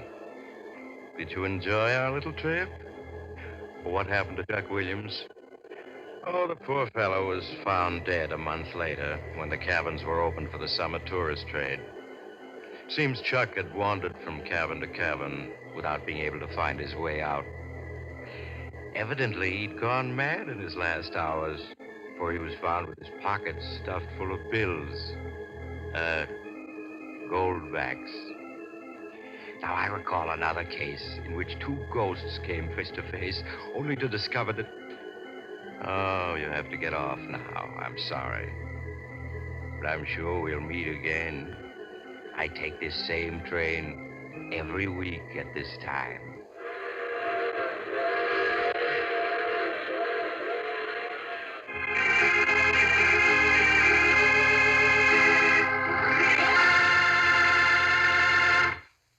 You have just heard The Mysterious Traveler, a series of dramas of the strange and terrifying.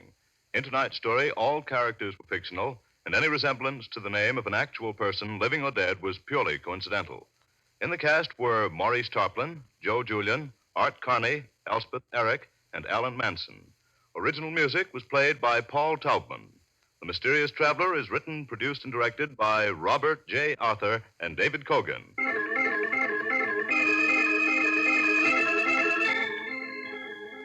Listen next week to a tale titled Death Writes a Letter. Another strange and suspenseful tale of the mysterious traveler. Don't miss the chilling tale titled 7 Casks of Death, written by Maurice Tarplin, your mysterious traveler, which appears in the current issue of Dime Mystery Magazine, now on sale at your local newsstand.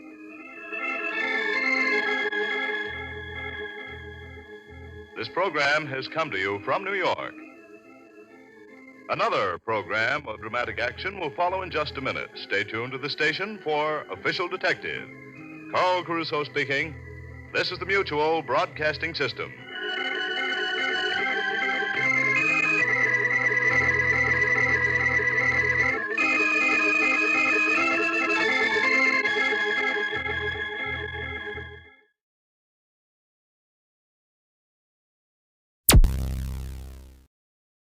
Thank you for listening. Please like and subscribe.